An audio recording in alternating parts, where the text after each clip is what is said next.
The Uninhabitable Earth, Life After Warming by David Wallace-Wells. Chapter 1. Cascades. It is worse, much worse than you think. The slowness of climate change is a fairy tale, perhaps as pernicious as the one that says it isn't happening at all, and comes to us bundled with several others in an anthology of comforting delusions that global warming is an Arctic saga unfolding remotely, that it is strictly a matter of sea level and coastlines, not an enveloping crisis sparing no place and leaving no life undeformed, that it is a crisis of the natural world, not the human one, that those two are distinct, and that we live today somehow outside or beyond, or at the very least defended against nature, not inescapably within and literally overwhelmed by it, that wealth can be a shield against the ravages of warming, that the burning of fossil fuels is the price of continued economic growth.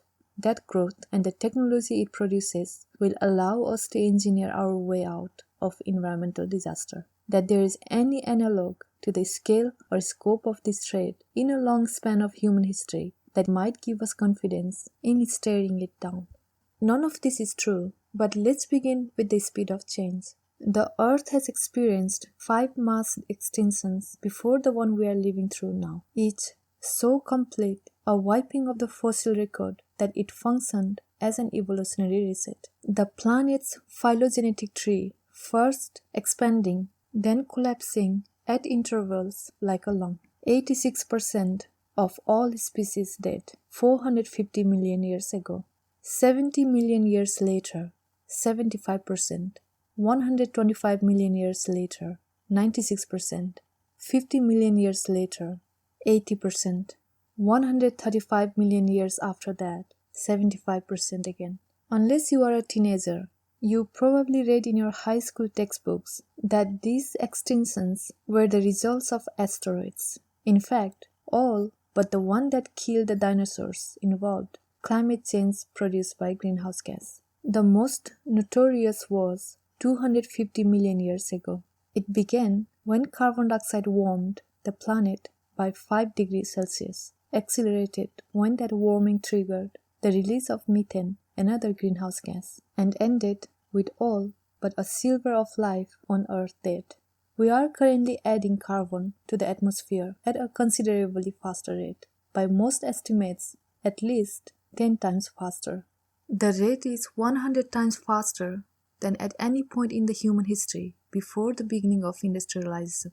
And there is already, right now, fully a third more carbon in the atmosphere than at any point in the last 800,000 years, perhaps in as long as 15 million years. There were no humans then. The oceans were more than 100 feet higher. Many perceive global warming as a sort of moral and economic debt accumulated since the beginning of the Industrial Revolution and now come due after several centuries. In fact, more than half of the carbon exhaled into the atmosphere by the burning of fossil fuels has been emitted in just the past 3 decades, which means we have done as much damage to the fate of the planet and its ability to sustain human life and civilization since Al Gore published his first book on climate than in all the centuries, all the millennia that came before. The United Nations established its climate change framework in 1992, advertising scientific consensus unmistakably to the world. This means we have now engineered as much ruin knowingly as we ever managed in ignorance. Global warming may seem like a distended morality tale playing out over several centuries and inflicting a kind of old treatment retributing on a great-great-grandchildren of those responsible. Since it was carbon burning in 18th century England that lit the fuse of everything that has followed. But that is a fable about historical villainy that acquits those of us alive today and unfairly. The majority of the burning has come since the premiere of Seinfeld. Since the end of World War II, the figure is about 85%. The story of the industrial world's kamikaze mission is the story of a single lifeline. The planet brought from seeming stability to the brink of catastrophe in the years between a baptism or bar mitzvah and a funeral. We all know those lifetimes. When my father was born in 1938, among his first memories the news of Pearl Harbor and the mythic air force of the industrial propaganda films that followed. The climate system appeared, to the most human observers, steady. Scientists had understood the greenhouse effect, had understood the way carbon produced by burnt wood and coal and oil could hothouse the planet and disequilibrate everything on it for 3/4 of a century.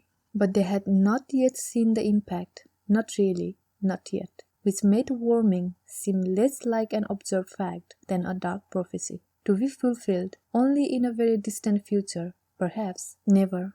By the time my father died, in 2016, weeks after the desperate signing of the Paris Agreement, the climate system was tipping towards devastation, passing the threshold of carbon concentration, 400 parts per million in the Earth's atmosphere. In the eerily banal language of climatology that had been, for years, the bright red line environmental scientists had drawn in the rampaging face of modern industry, saying, "Do not cross." Of course, we kept going. Just 2 years later, we hit a monthly average of 411, and guilt saturates the planet's air as much as carbon, though we choose to believe we do not breathe it. The single lifetime is also the lifetime of my mother. Born in 1945 to German Jews, fleeing the smokestacks through which their relatives were incinerated, and now enjoying her 73rd year in an American commodity paradise, a paradise supported by the factories of a developing world that has, in the space of a single lifetime too, manufactured its way into the global middle class with all the consumer enticements and fossil fuel privileges that come with that ascent: electricity, private cars, air travel, red meat. She has been smoking for 58 of those years, unfiltered, ordering the cigarettes now by the carton from China. It is also the lifetime of many of the scientists who first raised public alarm about climate change, some of whom incredibly remain working. This is how rapidly we have arrived at this promontory. Roger Revelle, who first heralded the heating of the planet, died in 1991. But Wallace-Smith Broker, who helped popularize the term global warming, still drives to work at the Lamont Doherty Earth Observatory across the Hudson every day from the Upper West Side, sometimes picking up lunch at an all-Jersey filling station recently outfitted as a hipster eatery. In the 1970s, he did his research with funding from Exxon, a company now the target of a raft of lawsuits that aim to adjudicate responsibility for the rolling emissions regime that today, bearing a change of course on fossil fuels, threatens to make parts of the planet more or less unlivable for the humans by the end of this century. That is the course we are speeding so blithely along, to more than 4 degrees Celsius of warming by the year 2100. According to some estimates, that would mean that whole regions of Africa and Australia and the United States, parts of South America, north of Patagonia, and Asia south of Siberia would be rendered uninhabitable by direct heat, desertification, and flooding. Certainly, it would make them inhospitable, and many more reasons besides. This is our itinerary, our baseline, which means that if the planet was brought to the brink of climate catastrophe within the lifetime of a single generation, the responsibility to avoid it belongs with a single generation too. We all also know that second lifetime, it is ours. I am not an environmentalist and don't even think of myself as a nature person. I have lived my whole life in cities, enjoying gadgets built by industrial supply chains I hardly think twice about. I have never gone camping, not willingly anyway. And while I always thought it was basically a good idea to keep streams clean and air clear, I also always accepted the proposition that there was a trade-off between economic growth and cost to nature, and figured, well, in most cases, I would probably go for growth. I am not about to personally slaughter a cow to eat a hamburger. but I'm also not about to go vegan. I tend to think when you are at the top of the food chain, it's okay to flaunt it, because I don't see anything complicated about drawing a moral boundary between us and other animals. And in fact, find it offensive to women and people of color that all of a sudden there is a talk of extending human rights like legal protections to chimps, apes, and octopus, just a generation or two after we finally broke the white male monopoly on legal personhood. In these ways, many of them, at least, I am like every other American who has spent their life fatally complacent and willfully deluded about climate change, which is not just the biggest threat human life on the planet has ever faced, but a threat of an entirely different category and scale. That is, the scale of human life itself. A few years ago, I began collecting stories of climate change, many of them terrifying, gripping, uncanny narratives, even with the most small-scale sagas playing like fables. A group of Arctic scientists trapped when melting ice isolated their research center on an island populated also by a group of polar bears.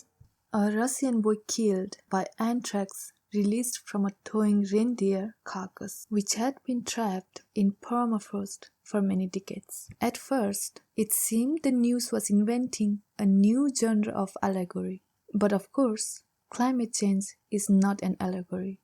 Beginning in 2011, about 1 million Syrian refugees were unleashed on Europe by a civil war, inflamed by climate change and drought. And in a very real sense, much of the populist moment the entire West is passing through now is the result of panic produced by the shock of those migrants.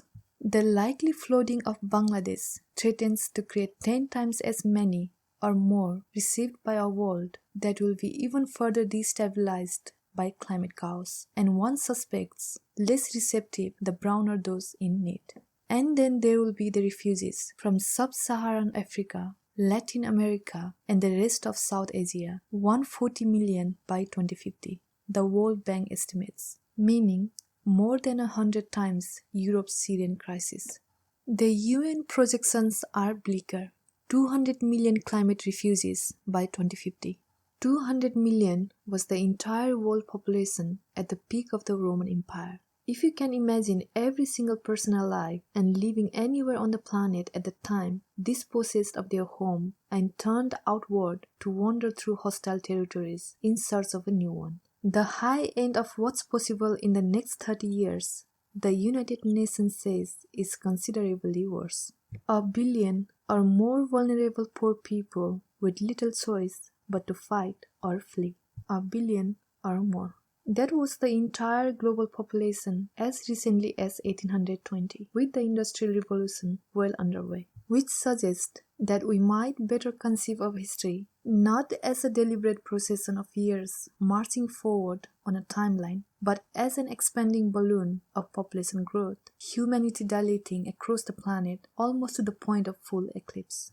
One reason carbon emissions have accelerated so much in the last generation is also an explanation for why history seems to be proceeding so much faster, with so much more happening everywhere, every year, and even every day.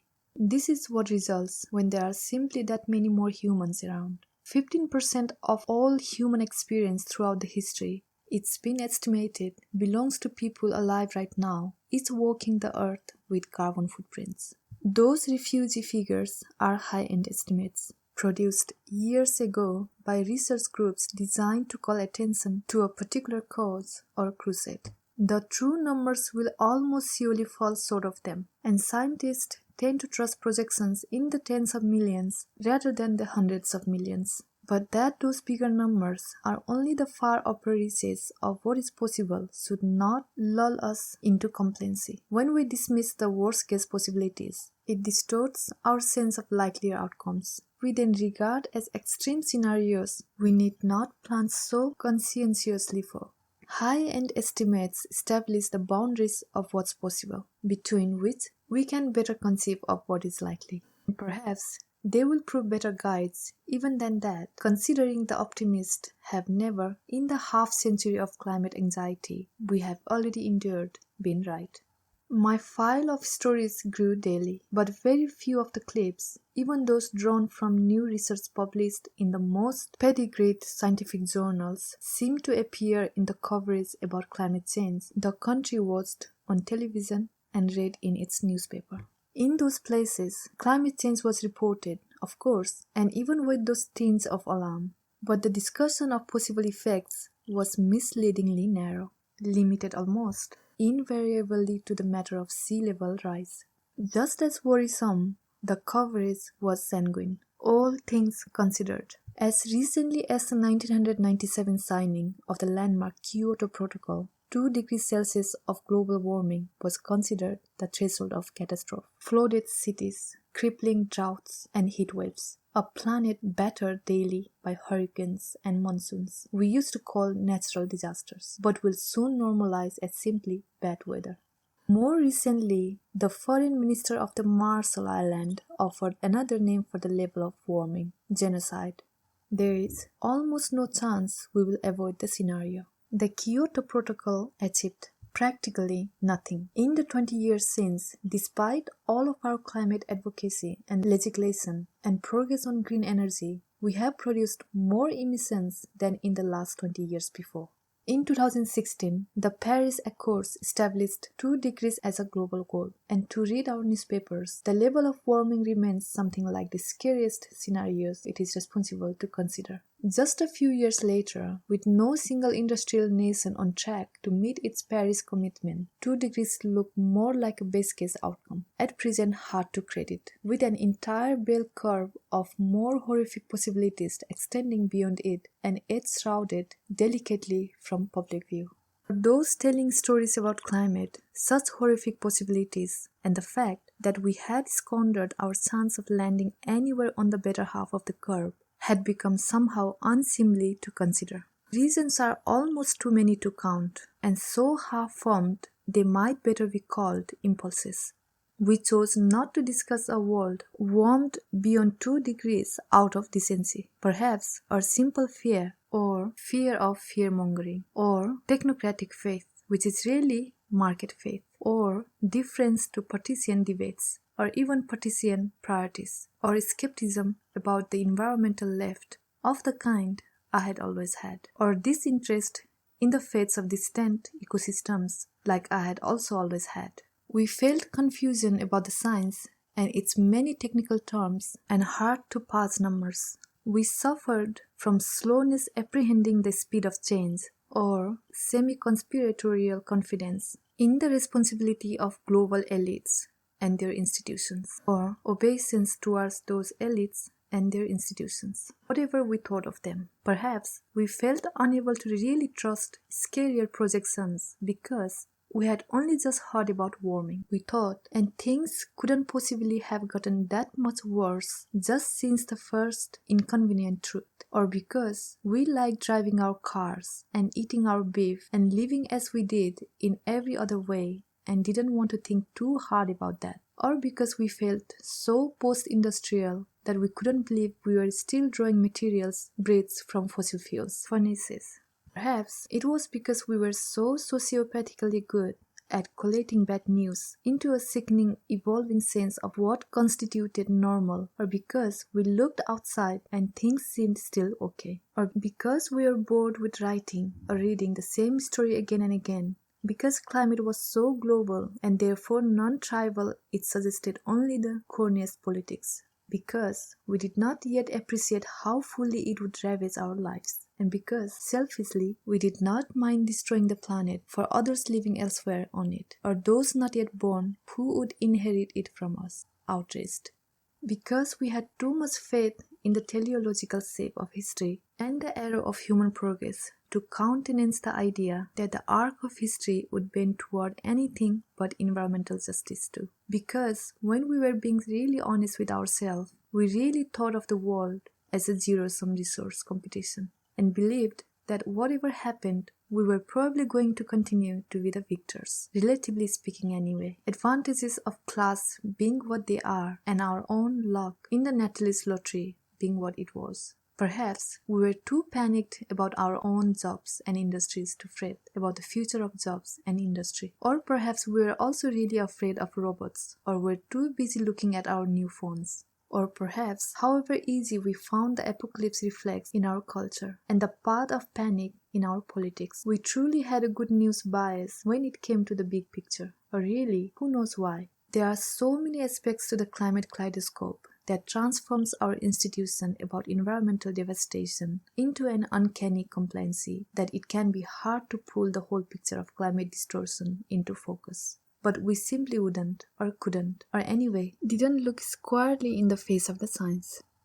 This is not a book about the science of warming. It is about what warming means to the way we live on this planet. But what does that science say? It is complicated research because it is built on two layers of uncertainty: what humans will do, mostly in terms of emitting greenhouse gases, and how the climate will respond, both through straightforward heating and a variety of more complicated and sometimes contradictory feedback loops. But even shaded by those uncertainty bars, it is also very clear research, in fact, terrifyingly clear. The United Nations Intergovernmental Panel on Climate Change, IPCC, offers the gold standard assessment of the state of the planet and the likely trajectory for climate change, gold standard, in part because it is conservative, integrating only new research that passes the threshold of inarguability. A new report is expected in 2022.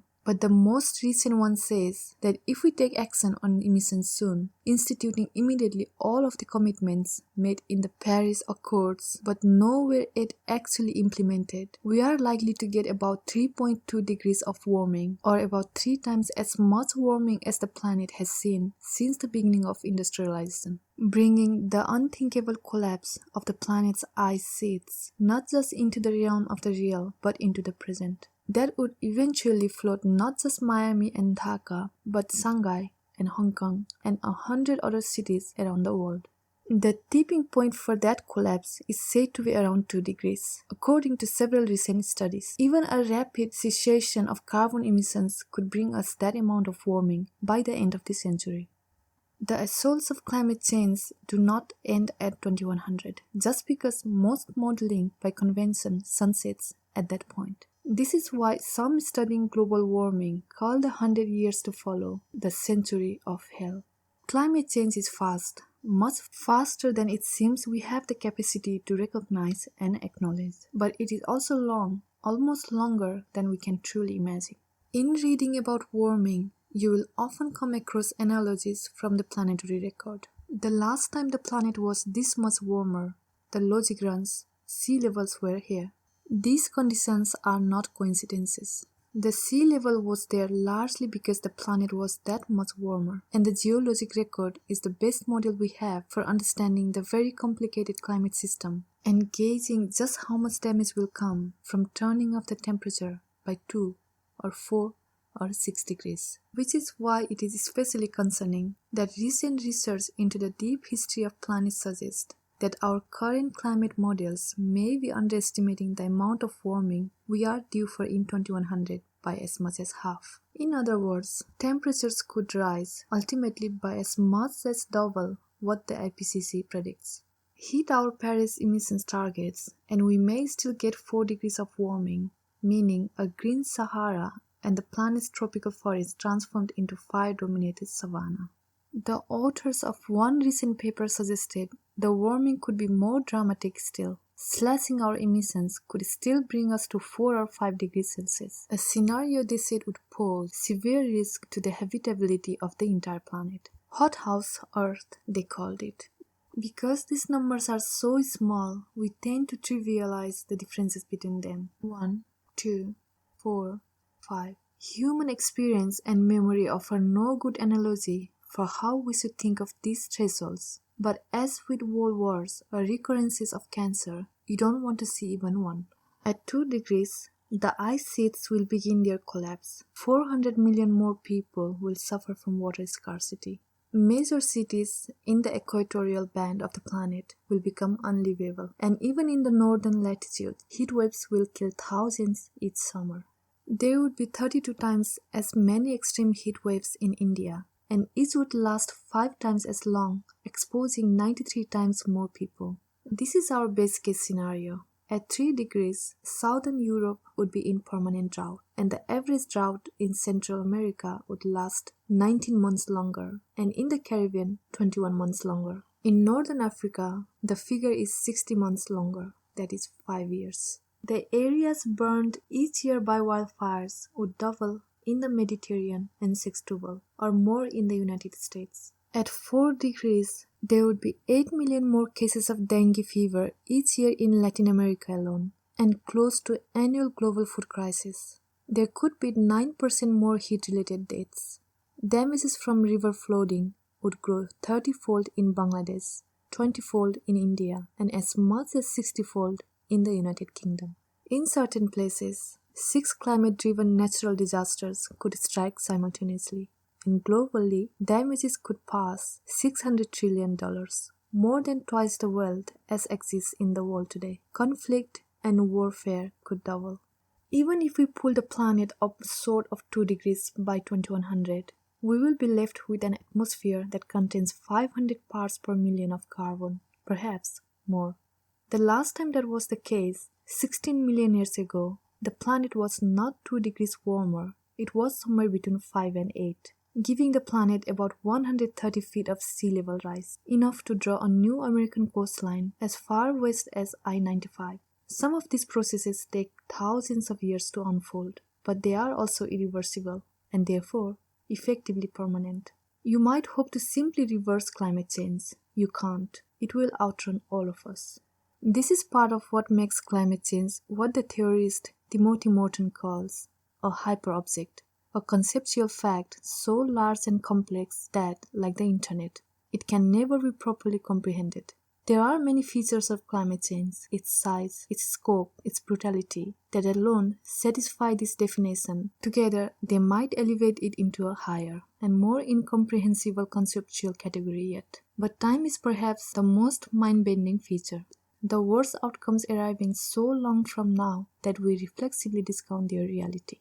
Yet those outcomes promise to mock us and our own sense of the real in return. The ecological dramas we have unleashed through our land use and by burning fossil fuels slowly for about a century and very rapidly for only a few decades will play out over many millennia. In fact, over a longer span of time than humans have even been around, performed in part by creatures and environments we do not yet even know, ushered onto the world stage by the force of warming. And so, in a convenient cognitive bargain, we have chosen to consider climate change only as it will present itself this century. By 2100, the United Nations says we are due for about 4.5 degrees of warming, following the path we are on today. This is farther from the Paris track. Then the Paris track is from the 2 degrees threshold of catastrophe, which is more than doubles. As Naomi Orozco has noted, there are too many uncertainties in our models to take their predictions as gospel. Just running these models many times, as Gernot Wagner and Martin Weisman do in their book Climate Shock, yields an 11% chance we overshoot 6 degrees. Recent work by the Nobel laureate William Nordhaus suggests that better than anticipated economic growth means better than 1 in 3 odds that our emissions will exceed the UN's worst-case business-as-usual scenario. In other words, a temperature rise of 5 degrees or possibly more. The upper end of the probability curve puts forward by the UN to estimate the end of the century business-as-usual scenario, the worst-case outcome of a worst-case emissions path, puts us at 8 degrees. At that temperature, humans at the equator and in the tropics would not be able to move around outside without dying. In that world, 8 degrees warmer, direct heat effects would be the least of it. The oceans would eventually swell 200 feet higher, flooding what are now 2/3 of the world's major cities. Hardly any land on the planet would be capable of effectively producing any kind of food we eat now. Forests would be roiled by rolling storms of fire, and coasts would be punished by more and more intense hurricanes. The suffocating hood of tropical disease would reach northward to enclose parts of what we call now the Arctic. Probably about a third of the planet would be made unlivable by direct heat. And what are today literally unprecedented and intolerable drought and heat waves would be the quotidian condition of whatever human life was able to endure. We will almost certainly avoid 8 degrees of warming. In fact, several recent papers have suggested the climate is actually less sensitive to emissions than we had thought, and that even the upper bound of a business as usual path would bring us to about 5 degrees, with a likely destination around 4. But 5 degrees is nearly as unthinkable as 8, and 4 degrees not much better. The world in a permanent food deficit, the Alps as arid as the Atlas Mountains. Between that scenario and the world we live in now lies only the open question of human response. Some amount of further warming is already baked in, thanks to the protracted process by which the planet adapts to greenhouse gas. But all of those paths projected from the present to 2 degrees, to 3, to 4, 5, or even 8 will be carved overwhelmingly by what we choose to do now. There is nothing stopping us from 4 degrees other than our own will to change course, which we have yet to display. Because the planet is as big as it is and as ecologically diverse, because humans have proven themselves an adaptable species and will likely continue to adapt to outmaneuver a lethal threat, and because the devastating effects of warming will soon become too extreme to ignore or deny, if they haven't already, because of all that, it is unlikely that climate change will render the planet truly uninhabitable. But if we do nothing about carbon emissions, if the next 30 years of industrial activity trace the same arc upward as the last 30 years have, whole regions will become unlivable by any standard we have today as soon as the end of this century. A few years ago, E.O. Wilson proposed a term, half-Earth, to help us think through how we might adapt to the pressures of a changing climate, letting nature run its rehabilitative course on half the planet and sequestering humanity in the remaining, habitable half of the world. The fraction may be smaller than that, possibly considerably, and not by choice. The subtitle of his book was Our Planet's Fight for Life. On longer time scales, the even bleaker outcome is possible to the livable planet darkening as it approaches a human dusk. It would make a spectacular coincidence of bad choices and bad luck to make that kind of zero Earth possible within our lifetime. But the fact that we have brought that nightmare eventuality into play at all is perhaps the overwhelming cultural and historical fact of the modern era. What historians of the future will likely study about us, and what we would have hoped the generation before us would have had the foresight to focus on too. Whatever we do to stop warming, and however aggressively we act to protect ourselves from its ravages, we will have pulled the devastation of human life on Earth into view, close enough that we can see clearly what it would look like and know with some degree of precision how it will punish our children and grandchildren. Close enough, in fact, that we are already beginning to feel its effects ourselves when we do not turn away. It is almost hard to believe just how much has happened and how quickly. In the late summer of 2017, 3 major hurricanes arose in the Atlantic at once, proceeding at first along the same route as though they were battalions of an army on the march. Hurricane Harvey, when it struck Houston, delivered such epic rainfall it was described in some areas as a 500,000-year event, meaning that we should expect that amount of rain to hit that area once every 500 millennia. Sophisticated consumers of environmental news have already learned how meaningless climate change has rendered such terms, which were meant to describe storms that had a 1 in 500,000 chance of striking in any given year. But the figures do help in this way, to remind us how far global warming has already taken us from any natural disaster benchmark our grandparents would have recognized. To dwell on the more common 500-year figure just for a moment, it would mean a storm that struck once during the entire history of the Roman Empire. 500 years ago, there were no English settlements across the Atlantic. So we were talking about a storm that should hit just once as Europeans arrived and established colonies. As colonists fought a revolution and Americans a civil war and the 2 world wars. As their descendants established an empire of cotton on the backs of slaves, freed them, and then brutalized their descendants, industrialized and post-industrialized, triumphed in the Cold War. Ushered in the end of history, and witnessed, just a decade later, its dramatic return. One storm in all that time is what the meteorological record has taught us to expect. Just one. Harvey was the third such flood to hit Houston since 2015. And the storm struck in places with an intensity that was supposed to be 1,000 times rarer still. That same season, an Atlantic hurricane hit Ireland. 45 million were flooded from their homes in South Asia, and unprecedented wildfires tilled much of California into ash.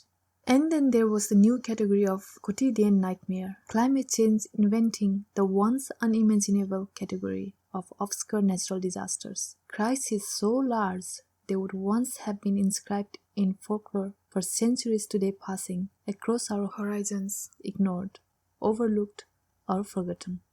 In 2016, a 1,000-year flood drowned small town Ellicott City, Maryland. To take but one example almost at random, it was followed 2 years later in the same small town by another.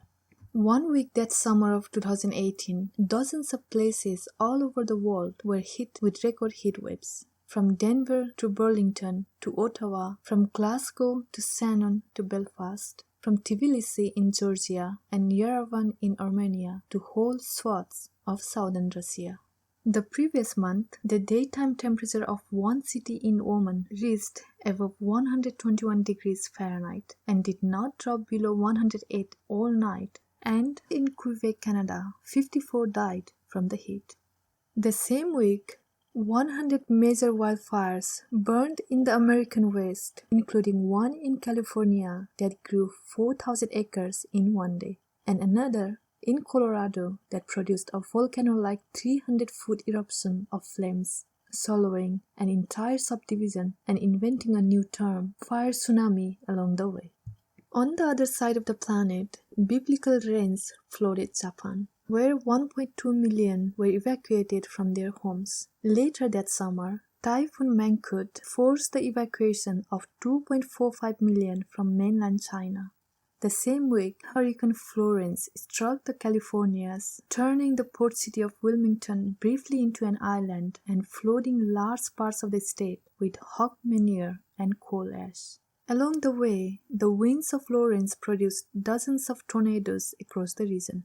The previous month in India, the state of Kerala was hit with its worst floods in almost 100 years. That October, a hurricane in the Pacific wiped Hawaii's East Island entirely off the map. And in November, which was traditionally marked the beginning of the rainy season in California, the state was hit instead with the deadliest fire in its history, the Camp Fire, which scorched several hundred square miles outside of Chico, killing dozens and leaving many more missing in a place called proverbially paradise.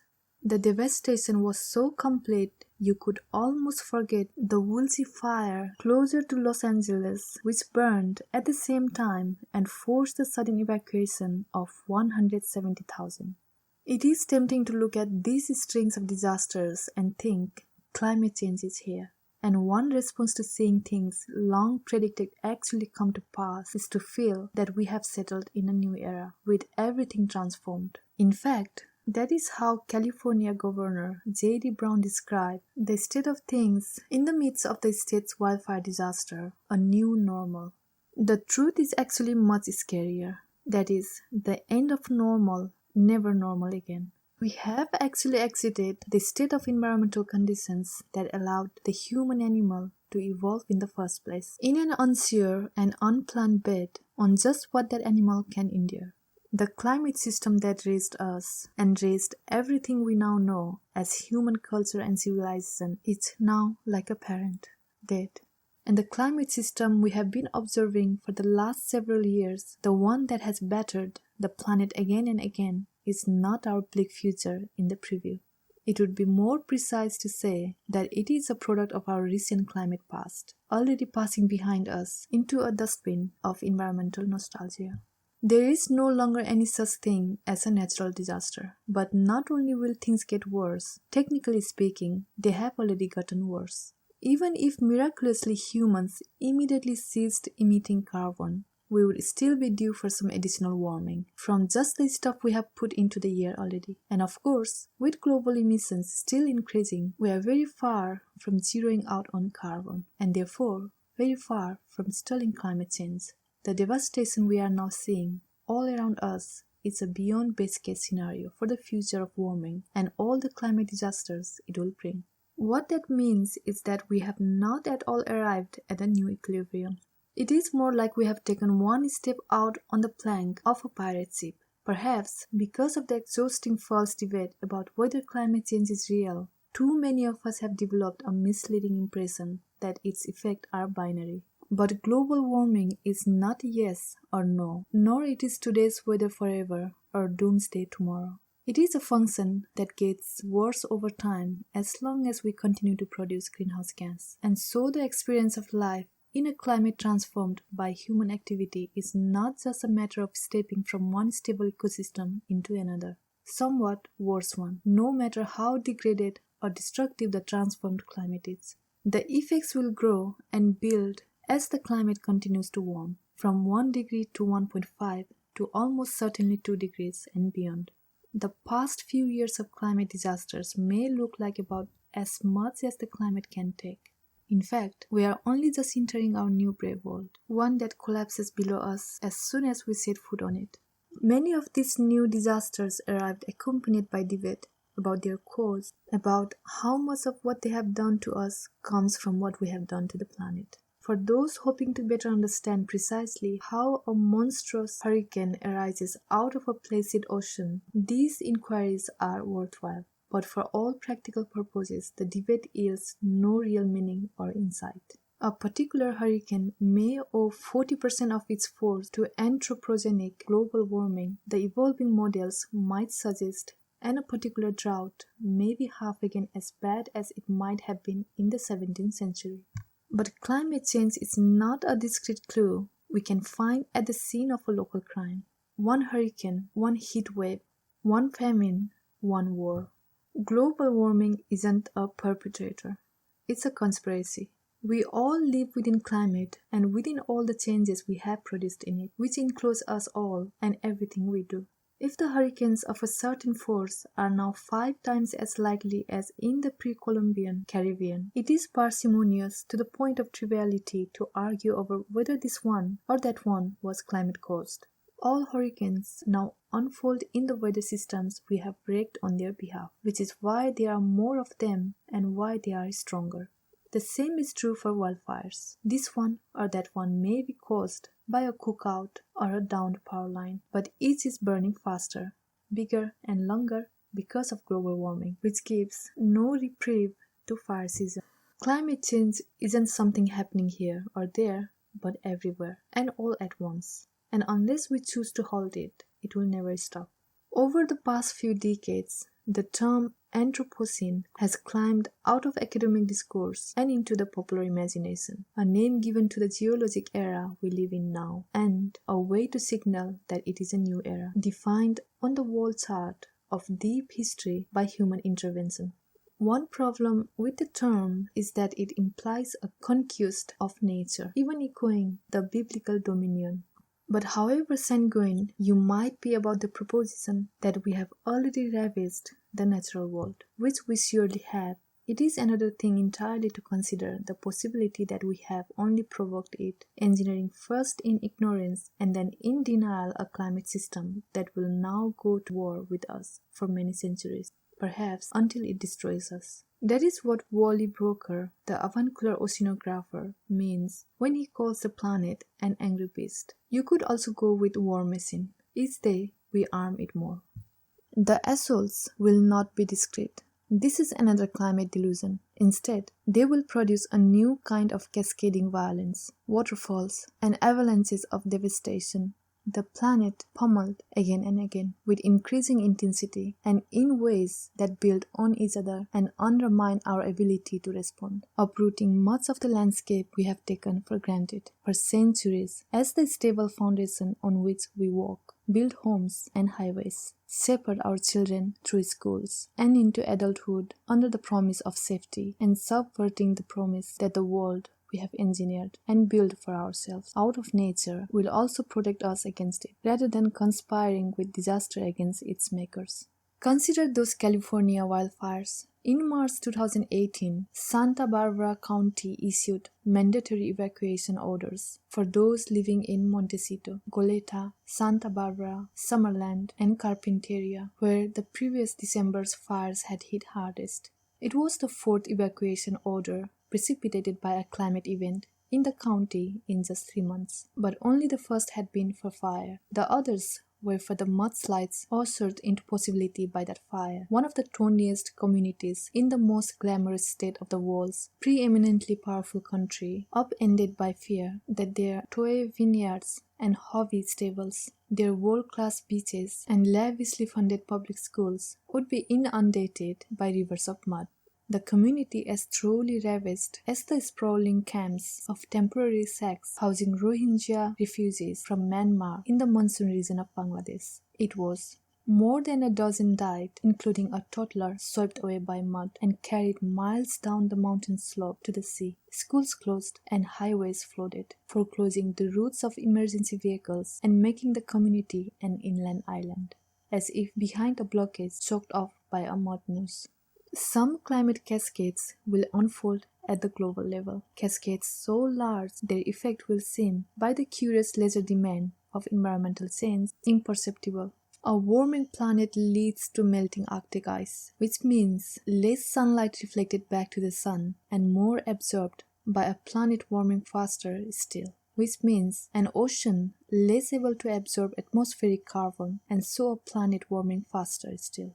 A warming planet will also melt Arctic permafrost, which contains 1.8 trillion tons of carbon, more than twice as much as is currently suspended in the Earth's atmosphere, and some of which, when it thaws and is released, may evaporate as methane, which is 34 times as powerful a greenhouse gas warming blanket as carbon dioxide, when judged on the timescale of a century. When judged on the timescale of 2 decades, it is 86 times as powerful. A hotter planet is, on net, bad for plant life, which means what is called forest dieback, the decline and retreat of jungle basin as big as countries and woods that sprawl for so many miles they used to contain whole forests, which means a dramatic stripping back of the planet's natural ability to absorb carbon and turn it into oxygen, which means still hotter temperatures, which means more dieback, and so on. Higher temperatures means more forest fires, means fewer trees, means less carbon absorption, means more carbon in the atmosphere, means a hotter planet still,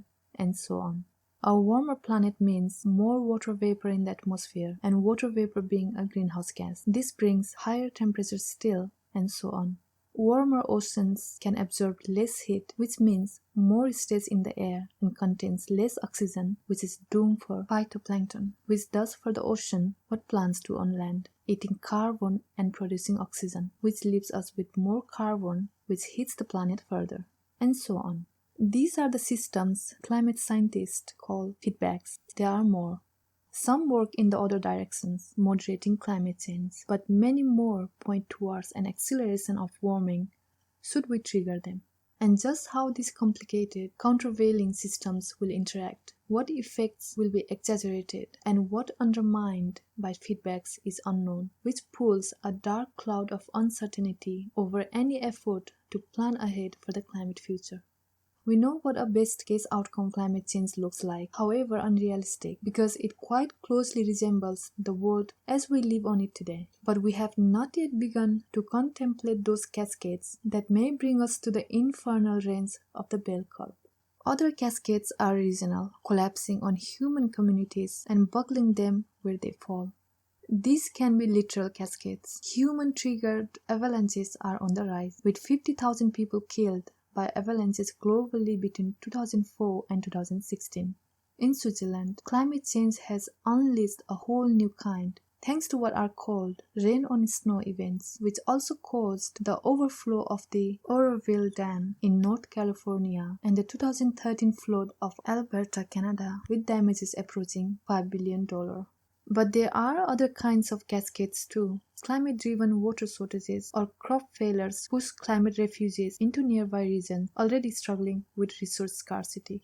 Sea level rise inundates cropland with more and more salt water flooding, transforming agricultural areas into brackish sponges, no longer able to adequately feed those living off them. Floating power plants, knocking regions offline just as electricity may be needed most, and crippling chemical and nuclear plants, which malfunctioning breathe out their toxic plumes. The rains that followed the campfire flooded the tent cities hastily assembled for the first disaster's refugees. In the case of the Santa Barbara mudslides, drought produced a state full of dry brush ripe for a spark.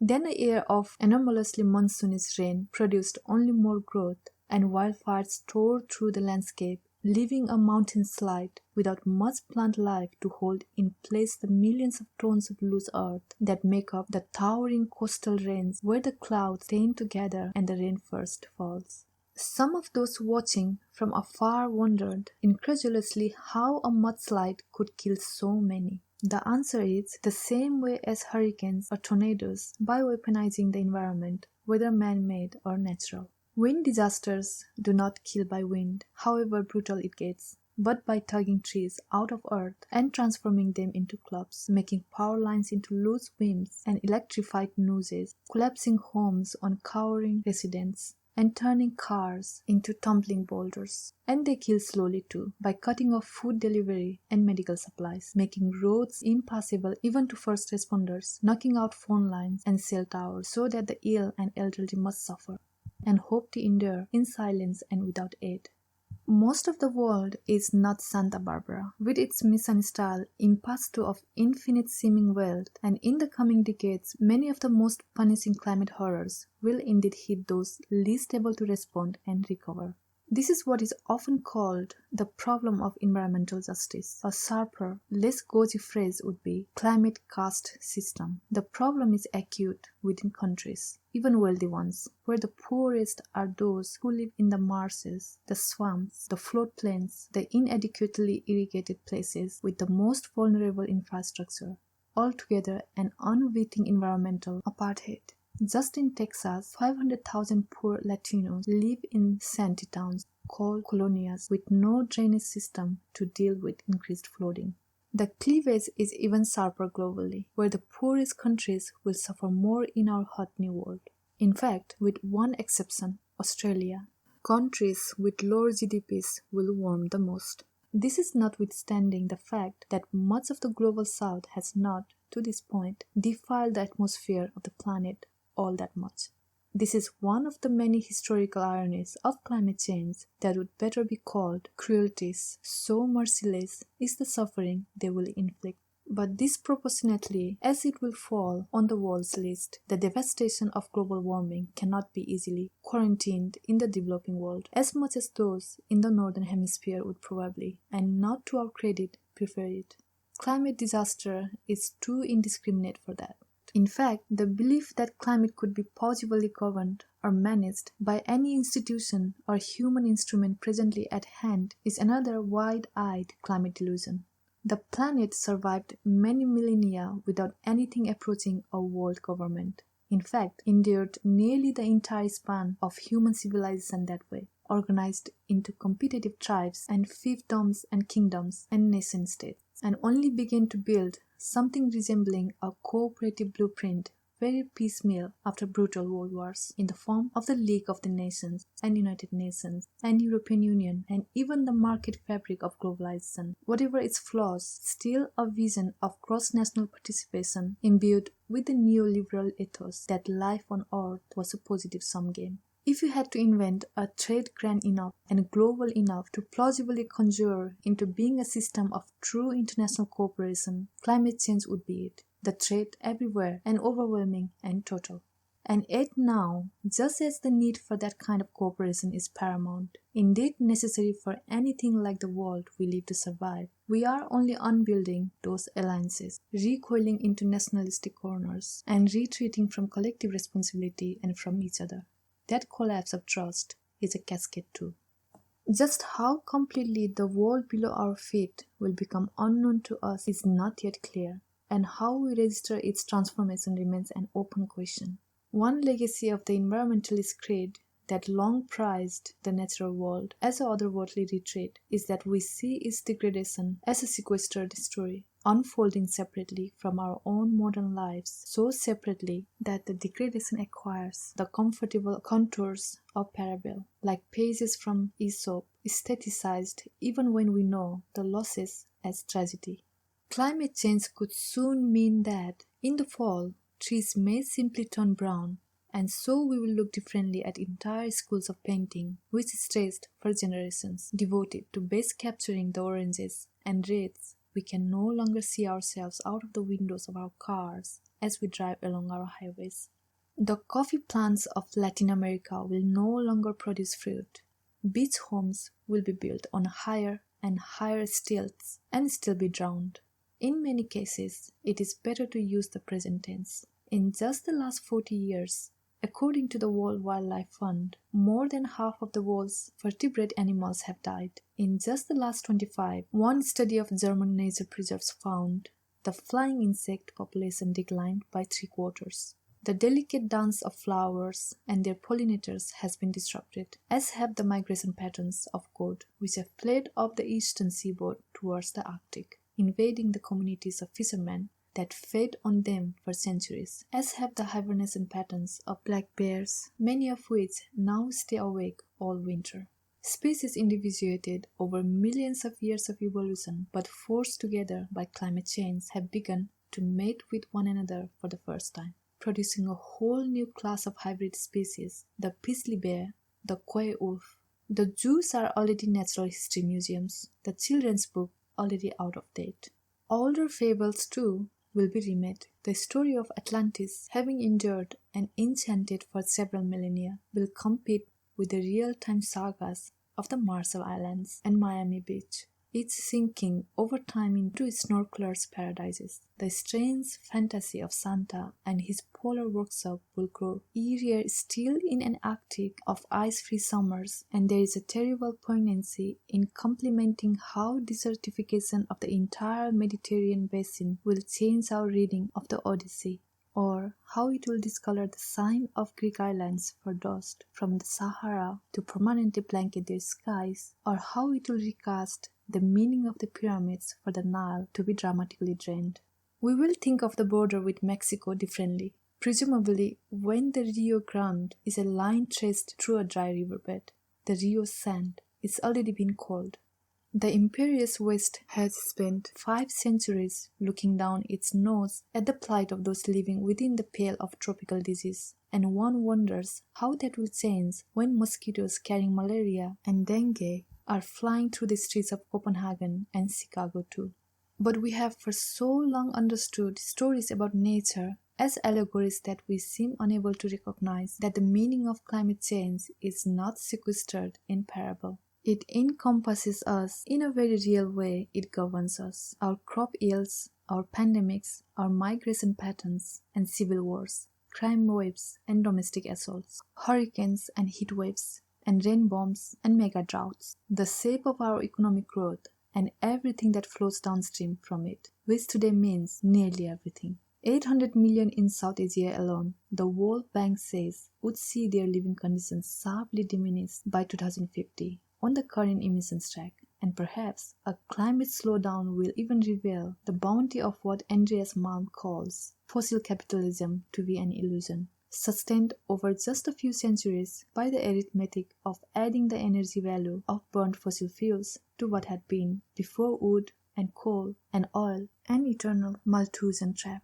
In which case, we would have to retire the intuition that history will inevitably extract material progress from the planet, at least in any reliable or global pattern, and come to terms somehow with just how pervasively that intuition ruled even our inner lives, often tyrannically.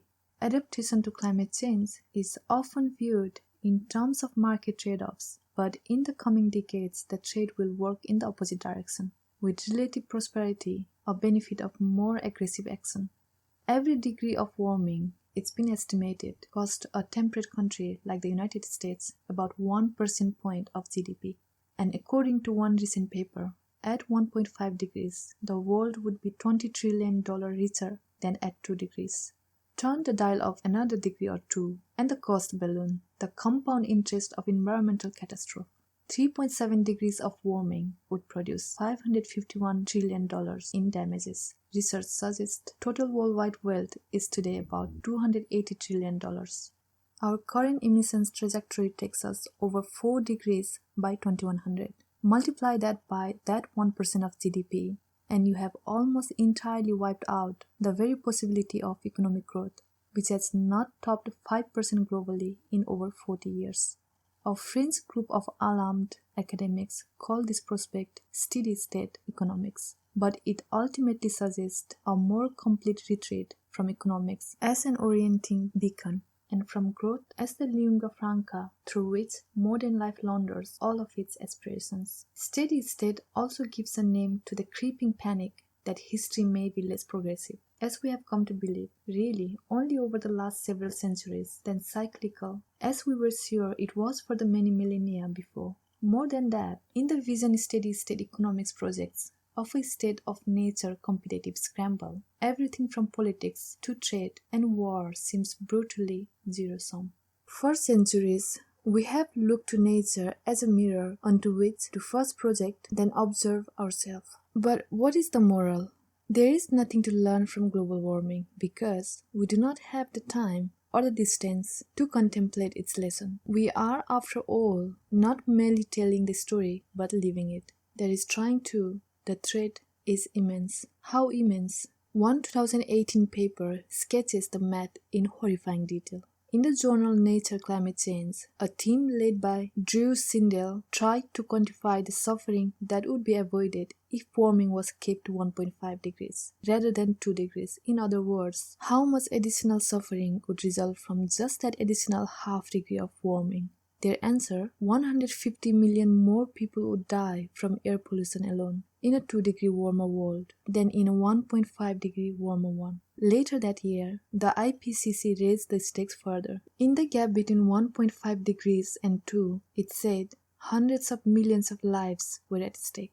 Numbers that large can be hard to grasp, but 150 million is the equivalent of 25 Holocausts. It is 3 times the size of the death toll of the Great Leap Forward, the largest non-military death toll humanity has ever produced. It is more than twice the greatest death toll of any kind, World War II. The numbers don't begin to climb only when we hit 1.5 degrees, of course, as should not surprise you. They are already accumulating at a rate of at least 7 million deaths from air pollution alone each year, an annual holocaust pursued and prosecuted by what brand of nihilism? This is what is meant when climate change is called an existential crisis, a drama we are now haphazardly improvising between 2 hellish poles, in which our base case outcome is death and suffering at the scale of 25 Holocausts, and the worst case outcome puts us on the brink of extinction. Rhetoric often fails us on climate because the only factually appropriate language is of a kind we have been trained by a buoyant culture of a sunny side of optimism to dismiss categorically as hyperbole. Here, the facts are hysterical, and the dimensions of the drama that will play out between those poles incomprehensibly large enough to enclose not just all of present-day humanity, but all of our possible futures as well. Global warming has improbably compressed into 2 generations the entire story of human civilization. First, the project of remaking the planet so that it is undeniably ours, a project whose exhaust, the poison of emissions, now casually works its way through millennia of ice so quickly you can see them melt with the naked eye, destroying the environmental conditions that have held stable and steadily governed for literally all of human history. That has been the work of a single generation. The second generation faces a very different task, the project of preserving our collective future, forestalling that devastation and engineering an alternate path. There is simply no analogy to draw on outside of mythology and theology, and perhaps the Cold War prospect of mutually assured destruction. Few feel like gods in the face of warming, but that the totality of climate change should make us feel so passive, that is another of his delusions. In folklore and comic books and church pews and movie trailers, stories about the fate of the earth often perversely counsel passivity in their audiences, and perhaps it should not surprise us that the threat of climate change is no different. By the end of the Cold War, the prospect of nuclear winter had clouded every corner of our pop culture and psychology, a pervasive nightmare that the human experiment might be brought to an end by two jousting set of proud, rivalrous tacticians, just a few sets of twitchy hands hovering over the planet's self-destruct buttons. The threat of climate change is more dramatic still, and ultimately more democratic, with responsibility shared by each of us even as we shiver in fear of it. And yet, we have processed that threat only in parts, typically not concretely or explicitly, displacing certain anxieties and inventing others, choosing to ignore the bleakest features of our possible future, and letting our political fatalism and technological fate blur, or as though we had gone cross-eyed into a remarkably familiar consumer fantasy that someone else will fix the problem for us at no cost. Those more panicked are often hardly less complacent, living instead through climate fatalism as though it were climate optimism. Over the last few years, as the planet's own environmental rhythms have seemed to grow more fatalistic, skeptics have found themselves arguing not that climate change isn't happening, since extreme weather has made that undeniable, but that its causes are unclear, suggesting that the changes we are seeing are the result of natural cycles rather than human activities and interventions. It is a very strange argument. If the planet is warming at a terrifying pace and on a horrifying scale, it should transparently concern us more rather than less that the warming is beyond our control, possibly even our comprehension. That we know global warming is our doing should be a comfort, not a cause for despair. However incomprehensibly large and complicated we find the processes that we have brought it into being. That we know we are, ourselves, responsible for all of its punishing effects should be empowering, and not just perversely. Global warming is, after all, a human invention, and the flip side of our real-time guilt is that we remain in command. No matter how out of control the climate system seems, with its rolling typhoons, unprecedented famines and heat waves, refugee crises and climate conflicts, we are all its authors, and still writing. Some, like our oil companies and their political patrons, are more prolific authors than others. But the burden of responsibility is too great to be shouldered by a few. However comforting it is to think all that is needed is for a few villains to fall. Each of us imposes some suffering on our future selves every time we flip on a light switch, buy a plane ticket, or fail to vote. Now we all share the responsibility to write the next act. We found a way to engineer devastation, and we can find a way to engineer our way out of it. Or, rather, engineer our way towards a degraded model, but one that nevertheless extends towards a promise of new generations finding their own way forward, perhaps toward a more brighter environmental future. Since I first began writing about warming, I have often been asked whether I see any reason for optimism. The thing is, I'm optimistic.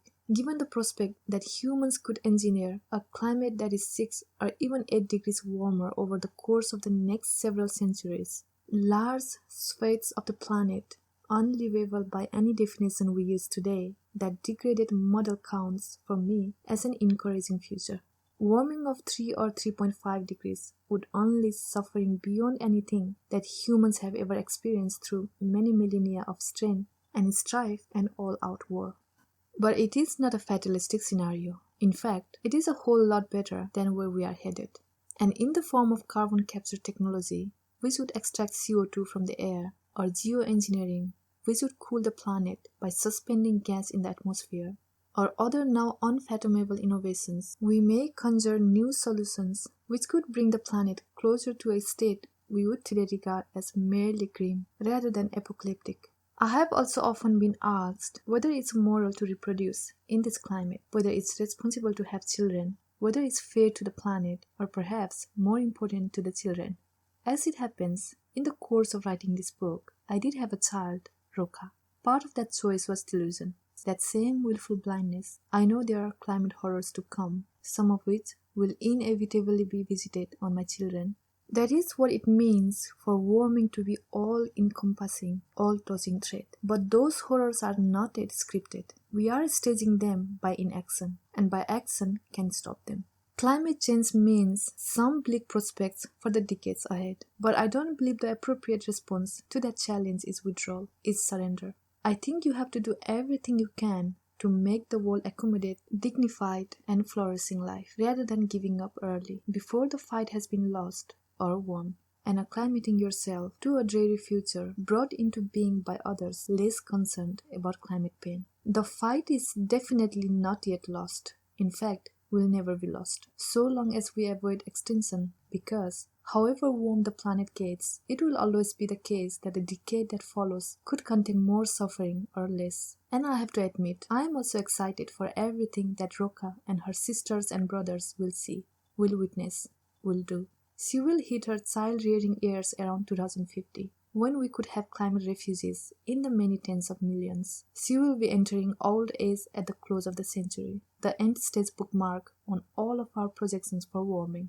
In between, she will watch the world doing battle with a genuinely existential threat, and the people of her generation making a future for themselves and the generations they bring into being on this planet. And she won't just be watching it, she will be living it, quite literally, the greatest story ever told. It may well bring a happy ending. What cause is there for hope? Carbon hangs in the air for decades, with some of the most terrifying feedbacks unspooling over even longer time horizons, which keeps warming the eerie simmer of an unending menace. But the climate change is not an ancient crime we are tasked with solving now. We are destroying our planet every day, often with one hand as we conspire to restore it with the other. Which means, as Paul Hawken has perhaps illustrated most cool-headedly, we can also stop destroying it, in the same style collectively, haphazardly, in all the most quotidian ways, in addition to the spectacular seeming ones. The project of unplugging the entire industrial world from fossil fuels is intimidating, and must be done in fairly short order by 2040, many scientists say. But in the meantime, many avenues are open, wide open, if we are not too lazy and too blinkered and too selfish to embark upon them. Fully half of British emissions, it was recently calculated, come from inefficiencies in constructions, disregarded and unused food, electronics, and clothing. 2/3 of American energy is wasted. Globally, according to one paper, we are subsidizing the fossil fuel business to the tune of $5 trillion each year. None of that has to continue. Slow-walking action on climate, another paper found, will cost the world $26 trillion by just 2030. That does not have to continue. Americans waste a quarter of their food, which means that the carbon footprint of the average meal is a third larger than it has to be. That need not continue. 5 years ago, hardly anyone outside the darkest corner of the internet had even heard of Bitcoin. Today, mining it consumes more electricity than is generated by all the world's solar panels combined, which means that in just a few years we have assembled, out of distrust of one another and the nations behind fiat currencies, a program to wipe out the gains of several long, hard generations of green energy innovation. It did not have to be that way, and a simple change to the algorithm could eliminate that Bitcoin footprint entirely. These are just a few of the reasons to believe that what the Canadian activist Stuart Parker has called climate nihilism is, in fact, another of our delusions. What happens from here will be entirely on our doing. The planet's future will be determined in large part by the arc of growth in the developing world. That's where most of the people are, in China and India, and increasingly sub-Saharan Africa. But this is no absolution for the West, where the average citizen produces many times more emissions than almost anyone in Asia, just out of habit. I toss out tons of wasted food and hardly ever recycle. I leave my air conditioning on. I bought in Bitcoin at the peak of the market. None of that is necessary either. But it is also isn't necessary for the Westerners to adopt the lifestyle of the global poor. 70% of the energy produced by the planet, it's estimated, is lost as waste heat. If the average American were confined by the carbon footprint of her European counterpart, US carbon emissions would fall by more than half. If the world's richest 10% were limited to that same footprint, global emissions would fall by a third. And why shouldn't they be? Almost as a prophylactic against climate guilt, as the news from science has grown bleaker, Western liberals have comforted themselves by contorting their own consumption patterns into performance of moral or environmental purity. Less beef, more Teslas, fewer transatlantic flights. But the climate calculus is such that individual lifestyle choices do not add up to much, unless they are scaled by politics. America's rump climate party aside, that scaling should not be impossible once we understand the stakes. In fact, the stakes mean it must not be. Annihilation is only the very thin tail of warming's very long bell curve, and there is nothing stopping us from steering clear of it. But what lies between us and extinction is horrifying enough, and we have not yet begun to contemplate what it means to live under those conditions, what it will do to our politics and our culture and our emotional equilibria, our sense of history and our relationship to it, our sense of nature and our relationship to it, that we are living in a world degraded by our own hands, with the horizon of human possibility dramatically dimmed. We may yet see a climate deus ex machina, or rather, we may yet build one in the form of carbon capture technology or geoengineering, or in the form of a revolution in the way we generate power, electric or political. But that solution, if it comes at all, will emerge against a bleak horizon, darkened by our emissions as if by glaucoma. Especially those who have imbibed several centuries of Western triumphalism tend to see the story of human civilization as an inevitable conquest of the earth, rather than the saga of an insecure culture like mold growing haphazardly and unsurely upon it. That fragility, which pervades now everything humans might do on this planet, is the great existential insight of global warming. But it is only beginning to shake our triumphalism, though. If we had stopped to contemplate the possibilities a generation ago, it probably would not surprise us to see a new form of political nihilism emerging in the region of the world already baked hardest by global warming, the Middle East, and expressed there through suicidal spasm of theoretical violence. That region was once called, grandly, the cradle of civilization. Today, political nihilism radiates almost everywhere, through the many cultures that arose, branching from Middle Eastern roots. We have all already left behind the narrow window of environmental conditions that allowed the human animal to evolve in the first place. But not just evolve, that window has enclosed everything we remember as history, and value as progress, and study as politics. What will it mean to live outside that window, probably quite far outside it? That reckoning is the subject of this book. None of it is news. The science that makes up the following 12 chapters has been called from interviews with dozens of experts and from hundreds of papers published in the best academic journals over the previous decades or so. Since it is science, it is tentative, ever evolving, and some of the predictions that follow will surely not come precisely to pass, but it is an honest and fair portrait of the state of our collective understanding of many multiplying traits that our warming planet poses to all of us presently living on it, and hoping we may continue to do so in an infinite and undisturbed way. Little of it is about nature per se, and none concerns the tragic fate of the planet's animals, which has been written about so elegantly and poetically by others that, like our sea level myopia, it threatens to occlude our picture of what global warming means for us, the human animal. Until now, it seems to have been easier for us to empathize with the climate plight of other species than our own, perhaps because we have such a hard time acknowledging or understanding our own responsibility and complicity in the changes now unfolding, and such an easier time evaluating the morally simpler calculus of pure victimhood. What follows is instead a kaleidoscopic accounting of the human cost of human life continuing as it has for a generation, which will fill up the planet with only more humans what ongoing global warming spells for public health, for conflict, for politics, and food production, and pop culture for urban life and mental health, and the way we imagine our own futures as we begin to perceive all around us, an acceleration of history and the diminishing of possibility that acceleration likely brings. The force of retribution will cascade down to us through nature, but the cost to nature is only one part of the story. We will all be hurting. I may be in the minority in feeling that the world could lose much of what we think of as nature. As far as I cared, so long as we could go on living as we have in the world left behind. The problem is, we can't.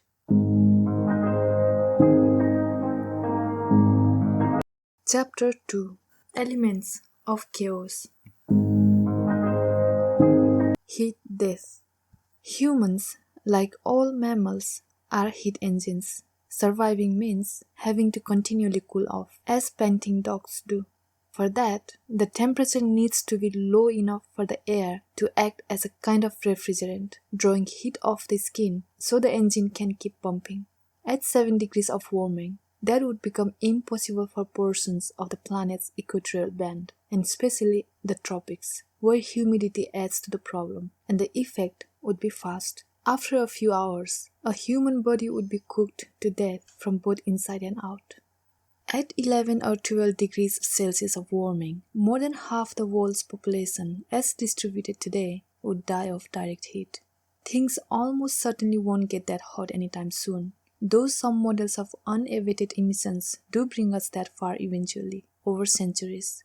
But at just 5 degrees, according to some calculations, whole parts of the globe would be literally unsurvivable for humans. At 6, summer labor of any kind would be impossible in the lower Mississippi Valley, and everybody in the United States east of the Rockies would suffer more from heat than anyone anywhere in the world today. New York City would be hotter than present-day Bahrain, one of the planet's hottest spots, and the temperature in Bahrain would induce hypothermia in even sleeping humans. 5 or 6 degrees is unlikely by 2100. The IPCC furnishes us with a median prediction of over 4 degrees, should we continue down the current emissions path. That would deliver what today seems like unthinkable impacts: wildfires burning 16 times as much land in the American West, hundreds of drowned cities, now home to millions across India and the Middle East, would become so hot that stepping outside in summer would be a lethal risk. In fact, they will become that way much sooner, with as little as 2 degrees of warming. You do not need to consider worst-case scenarios to become alarmed. With direct heat, the key factor is something called wet bulb temperature, which also measures humidity in a combined method as home laboratory kit as it sounds. The temperature is registered on a thermometer wrapped in a damp sock as it's swung around in the air.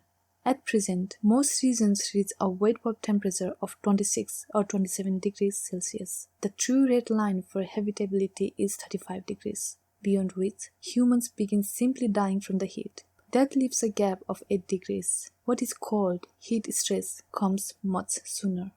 Actually, we are there already. Since 1980, the planet has experienced a 50-fold increase in the number of dangerous heat waves. A bigger increase is to come.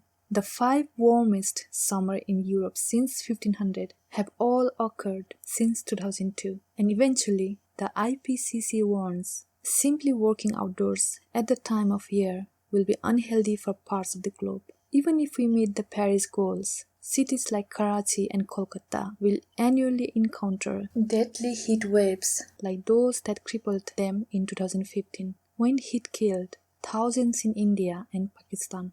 At 4 degrees, the deadly European heatwave of 2003, which killed as many as 2,000 people a day, will be a normal summer. Then it was one of the worst weather events in continental history, killing 35,000 Europeans, including 14,000 French. Perversely, the infirm fared relatively well.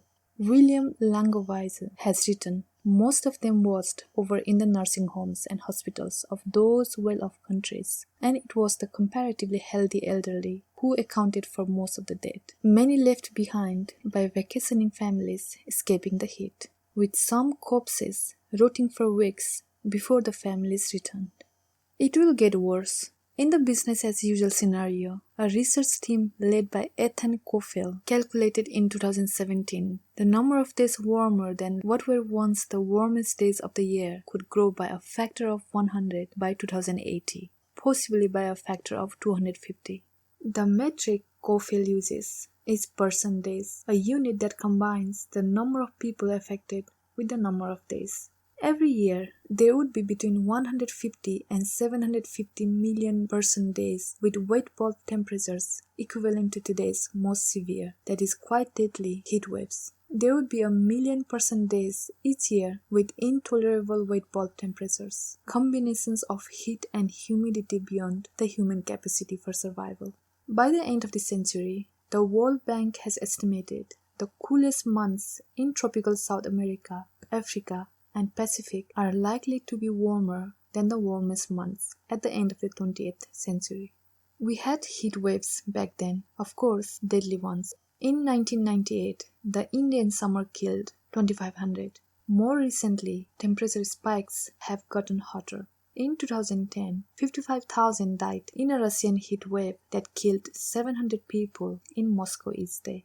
In 2016, in the midst of a heat wave that baked the Middle East for several months, temperatures in Iraq broke 100 degrees Fahrenheit in May, 110 in June, and 120 in July, with temperatures dipping below 100 most days only at night.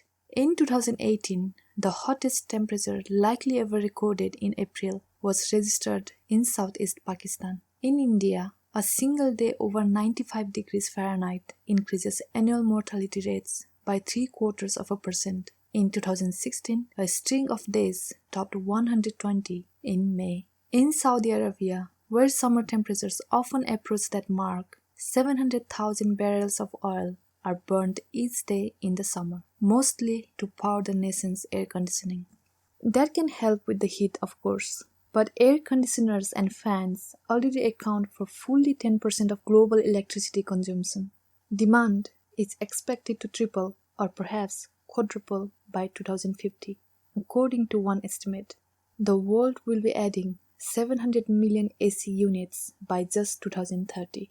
Another study suggests that by 2050, there will be around the world more than 9 billion cooling appliances of various kinds. But the climate-controlled malls of the Arab Emirates aside, it is not remotely economical, let alone green, to wholesale air condition all the hottest part of the planet, many of them also the poorest. And indeed, the crisis will be most dramatic across the Middle East and Persian Gulf, where in 2015, the heat index registered temperatures as high as 163 degrees Fahrenheit. As soon as several decades from now, the Hajj will become physically impossible for many of the 2 million Muslims who currently make the pilgrimage each year. It is not just the Hajj, and it is not just Mecca. In the sugarcane region of El Salvador, as much as 1/5 of the population, including over a quarter of the men, has chronic kidney disease, the presumed result of dehydration from working the fields they were able to comfortably harvest as recently as 2 decades ago. With dialysis, which is expensive, those with kidney failure can expect to live 5 years. Without it, life expectancy is measured in weeks. Of course, heat stress promises to assail us in places other than our kidneys too. As I type that sentence, in the California desert in mid-June, it is 121 degrees outside my door. It is not a record high. This is among the things cosmologists mean when they talk about the utter improbability of anything as advanced as human intelligence evolving anywhere in a universe as inhospitable to life as this one. Every uninhabitable planet out there is a reminder of just how unique a set of circumstances is required to produce a climate equilibrium supportive of life.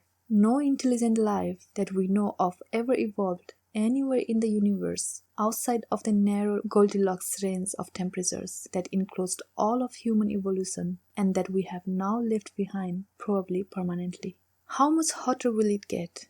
The question may sound scientific, inviting expertise, but the answer is almost entirely human, which is to say political. The menace of climate change is a mercurial one. Uncertainty makes it a shape-shifting threat. When will the planet warm by 2 degrees? And when by 3? how much sea level rise will be there by 2030, by 2050, and by 2100, as our children are leaving the earth to their children and grandchildren. Which cities will flood, which forests will dry out, which breadbaskets will become husk. That uncertainty is among the most momentous meta-narratives that climate change will bring to our culture over the next decades. An eerie lack of clarity about what the world we live in will even look like just a decade or two down the road, when we will still be living in the same homes and paying the same mortgages, watching the same television shows, and making appeals to many of the same justices of the Supreme Court. But while there are few things science does not know about how the climate system will respond to all the carbon we have pumped into the air, the uncertainty of what will happen, that haunting uncertainty, emerges not from scientific ignorance, but overwhelmingly from the open question of how we respond. That is principally how much more carbon we decide to emit, which is not a question for the natural sciences, but the human ones. Climatologists can today predict with uncanny accuracy where a hurricane will hit and what intensity as much as a week out from landfall. This is not just because the models are good, but because all the inputs are known. When it comes to global warming, the models are just as good, but the key input is a mystery. What will we do? The lessons are unfortunately bleak. 3/4 of a century since global warming was first recognized as a problem, we have made no meaningful adjustment to our production or consumption of energy to account for it and protect ourselves. For far too long, casual climate observers have watched scientists draw pathways to a stable climate and concluded that the world would adapt accordingly. Instead, the world has done more or less nothing, as though those pathways would implement themselves. Market forces have delivered cheaper and more widely available green energy, but the same market forces have absorbed those innovations, which is to say, profited from them, while continuing to grow emissions. Politics has produced gestures of tremendous global solidarity and cooperation, then discarded those promises immediately. It has become commonplace among climate activists to say that we have today all the tools we need to avoid catastrophic climate change, even major climate change. It is also true, but political will is not same trivial ingredients always at hand. We have the tools we need to solve global poverty, epidemic disease, and abuse of women as well.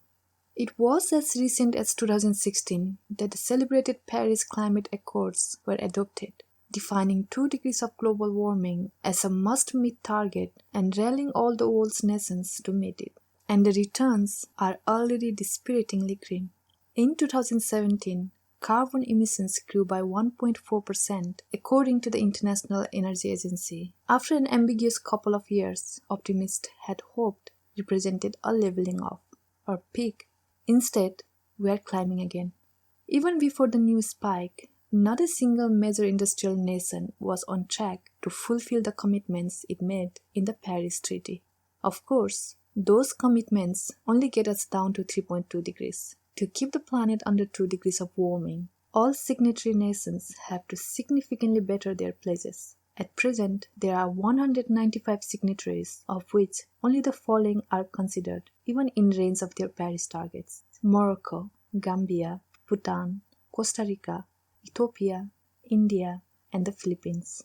This puts Donald Trump's commitment to withdraw from the treaty in a useful perspective. In fact, his spite may ultimately prove perversely productive, since the evacuation of American leadership on climate seems to have mobilized China, giving Xi Jinping an opportunity and enticement to adopt a much more aggressive posture towards climate. Of course, those renewed Chinese commitments are at this point just rhetorical too. The country already has the world's largest footprint, and in the first 3 months of 2018, its emissions grew by 4%. China commands half of the planet's coal power capacity, with plants that only operate on average half of the time, which means their use could quickly grow. Globally, coal power has nearly doubled since 2000. According to one analysis, if the world as a whole followed the Chinese example, it would bring 5 degrees of warming by 2100. In 2018, The United Nations predicted that at the current emissions rate, the world would pass 1.5 degrees by 2040, if not sooner. According to the 2017 National Climate Assessment, even if global carbon concentration was immediately stabilized, we should expect more than half a degree Celsius of additional warming to come, which is why staying below 2 degrees probably requires not just carbon scale back, but what are called negative emissions. These tools come in two forms: technologies that would suck carbon out of the air, called CCS for carbon capture and storage, and new approaches to forestry and agriculture that would do the same in a slightly more old-fashioned way, that is bioenergy with carbon capture and storage, or BECCS.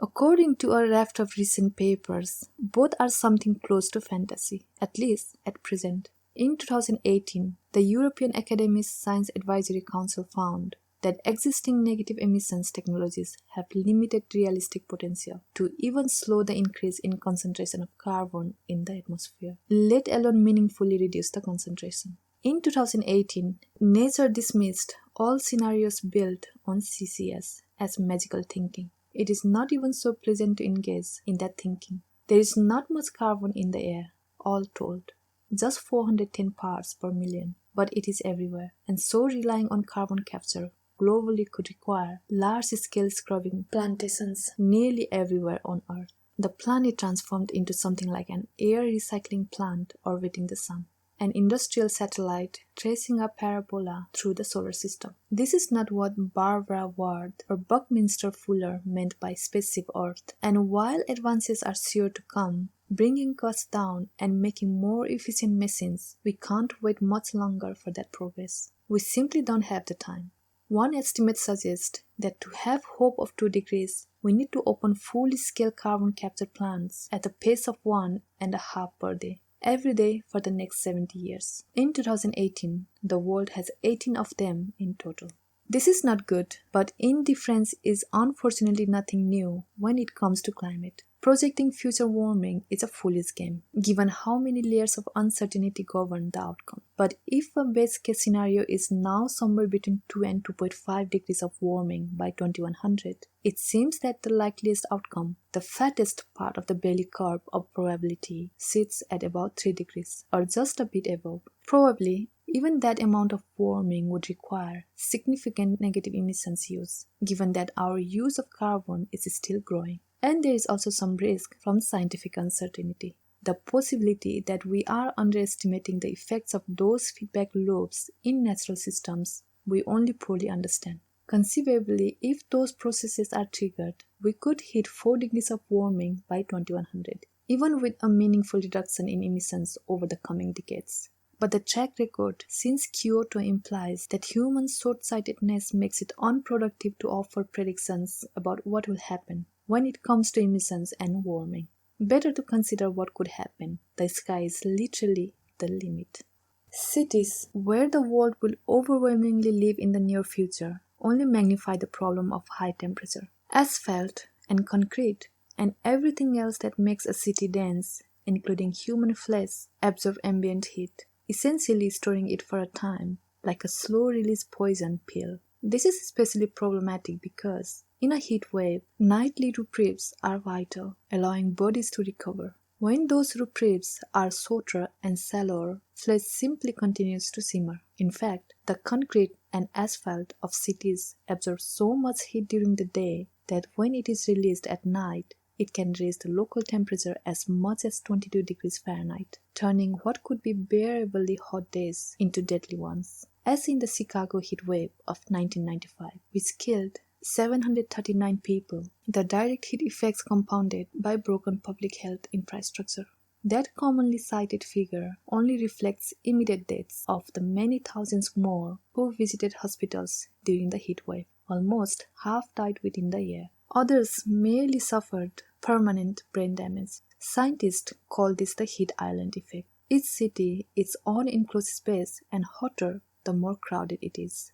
Of course, the world is rapidly urbanizing, with the United Nations estimating that 2/3 of the global population will live in cities by 2050. 2.5 billion new urbanites by that count. For a century or more, The city has seemed like a vision of the future to much of the world, which keeps inventing new scales of metropolis. Bigger than 5 million people, bigger than 10, bigger than 20. Climate change won't likely slow that pattern by much, but it will make the great migrations it reflects more perilous, with many millions of the world's ambitious flooding into cities, whose calendars are dotted with days of deadly heat, gathering in those new megalopolises like moths to a flame. In theory, climate change could even reverse those migrations, perhaps more totally than crime did in many American cities in the last century, turning urban populations in certain parts of the world outward as the cities themselves become unbearable. In the heat, roads in cities will melt and train tracks will buckle. This is actually happening already, but the impacts will mushroom in the decades ahead. Currently, there are 354 major cities with average maximum summertime temperatures of 95 degrees Fahrenheit or higher. By 2050, that list could grow to 970, and the number of people living in those cities and exposed to that deadly heat could grow eightfold to 1.6 billion. In the United States alone, 70,000 workers have been seriously injured by heat since 1992, and by 2050, 255,000 are expected to die globally from direct heat effects. Already, as many as 1 billion are at risk for heat stress worldwide, and a third of the world's population is subject to deadly heat waves at least 20 days each year. By 2100, that third will grow to half, even if we manage to pull up short of 2 degrees. If we don't, the number could climb to 3/4. In the United States, heat stroke has a pathetic reputation, a plague you learn about from summer camp like swimming cramps. But heat death is among the cruelest punishments to a human body, just as painful and disorienting as hypothermia. First comes heat exhaustion, mostly a mark of dehydration, profuse sweating, nausea, headache. After a certain point though, water won't help. Your core temperature rising as your body sends blood outward to the skin, hoping desperately to cool it down. The skin often reddens. Internal organs begin to fail. Eventually, you could stop sweating. The brain too stops working properly. And sometimes, after a period of agitation and combativeness, the episode is punctuated with a lethal heart attack. When it comes to extreme heat, Langeweiser has written, "You can no more escape the conditions than you can shed your skin." Hunger. Climates differ and plants vary, but the basic rule of thumb for staple cereal crops grown at optimal temperature is that for every degree of warming, yields decline by 10%. Some estimates run higher, which means that if the planet is 5 degrees warmer at the end of the century, when projections suggest we may have as many as 50% more people to feed, we may also have 50% less grain to give them, or even less, because yields actually decline faster the warmer things get, and proteins are worse. It takes 8 pounds of grain to produce just a single pound of hamburger meat, butchered from a cow that spent its life warming the planet with methane burps. Globally, grain accounts for about 40% of the human diet. When you add soybeans and corn, you get up to 2/3 of all human calories. Overall, the United Nations estimates that the planet will need nearly twice as much food in 2050 as it does today. And although it is a speculative figure, it's not a bad one. Polyani's plant physiologist will point out that the cereal crop math applies only to those regions already at peak growing temperature. And they are right. Theoretically, a warmer climate will make it easier to grow wheat in Greenland. But as a path-breaking paper by Rosamund Naylor and David Bassetti pointed out, the tropics are already too hot to efficiently grow grain, and those places where grain is produced today are already at optimal growing temperature, which means even a small warming will push them down a slope of declining productivity. The same, broadly speaking, is true for corn. At 4 degrees of warming, corn yields in the United States, the world's top producer of maize, are expected to drop by almost half. Predicted declines are not quite as dramatic in the next 3 biggest producers, China, Argentina, Brazil. But in each case, the country would lose at least a fifth of its productivity. A decade ago, climatologists might have told you that although direct heat undermined plant growth, the extra carbon in the atmosphere would have the opposite effect, a kind of airborne fertilizer. The effect is strongest on weeds, though, and does not seem to hold for grain. And at higher concentrations of carbon, plants grow thicker leaves, which sounds innocuous, but thicker leaves are worse at absorbing CO2, an effect that means by the end of the century, as much as 6.39 billion additional tons in the atmosphere each year. Beyond carbon, climate change means staple crops are doing battle with more insects. Their increased activity could cut yields an additional 2 to 4%, as well as fungus and disease, not to mention flooding. Some crops, like sorghum, are a bit more robust, but even in those regions where such alternatives have been a staple, their production has diminished recently. And while grain breeders have some hope that they can produce more heat-tolerant strains, they have been trying for decades without success. The world's natural wheat belt is moving poleward by about 160 miles each decade, but you can't easily move croplands north a few hundred miles, and not just because it's difficult to suddenly clear the land occupied now by towns, highways, office parks, and industrial installations. Yields in places like remote areas of Canada and Russia, even if they warmed by a few degrees, would be limited by the quality of soil there, since it takes many centuries for the planet to produce optimally fertile dirt. The lands that are fertile are the ones we are already using, and the climate is changing much too fast to wait for the northern soil to catch up. That soil, believe it or not, is literally disappearing. 75 billion tons of soil lost each year. In the United States, the rate of erosion is 10 times as high as the natural replenishment rate. In China and India, it is 30 to 40 times as fast.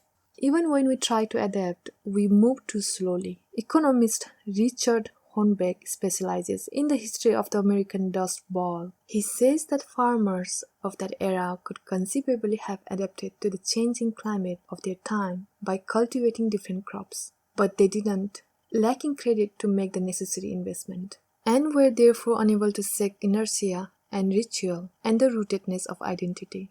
So instead of crops died out in cascading waves, crashing through whole American states and all the people living in them. As it happens, a similar transformation is unfolding in the American West right now. In 1879, the naturalist John Wesley Powell, who spent his downtime as a soldier during the Battle of Vicksburg studying the rocks that fill the Union trenches, divined a natural boundary running due north along the 100th meridian. It separated the humid and therefore cultivatable natural farmland of what became the Midwest from the arid, spectacular, but less farmable land of the true West. The divide ran through Texas, Oklahoma, Kansas, Nebraska, and the Dakotas, and stretches south into Mexico and north into Manitoba, Canada, separating more densely populated communities full of large farms from sparser, open land that was never truly made valuable by agriculture. Since just 1980, that boundary has moved fully 140 miles east, almost to the 98th parallel, drying up hundreds of thousands of square miles of farmland in the process. The planet's only other similar boundary is the one separating the Sahara Desert from the rest of Africa. That desert has expanded by 10% too. In the winter, the figure is 18%. The privileged children of the industrialized West have long laughed at the predictions of Thomas Malthus, the British economist who believed that long-term economic growth was impossible, since each bumper crop or episode of growth would ultimately produce more children to consume or absorb it. And as a result, the size of any population, including that of the planet as a whole, was a check against material well-being. In 1968, Paul Ehrlich made a similar warning, updated for a 21st century planet with many times more people on it, with his widely derided The Population Bomb, which proposed that the economic and agricultural productivity of the earth had already reached its natural limit, and which was published, as it happened, just as the productivity gains from what's called the Green Revolution were coming into focus. The term which today is sometimes used to describe advances in clean energy first arose to name the incredible boom in agricultural yields produced by innovations in farming practices in the middle of the 20th century. In the half-century since, not only has the world's population doubled, but the fraction of people living in extreme poverty has fallen by a factor of about 6, from just more than half of humanity to 10%. In the world's developing countries, undernourishment has dropped from more than 30% in 1970 to close to 10% today. These developments counsel sanguinity in the face of all kinds of environmental pressures, and in his recent book on the meaning of the 20th century agricultural boom, the writer Charles Mann divides those who respond to the seeming challenge of resource scarcity with reflexive optimism, whom he calls wizards, from those who see collapse always around the corner, whom he calls prophets. But though the Green Revolution seems almost too perfectly conceived and executed to refute Ehrlich's alarmism, Mann himself is not sure what the lessons are. It may be a bit early to judge Ehrlich, or perhaps even his godfather, Malthus, since nearly all of the astonishing productivity gains of the last century trace back to the work of a single man. Norman Borlaug, perhaps the best argument for the humanitarian virtue of America's imperial century. Born to Iowa family farmers in 1914, he went to state school, found work at DuPont, and then, with the help of the Rockefeller Foundation, developed a new collection of high-yield, disease-resistant wheat varieties that are now credited with saving the lives of 1 billion people worldwide. Of course, if those grains were a one-time boost, engineered in large part by a single man, how comfortably can we count on future improvements? The academic term for the subject of this debate is carrying capacity. How much population can a given environment ultimately support before collapsing or degrading from overuse? But it is one thing to consider what might be the maximum yield of a particular plot of earth, and another to contemplate how fully that number is governed by environmental systems, far larger and more diffusely determined than even an imperial wizard like Borlaug could reasonably expect to command and control. Global warming, in other words, is more than just one input in an equation to determine carrying capacity. It is the set of conditions under which all of our experiments to improve that capacity will be conducted. In this way, climate change appears to be not merely one challenge among many facing a planet already struggling with civil strife and war and horrifying inequality and far too many other insoluble hardships to iterate, but the all-encompassing stage on which all those challenges will be met. A whole sphere, in other words, which literally contains within it all of the world's future problems and all of its possible solutions. Curiously, maddeningly, this can be the same. The graphs that show so much recent progress in the developing world on poverty, on hunger, on education, and infant mortality, and life expectancy, and gender relations, and more, are practically speaking the same graphs that trace the dramatic rise in global carbon emissions that has brought the planet to the brink of overall catastrophe. This is one aspect of what is meant by the term climate justice. Not only is it undeniably the case that the cruelest impacts of climate change will be borne by those least resilient in the face of climate tragedy, but to a large degree, what could be called the humanitarian growth of the developing world's middle class since the end of the Cold War has been paid for by fossil fuel-driven industrialization, an investment in the well-being of the global south made by mortgaging the ecological future of the planet. This is one reason that our global climate fate will be shaped so overwhelmingly by the development patterns of China and India, who have the tragic burden of trying to bring many hundreds of millions more into the global middle class, while knowing that the easy paths taken by the nations that industrialized in the 19th and even 20th centuries are now paths to climate chaos. which is not to say they won't follow them anyway. By 2050, milk consumption in China is expected to grow to triple the current level, thanks to the changing, west-facing taste of its emerging consumer classes, a single-item boom in a single country that is expected, all by itself, to increase global greenhouse gas emissions from dairy farming by about 35%. Already, global food production accounts for about a third of all emissions.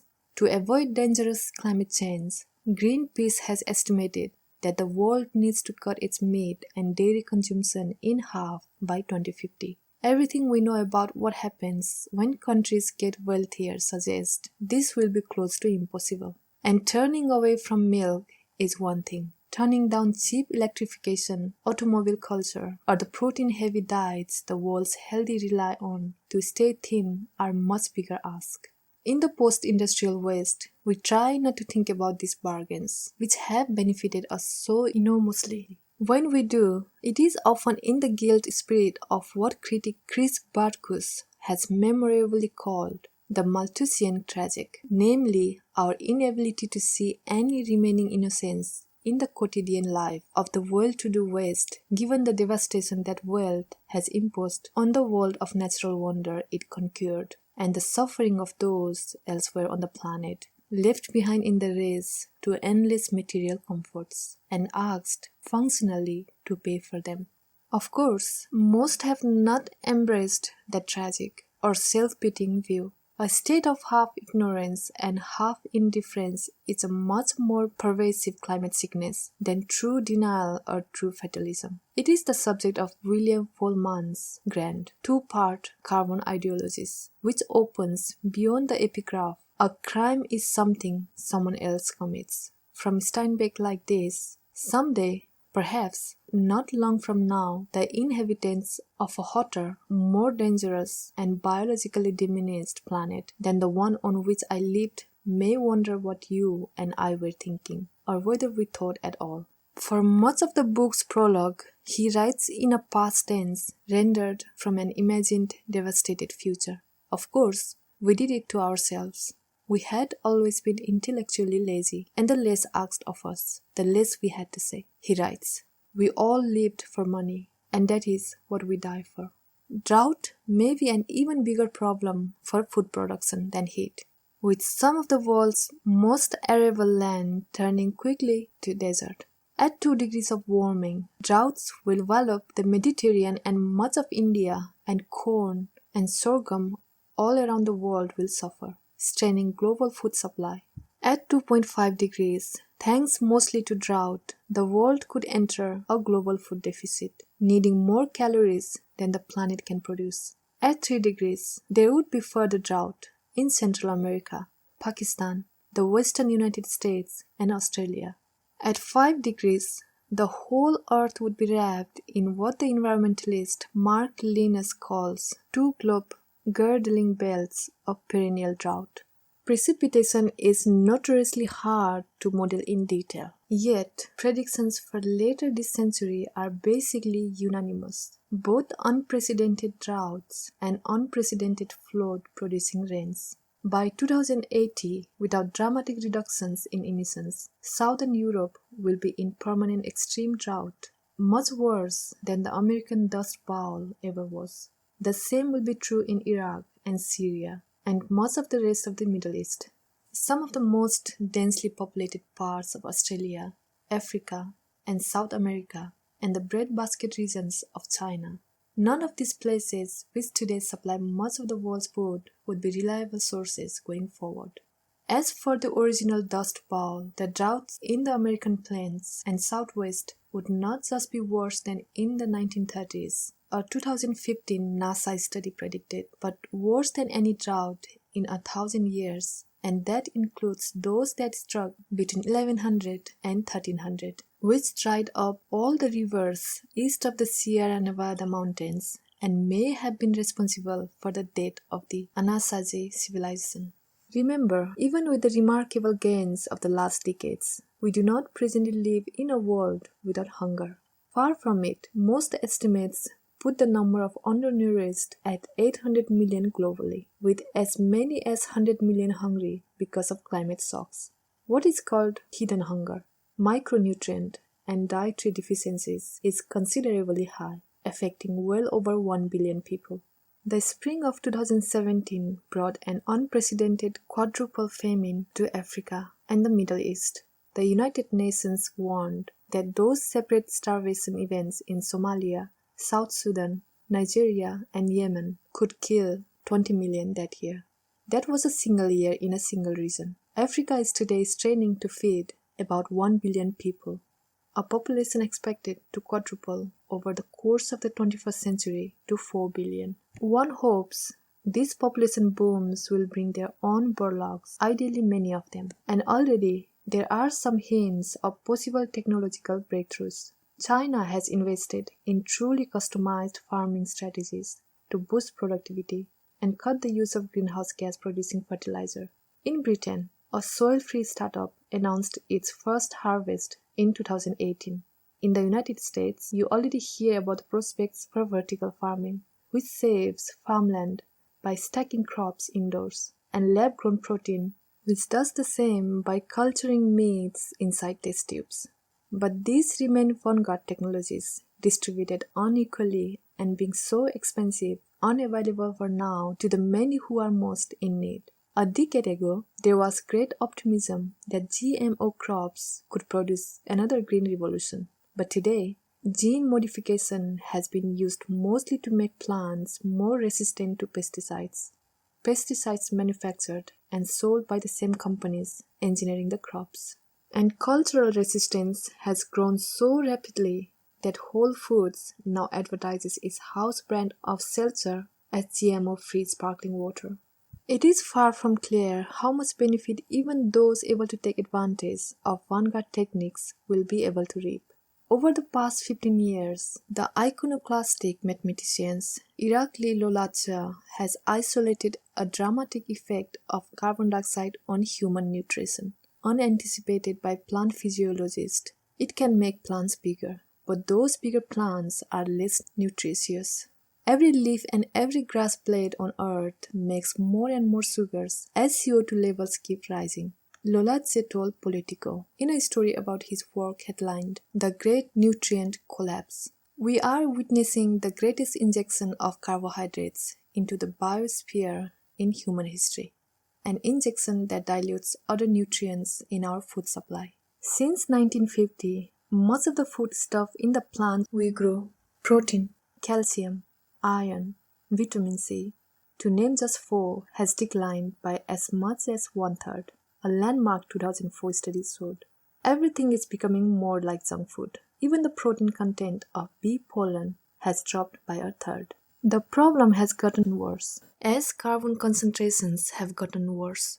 Recently, researchers estimated that by 2050, as many as 150 million people in the developing world will be at risk of protein deficiency as the result of nutrient collapse. Since so many of the world's poor depend on crops rather than animal meat for protein, 138 million could suffer from a deficiency of zinc, essential to healthy pregnancies, and 1.4 billion could face a dramatic decline in dietary iron, pointing to a possible epidemic of anemia. In 2018, a team led by Chunwo Cho looked at the protein content of 18 different strains of rice, the staple crop for more than 2 billion people, and found that more carbon dioxide in the air produced nutritional declines across the board, drops in protein content, as well as in iron, zinc, and vitamins B1, B2, B5, and B9. Really everything but vitamin E. Overall, the researchers found that acting just through that single crop, rice, carbon emissions could imperil the health of 600 million people. In previous centuries, empires were built on that crop. Climate change promises another, an empire of hunger, erected among the world's poor. Drowning. That the sea will become a killer is a given. Barring a reduction of emissions, we could see at least 4 feet of sea level rise, and possibly 8 by the end of the century. A radical reduction, of the scale that could make the Paris 2-degree goal a conceivably attainable, if quite optimistic target, could still produce as much as 2 meters or 6 feet by 2100. Perversely, for a generation now, we have been comforted by numbers like this. When we think the worst that climate change can bring is an ocean a few feet higher, anyone who lives even a short distance from the coast feels like they can breathe easy. In that way, even alarmist popular writing about global warming has been a victim of its own success. So focused on sea level rise that it has blinded readers to all the climate scourges beyond the oceans that threaten to terrorize the coming generations. Direct heat, extreme weather, pandemic disease, and more. But as familiar as sea level rise may seem, it surely deserves its place at the center of the picture of what damage climate change will bring. That so many feel already acclimated to the prospect of a near future world with dramatically higher oceans should be as dispiriting and disconcerting as if we had already come to accept the inevitability of extended nuclear war, because that is the scale of devastation the rising oceans will unleash.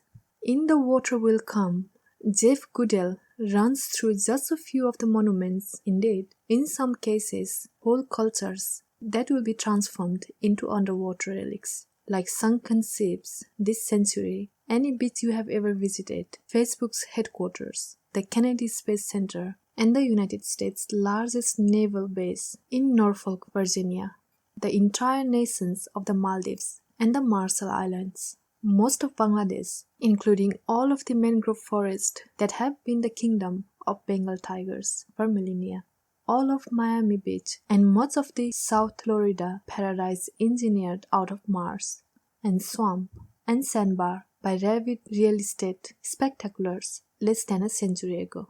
St. Mark's Basilia in Venice, today nearly 1,000 years old, Venice Beach, and Santa Monica in Los Angeles, the White House at 1600 Pennsylvania Avenue, as well as Trump's Winter White House at Mar-a-Lago, Richard Nixon's in Key Biscayne, and the original Harry Truman's in Key West. This is a very partial list. We have spent the millennia since Plato enamored with the story of a single drowned culture, Atlantis, which, if it ever existed, was probably a small archipelago of Mediterranean islands, with a population numbering in the thousands, possibly tens of thousands. By 2100, if we do not halt emissions, as much as 5% of the world's population will be flooded every single year. Jakarta is one of the world's fastest growing cities, today home to 10 million. Thanks to flooding and literal sinking, it could be entirely underwater as soon as 2050. Already, China is evacuating hundreds of thousands every summer to keep them out of the range of flooding in the Pearl River Delta. What would be submerged by these floods are not just the homes of those who flee, hundreds of millions of new climate refugees unleashed onto a world incapable at this point of accommodating the needs of just a few million, but communities, schools, shopping districts, farmlands, office buildings, and high-rises, regional cultures so sprawling that just a few centuries ago we might have remembered them as empires unto themselves. Now suddenly, underwater museums showcasing the way of life in the 1 or 2 centuries when humans, rather than keeping their safe distance, rushed to build up at the coastline. It will take thousands of years, perhaps millions, for quartz and feldspar to degrade into sand that might replenish the beaches we lose. Much of the infrastructure of the internet, one study showed, could be drowned by sea level rise in less than 2 decades. And most of the smartphones we use to navigate it are today manufactured in Shenzhen, which, sitting right in the Pearl River Delta, is likely to be flooded soon as well. In 2018, the Union of Concerned Scientists found that nearly 311,000 homes in the United States would be at risk of chronic inundation by 2045, a time span, as they pointed out, no longer than a mortgage.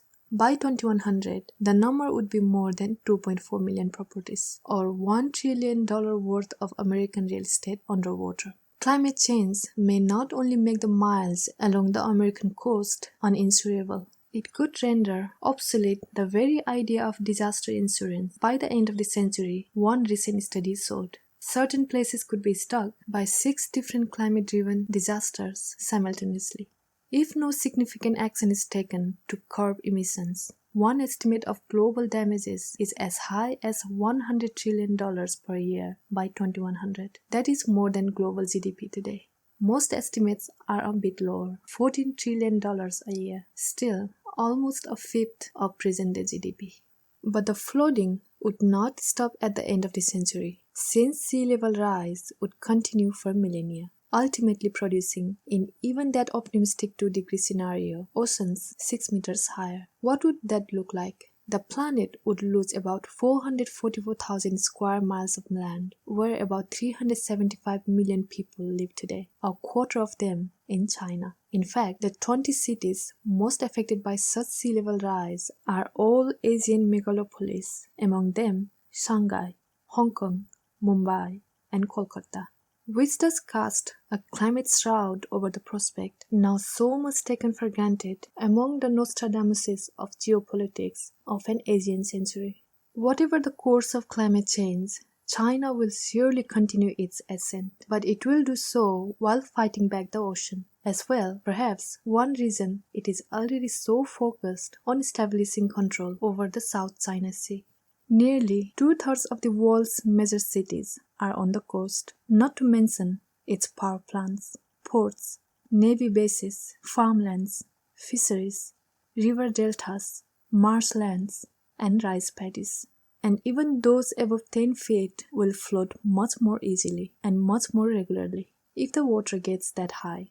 Already, flooding has quadrupled since 1980, according to the European Academy's Science Advisory Council, and doubled since just 2004.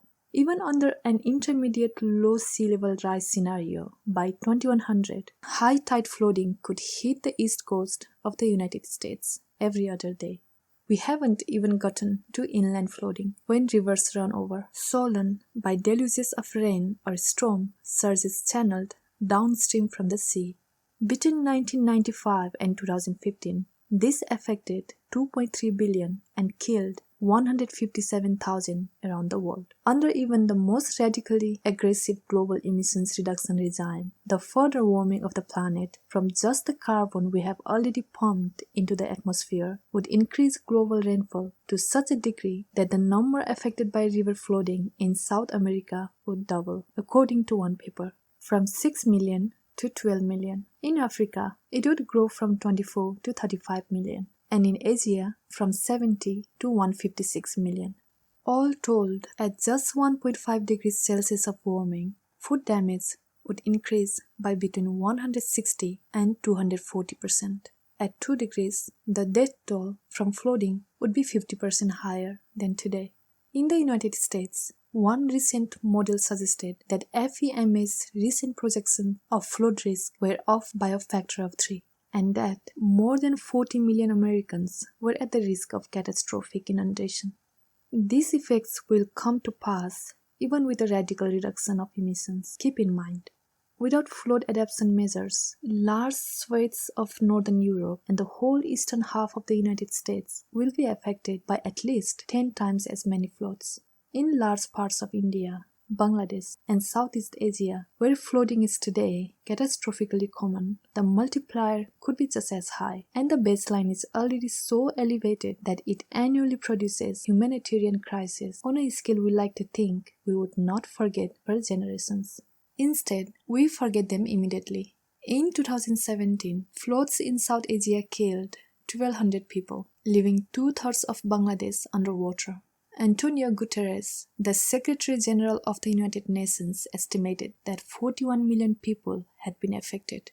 As with so much climate change data, those numbers can numb, but 41 million is as much as 8 times the entire global population at the time of the Black Sea deluge 7,600 years ago, reputedly so dramatic and catastrophic a flood that it may have given rise to our Noah's Ark story.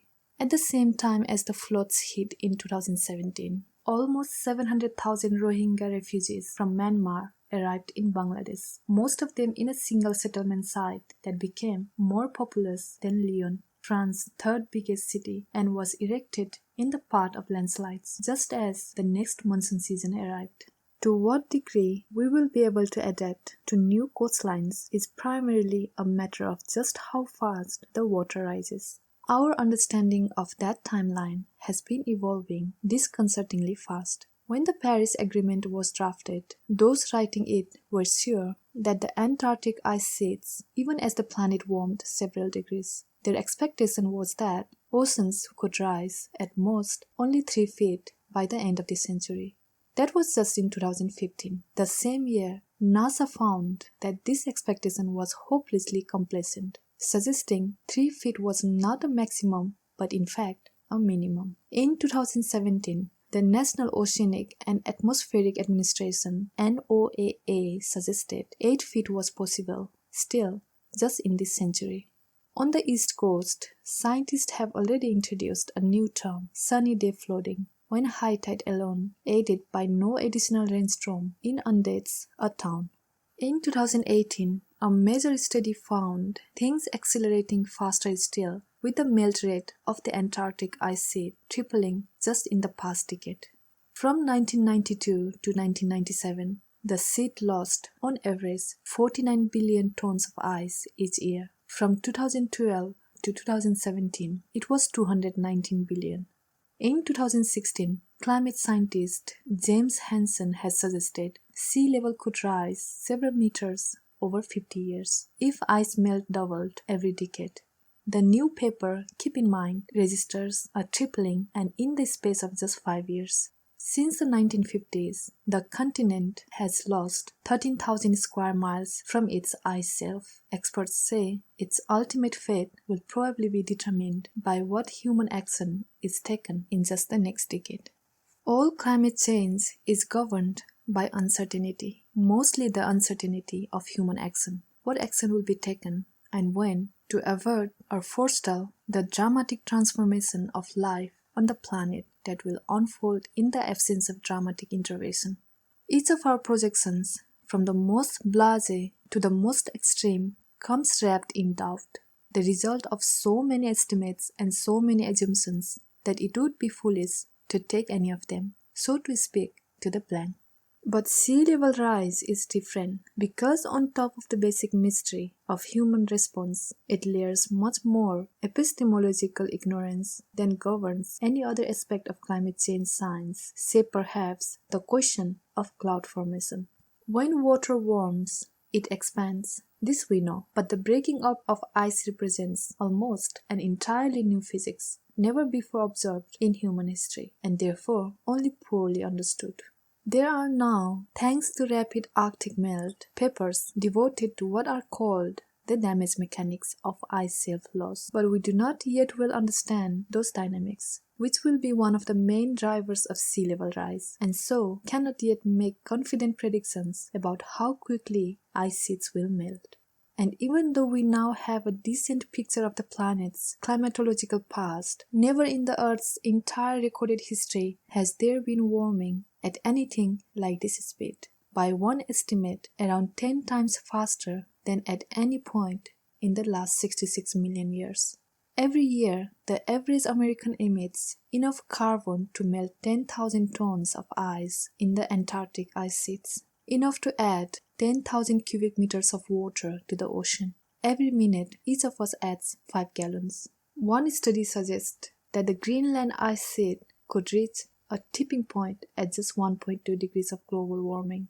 We are nearing that temperature level today, already at 1.1 degrees. Melting that ice sheet alone would, over centuries, raise sea levels 6 meters, eventually drowning Miami and Manhattan, and London and Shanghai and Bangkok and Mumbai. And while business as usual emissions trajectories warm the planet by just over 4 degrees by 2100, because temperature changes are unevenly distributed around the planet, they threaten to warm the Arctic by 13.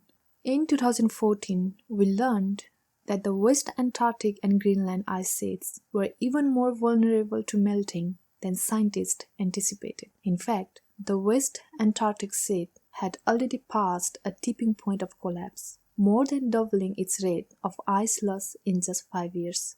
The same had happened in Greenland, where the ice sheet is now losing almost 1 billion tons of ice every single day. The two sheets contain enough ice to raise global sea levels 10 to 20 feet each. In 2017, it was revealed that 2 glaciers in the East Antarctic sheet were also losing ice at an alarming rate. 18 billion tons of ice each year, enough to cover New Jersey in 3 feet of ice. If both glaciers go, scientists expect ultimately an additional 16 feet of water. In total, the 2 Antarctic ice sheets could raise sea level by 200 feet.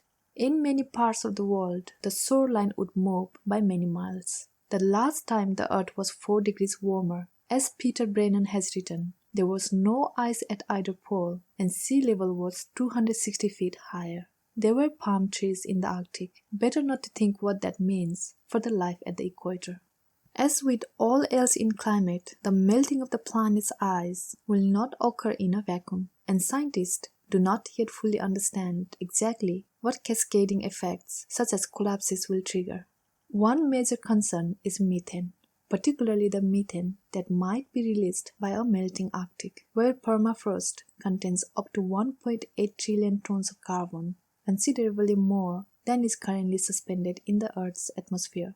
When it thaws, some of it will evaporate as methane, which is, depending on how you measure, at least several dozen times more powerful a greenhouse gas than carbon dioxide. When I first began seriously researching climate change, the risk from a sudden release of methane from the Arctic permafrost was considered quite low. In fact, so low that most scientists derided casual discussion of it as reckless, fear-mongering, and deployed mockingly hyperbolic terms like Arctic methane time bomb and burps of death to describe what they saw as climate risk not much worth worrying about in the near terms. The news since has not been encouraging. One Nature paper found that the release of Arctic methane for permafrost lakes could be rapidly accelerated by bursts of what is called abrupt thawing already underway. Atmospheric methane levels have risen dramatically in recent years, confusing scientists unsure of their source. New research suggests the amount of gas being released by Arctic lakes could possibly double going forward. It's not clear whether this methane release is new or just that we finally begin to pay attention to it. But while the consensus is still that a rapid, sudden release of methane is unlikely, the new research is a case study in why it is worthwhile to consider and take seriously such unlikely but possibly climate risk. When you define anything outside a narrow band of likelihood as irresponsible to consider or talk about or plan for, even unspectacular new research findings can catch you flat-footed. Today, all do agree that the permafrost is melting. The permafrost line having retreated 80 miles north in Canada over the last 50 years. The most recent IPCC assessment projects a loss of near-surface permafrost of between 37 and 81% by 2100, though most scientists still believe that carbon will be released slowly, and mostly as less terrifying carbon dioxide. But as far as 2011, NOAA and the National Snow and Ice Data Center predicted that thawing permafrost would flip the whole region from being what is called a carbon sink, which absorbs atmospheric carbon, to a carbon source, which releases carbon as quickly as the 2020s. By 2100, the same study said the Arctic will have released 100 billion tons of carbon. That is the equivalent of half of all the carbon produced by humanity since industrialization began. Remember, that is the Arctic feedback loop that does not much concern many scientists in the near term. The one that concerns them more at present is what is called the albedo effect.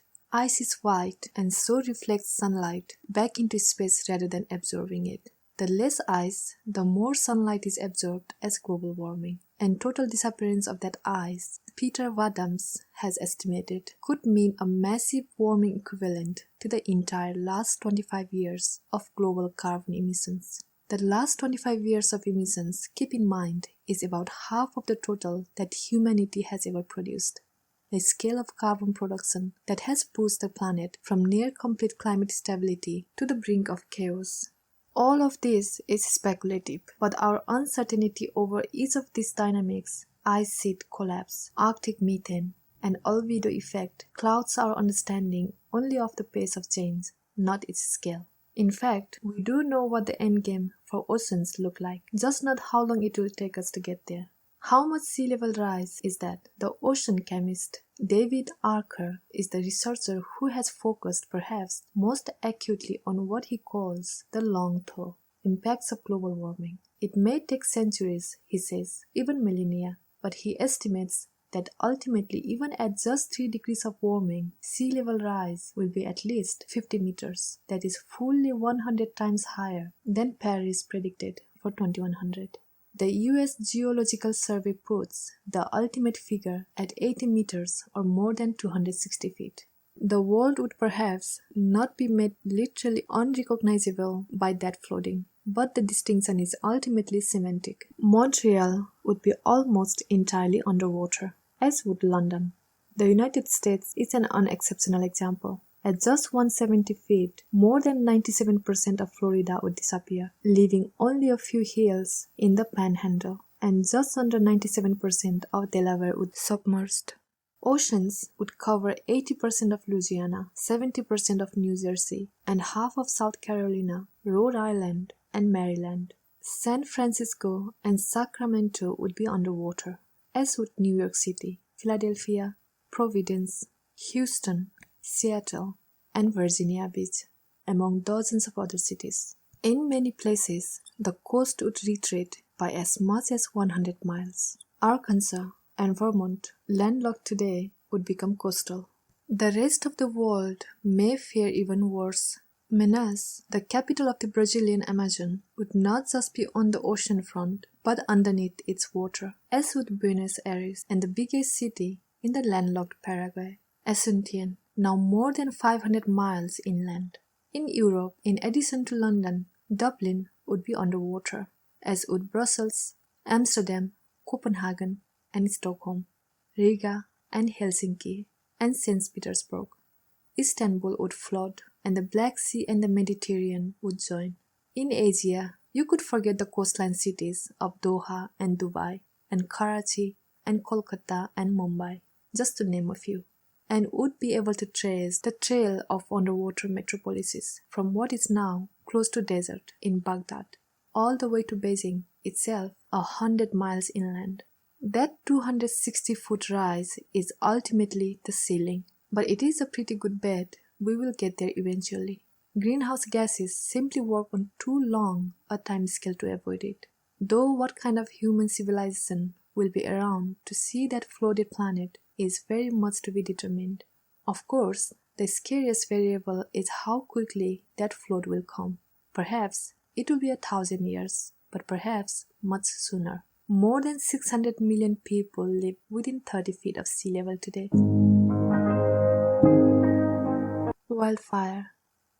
The time between Thanksgiving and Christmas is meant to be in Southern California the start of rainy season, not in 2017.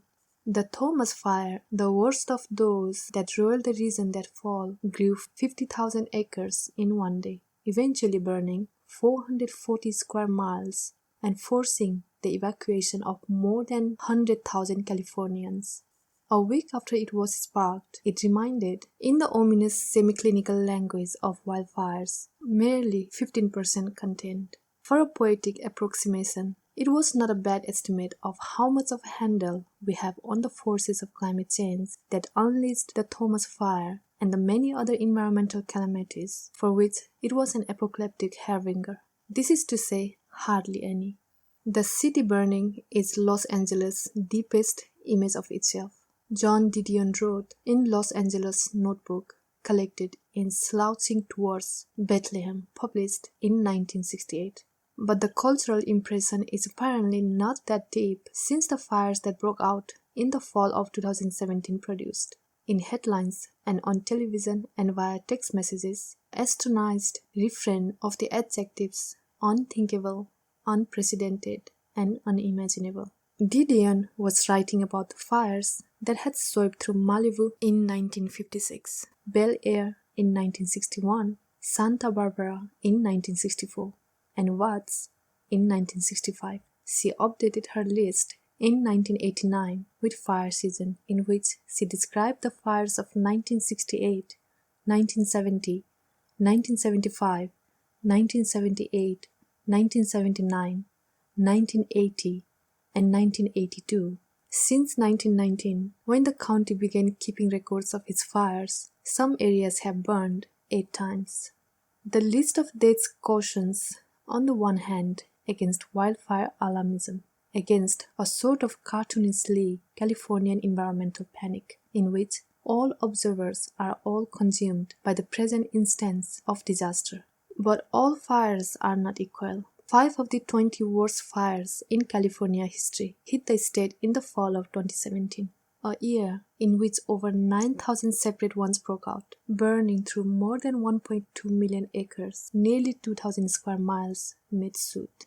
That October, in Northern California, 172 fires broke out in just 2 days. Devastation so cruel and sweeping that 2 different accounts were published in 2 different local newspapers of 2 different aging couples taking desperate cover in pools as the fires swallowed their homes. One couple survived, emerging after 6 excruciating hours to find their home transformed into an ash monument. In the other account, it was only the husband who emerged, his wife of 55 years having died in his arms. As Americans traded horror stories in the aftermath of those fires, they could be forgiven for mixing up the stories or being confused. That climate terror could be so general as to provide variation on such a theme had seemed, as recently as that September, impossible to believe. The following year offered another variation. In the summer of 2018, the fires were fewer in number, totaling only 6,000. But just one that made up a whole network of fires together called Mendocino Complex burned almost 500,000 acres alone. In total, more than 2,000 square miles in the state burned to flame, and smoke blanketed almost half the country. Things were worse to the north. In British Columbia, where more than 3 million acres burned, producing smoke that would, if followed the pattern of previous Canadian plumes, travel across the Atlantic to Europe. Then in November came the Woolsey Fire, which forced the evacuation of 170,000, and the Camp Fire, which was somehow worse, burning through more than 200 square miles and incinerating an entire town so quickly that the evacuees, 50,000 of them, found themselves sprinting past exploding cars, their sneakers melting to the asphalt as they ran. It was the deadliest fire in California history, a record that had been set almost a century before by the Griffin Park Fire of 1933. If these wildfires were not unprecedented, in California at least, what did we mean when we called them that? Like September 11, which followed several decades of morbid American fantasies about the World Trade Center, this new class of terror looked to a horrified public like a climate prophecy, made in fear, now made real. That prophecy was threefold. First, the simple intuition of climate horrors, and especially biblical premonition, when the plague is out of control fire, like a dust storm of flame. Second, the expanding reach of wildfires in particular, which now can feel, in much of the West, only a gust of bad wind away. But perhaps the most harrowing of the ways in which the fires seem to confirm our cinematic nightmares was the third. That climate chaos could breach our most imperious fortresses, that is our cities. With hurricanes Katrina, Sandy, Harvey, Irma, and Michael, Americans have gotten acquainted with the threat of flooding. But water is just the beginning. In the affluent cities of the West, even those conscious of environmental change have spent the last few decades walking our street grids and driving our highways, navigating our superabundant supermarkets and all everywhere internet, and believing that we had built our way out of nature. We have not. A paradise dreamscape erected in a barren desert. LA has always been an impossible city, as Mike Davis has so brilliantly written. The sight of flames startling the 8-lane I-405 is a reminder that it is still impossible. In fact, getting more so. For a time, we have come to believe that civilization moved in the other direction, making the impossible first possible and then stable and routine. With climate change, we are moving instead toward nature and chaos into a new realm unbounded by the analogy of any human experience. Two big forces conspire to prevent us from normalizing fires like this, though neither is exactly a cause for celebration. The first is that extreme weather won't let us, since it won't stabilize, so that even within a decade, it's a fair bet that these fires, which now occupy the nightmares of every Californian, will be thought of as the old normal, the good old days. The second force is also contained in the story of the wildfires. The way that climate change is finally striking close to home, some quite special homes. The California fires of 2017 burned the state's wine crop, blow-torched million-dollar vacation properties, and threatened both the Getty Museum and Rupert Murdoch's Bel Air estate. There may not be two better symbols of the imperiousness of American money than those two structures. Nearby, the sunshiny children's fantasia of Disneyland was quickly canopied as the fires began to encroach by an eerily apocalyptic orange sky. On local golf courses, the West Coast wealthy still showed up for their tea times, swinging their clubs just yards from blazing fires in photographs that could not have been more perfectly staged to skewer the country's indifferent plutocracy. The following year, Americans watched the Kardashians evacuate via Instagram stories, then read about the private firefighting forces they employed. The rest of the state relied on conscripted convicts earning as little as $1 a day. By accidents of geography and by the force of its wealth, the United States has, to this point, been mostly protected from the devastation climate change has already visited on parts of the less developed world, mostly. The fact that warming is now hitting our wealthiest citizens is not just an opportunity for an ugly burst of liberal schadenfreude, it is also a sign of just how hard and how indiscriminately it is hitting. All of a sudden, it's getting a lot harder to protect against what is coming. What is coming? Much more fire, much more often, burning much more land. Over the last 5 decades, the wildfire season in the western United States has already grown by 2.5 months. Of the 10 years with the most wildfire activity on record, 9 have occurred since 2000. Globally, since just 1979, the season has grown by nearly 20%. The American wildfires now burn twice as much land as they did as recently as 1970. By 2050, destruction from wildfires is expected to double again. And in some places within the United States, the area burned could grow 5-fold. For every additional degree of global warming, it could quadruple. What this means is that at 3 degrees of warming, our likely benchmark for the end of the century, the United States might be dealing with 16 times as much devastation from fire as we are today. When in a single year, 10 million acres were burned. At 4 degrees of warming, the fire season would be 4 times worse still. The California fire captain believes the term is already outdated. We don't even call it fire season anymore, he said in 2017. Take the season out, it's year-round. But wildfires are not an American affliction. They are a global pandemic. In icy Greenland, fires in 2017 appeared to burn 10 times more area than in 2014. And in Sweden, in 2018, forests in the Arctic Circle went up in flames. Fires that far north may seem innocuous, relatively speaking, since there are not so many people up there. But they are increasingly more rapidly than fires in lower latitudes, and they concern climate scientists greatly. The soot and ash they give off can land on and blacken ice sheets, which then absorbs more of the sun's rays and melt more quickly. Another Arctic fire broke out on the Russia-Finland border in 2018, and smoke from Siberian fires that summer reached all the way to the mainland United States. That same month, the 21st century's second deadliest wildfire had swept through the Greek seaside, killing 95. At one resort, dozens of guests tried to escape the flames by descending a narrow stone staircase into the Aegean, only to be engulfed along the way, dying literally in each other's arms.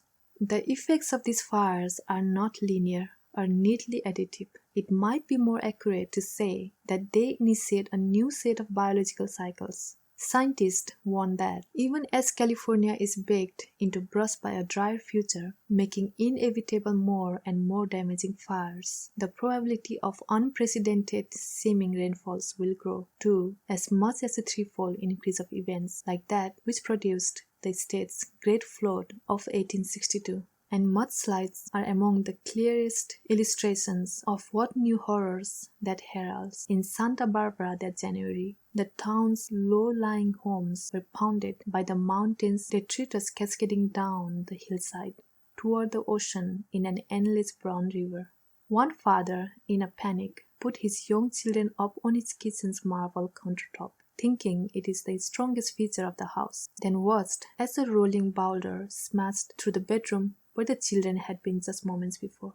One kindergartner who did not make it was found close to 2 miles from his home, in a gully traced by train tracks close to the waterfront, having been carried there presumably on a continuous wave of mud.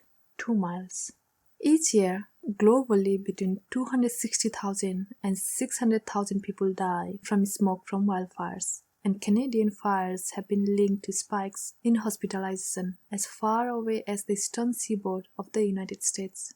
Drinking water in Colorado was damaged for years by the fallout from the single wildfire in 2002. In 2014, Canada's Northwest Territories were blanketed with wildfire smoke, producing a 42% spike in hospital visits for respiratory ailments and what one study called a profound negative effect on individual well-being. One of the strongest emotions that people felt was isolation, the lead researcher later said. There is a sense of not being able to get away. Where do you go? There is smoke everywhere. When trees die by natural processes, by fire, at the hands of humans, they release into the atmosphere the carbon stored within them, sometimes for as long as centuries. In this way, they are like coal, which is why the effect of wildfires on emissions is among the most feared climate feedback loops that the world's forests, which have typically been carbon sinks, would become carbon sources, unleashing all that stored gas. The impact can be especially dramatic when the fires ravage forests arising out of peat. Peatland fires in Indonesia in 1997, for instance, released up to 2.6 billion tons of carbon, 40% of the average annual global emissions level. And more burning only means more warming, only means more burning. In California, a single wildfire can entirely eliminate the emissions gains made that year by all of the state's aggressive environmental policies. Fires of that scale happen now every year. In this way, they make a mockery of the technocratic, meliorist approach to emissions reduction.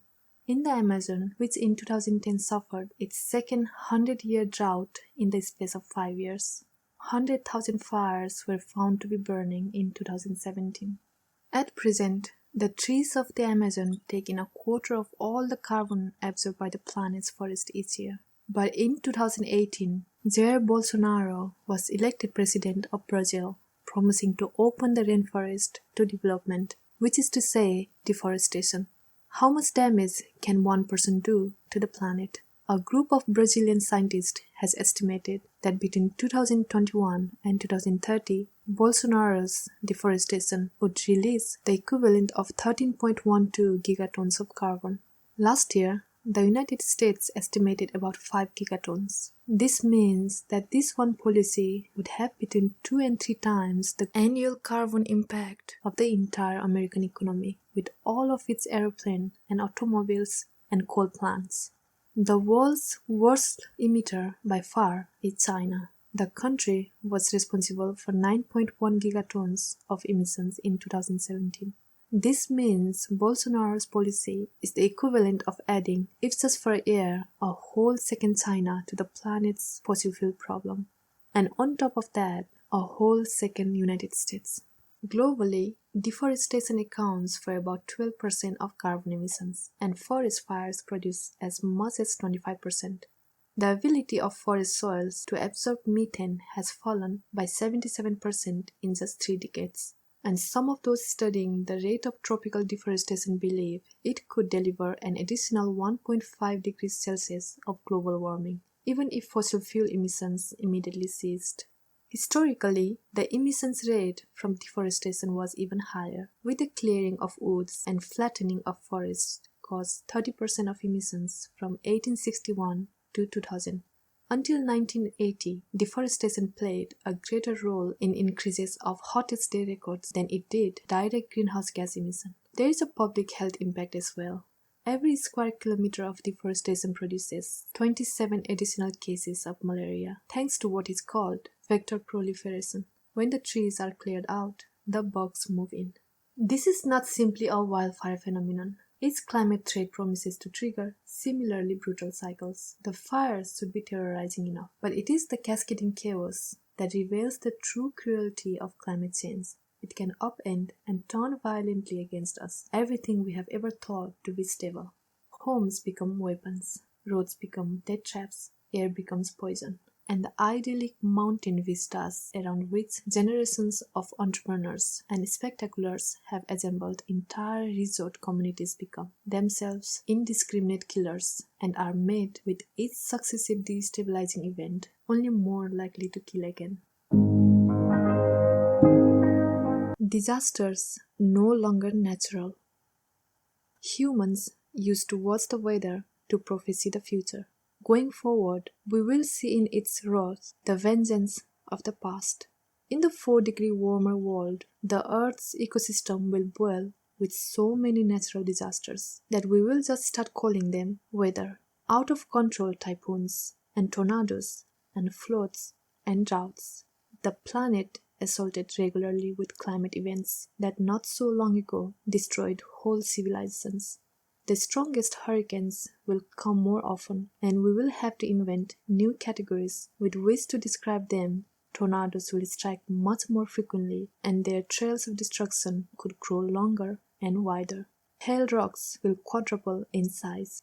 Early naturalists talked more about deep time, the perception they had complementing the grandeur of this valley, or that rock basin, of the profound slowness of nature. But the perspective changes when history accelerates. What lies in store for us is more like what Aboriginal Australians, talking with Victorian anthropologists, called dream time, or everyone, the semi-mythical experience of encountering, in the present moment, an out-of-time past when ancestors, heroes, and demigods crowded an epic stage. You can find it already by watching footage of an iceberg collapsing into the sea, a feeling of history happening all at once. It is the summer of 2017 in the Northern Hemisphere brought unprecedented extreme weather. 3 major hurricanes arising in quick succession in the Atlantic. The epic 500,000-year rainfall of Hurricane Harvey, dropping on Houston 1 million gallons of water for nearly every single person in the entire states of Texas. The wildfire of California, 9,000 of them burning through more than 1 million acres, and those in icy Greenland, 10 times bigger than those in 2014. The floods of South Asia, clearing 45 million from their homes. Then the record-breaking summer of 2018 made 2017 seem positively idyllic.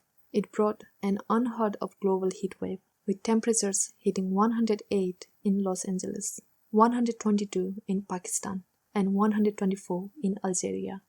In the world's oceans, 6 hurricanes and tropical storms appeared on the radars at once, including one Typhoon Mangkhut that hit the Philippines and then Hong Kong, killing nearly 100 and wreaking $1 billion in damages, and another, Hurricane Florence, which more than doubled the average annual rainfall in North Carolina, killing more than 50 and inflicting $17 billion worth of damage. There were wildfires in Sweden, all the way in the Arctic Circle, and across so much of the American West that half the continent was fighting through smoke, those fires ultimately burning close to 1.5 million acres. Parts of Yosemite National Park were closed, as were parts of Glacier National Park in Montana, where temperatures also topped 100. In 1850, the area had 150 glaciers. Today, all but 26 are melted. By 2040, the summer of 2018 will likely seem normal, but extreme weather is not a matter of normal. It is what roars back at us from the ever-worsening fringe of climate events. This is among the scariest features of rapid climate change. Not that it changes the everyday experience of the world, though it does that, and dramatically, but that it makes once unthinkable outlier events much more common, and ushers whole new categories of disaster into the realm of the possible. Already, storms have doubled since 1980, according to the European Academy's Science Advisory Council. And it is now estimated that New York City will suffer 500-year floods once every 25 years. But sea level rise is more dramatic elsewhere, which means that storm surges will be distributed unequally. In some places, storms on that scale will hit even more frequently.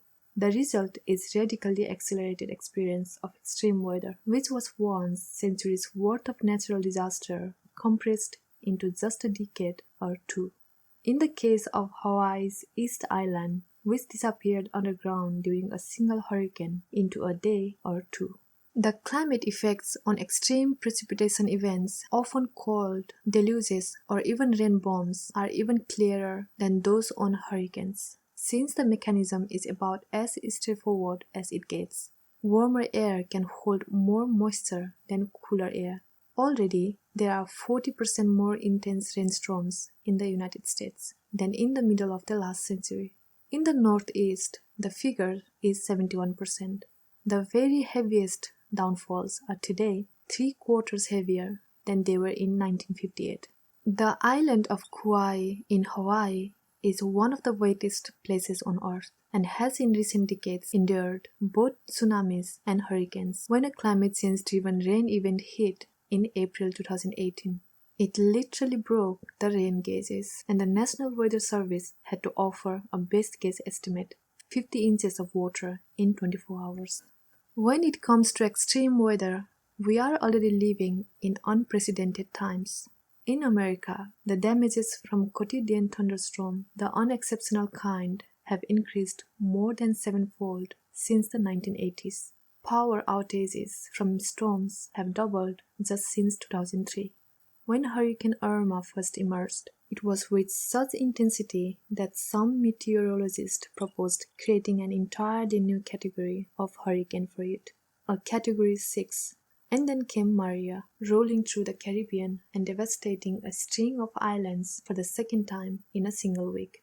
Two storms of such intensity that the islands might be prepared to endure them once a generation, or perhaps even less often. In Puerto Rico, Maria wiped out power and running water for much of the island for months, flooding its agricultural lands so fully that one farmer predicted the island would not produce any food for the next year. In its aftermath, Maria also showed one of the uglier aspects of our climate blindness. Puerto Ricans are US citizens and live not far from the mainland on an island millions of Americans have visited personally. And yet, when climate disaster struck there, we processed their suffering, perhaps out of psychological self-interest, as foreign and far away. Trump barely mentioned Puerto Rico in the week after Maria. And while that may not surprise, neither did the Sunday talk shows. By the weekend, the few days after the hurricane traversed the island, it was off the front page of the New York Times as well.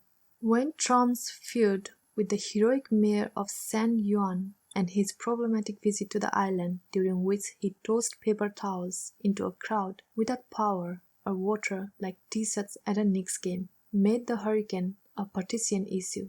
Americans did begin to focus on the destruction a bit more, but the attention paid remains trivial compared to the humanitarian toll, and when compared to the response to natural disasters that have recently hit the American mainland.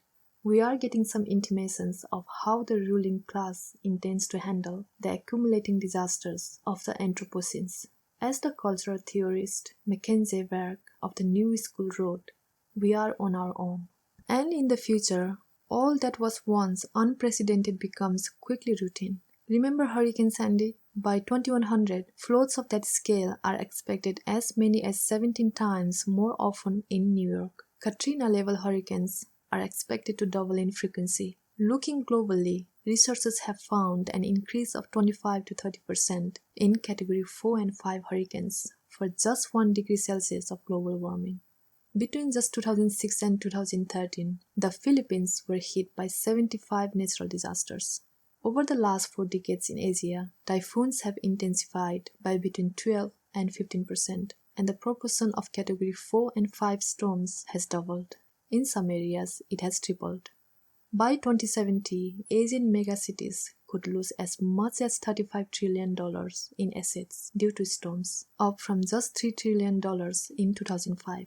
We are so far from investing in adequate defenses against these storms that we are still building out into their paths, as though we are homesteaders staking claim to land cleared each summer by tornadoes, committing ourselves blindly to generations being punished by natural disaster. In fact, it is worse than that, since paving over stretches of vulnerable coast, as we have done most conspicuously in Houston and New Orleans, stops up natural drainage systems with concrete that extends each epic flood. We tell ourselves we are developing the land, in some cases, fabricating it from Mars. What we are really building are bridges to our own suffering, since it's not just those new concrete communities built right into the floodplain that are vulnerable, but all those communities behind them, built on the expectation that the old swampy coastline could protect them, which does call into question just what we mean, in the age of the Anthropocene, by the phrase natural disaster. Dreamtime weather won't stop at the shore, but will blanket the life of every human living on the planet, no matter how far from the coast. The warmer the Arctic, the more intense the blizzards in the northern latitudes. That's what's given the American Northeast 2010's Snowpocalypse, 2014's Snowmageddon, and 2016's Snowzilla. The inland effects of climate change are being felt in warmer seasons too. In April 2011, just 1 month, 758 tornadoes swept the American countryside.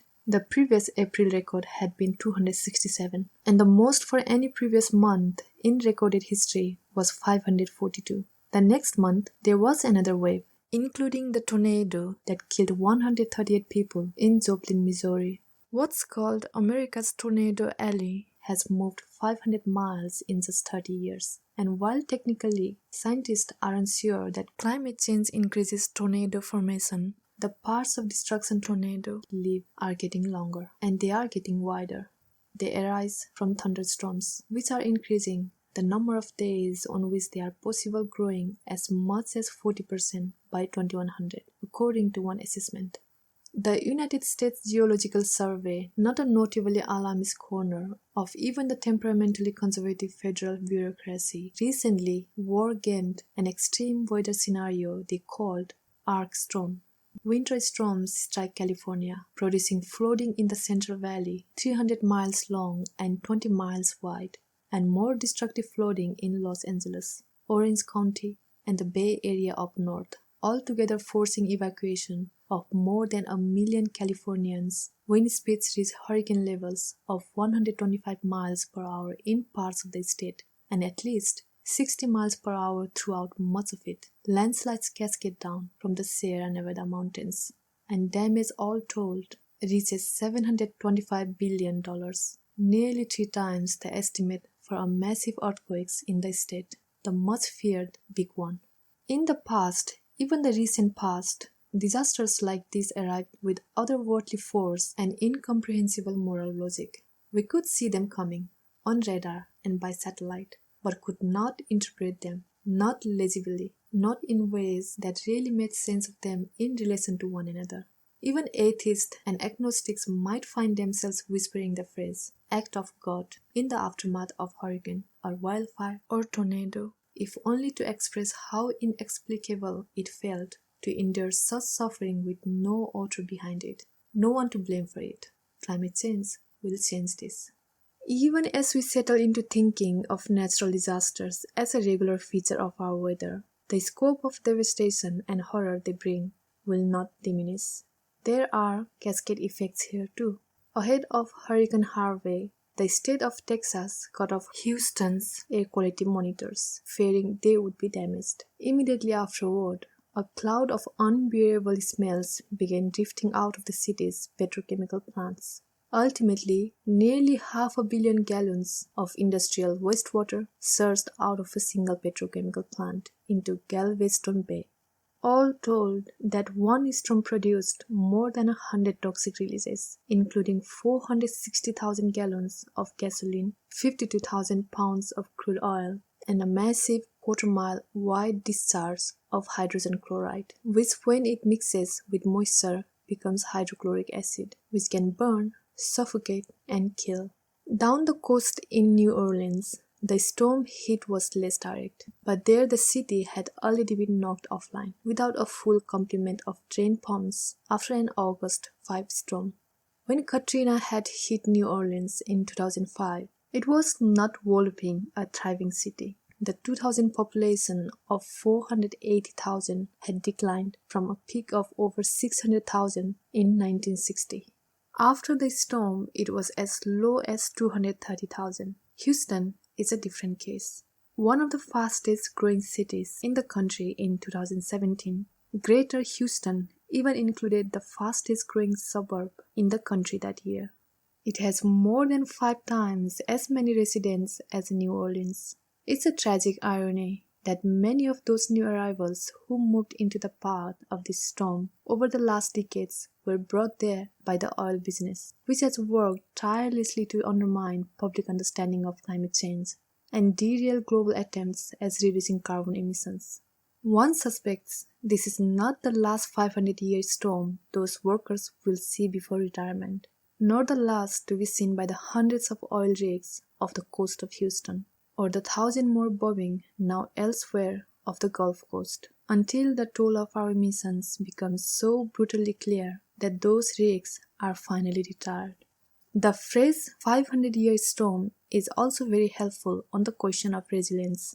Even a devastated community, buckled in suffering, can endure a long period of recovery if it is wealthy and politically stable and needs to rebuild only once a century, perhaps even once every 50 years. But rebuilding for a decade in the wake of spectacular storms that hit once a decade or once every 2 decades is an entirely different matter, even for countries as rich as the United States and regions as well off as Greater Houston.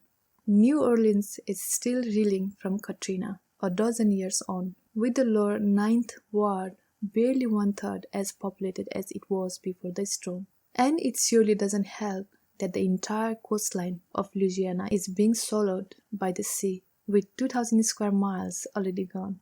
The state loses a football field of land every single hour. In the Florida Keys, 150 miles of road need to be raised by stay ahead of sea level, costing as much as $7 million each mile, or up to $1 billion total. The country's 2008 road budget was $25 million. For the world's poor recovery from storms like Katrina and Irma and Harvey hitting more and more often, it's almost impossible.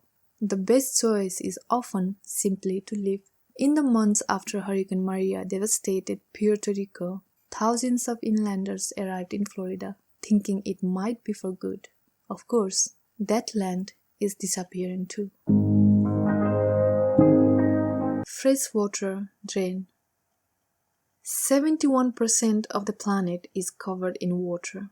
Barely more than 2% of that water is fresh, and only 1% of that water, at most, is accessible, with the rest trapped mostly in glaciers. Which means, in essence, as National Geographic has calculated, only 0.007% of the planet's water is available to fuel and feed its 7 billion people. Think of fresh water shortages, and you probably feel an itch in your throat. But in fact, hydration is just a sliver of what we need water for. Globally, between 70 and 80% of fresh water is used for food production and agriculture, with an additional 10 to 20% set aside for industry. And the crisis is not principally driven by climate change.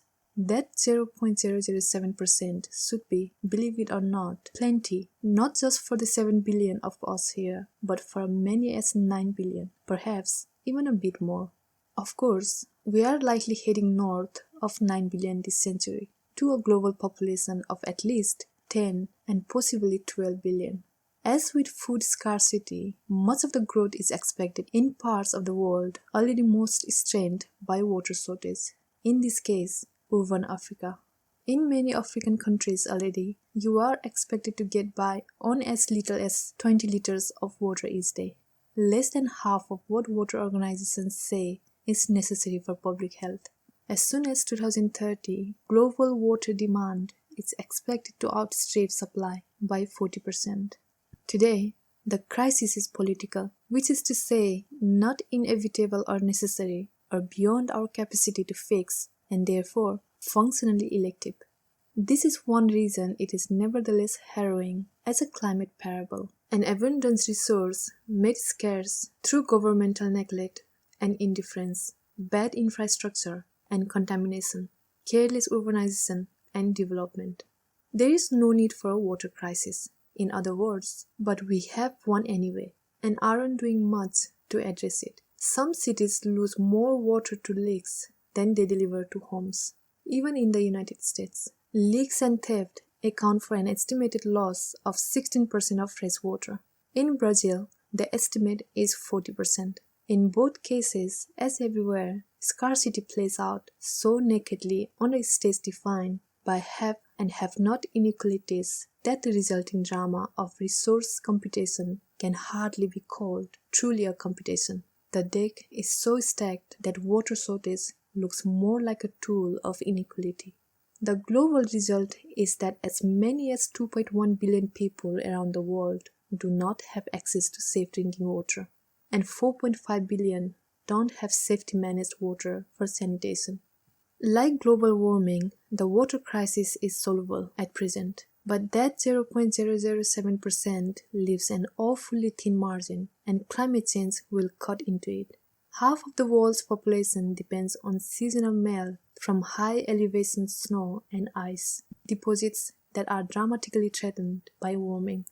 Even if we hit the Paris targets, the glaciers of Himalayas will lose 40% of their ice by 2100, or possibly more, and there could be widespread water shortages in Peru and California, the result of glacier melt.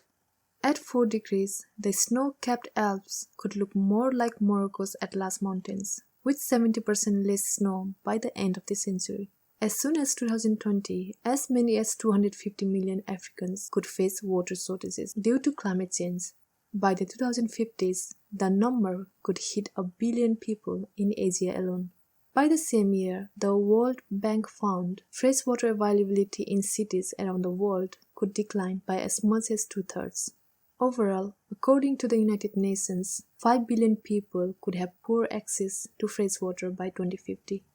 The United States won't be spared. Boomtown Phoenix is, for instance, already in emergency planning mode, which should not surprise, given that even London is beginning to worry over water shortages. But given the reassurances of wealth, which can buy stopgap solutions, an additional short-term supply, the United States will not be the worst hit. In India, already 600 million face high to extreme water stress, according to a 2018 government report, and 200,000 people die each year from lacking or contaminated water. By 2030, according to the same report, India will have only half the water it needs. In 1947, when the country was formed, per capita water availability in Pakistan stood at 5,000 cubic meters. Today, thanks mostly to population growth, it is at 1,000, and soon continued growth and climate change will bring it down to 400. In the last 100 years, many of the planet's largest lakes have begun drying up. From the Aral Sea in Central Asia, which was once the world's fourth largest and which has lost more than 90% of its volume in recent decades, to Lake Mead, which supplies much of Las Vegas water and has lost as much as 400 billion gallons in a single year. Lake Poopo, once Bolivia's second biggest, has completely disappeared. Iran's Lake Urmia has shrunk more than 80% in 30 years. Lake Chad has more or less evaporated entirely. Climate change is only one factor in this story, but its impact is not going to shrink over time. What goes on within those lakes that survive is perhaps just as distressing. In China's Lake Tai, for instance, the blooming of warm water-friendly bacteria in 2007 threatened the drinking water of 2 million people. The heating up of East Africa's Lake Tanganyika has imperiled the fish stock harvested and eaten by millions in 4 adjacent hungry nations.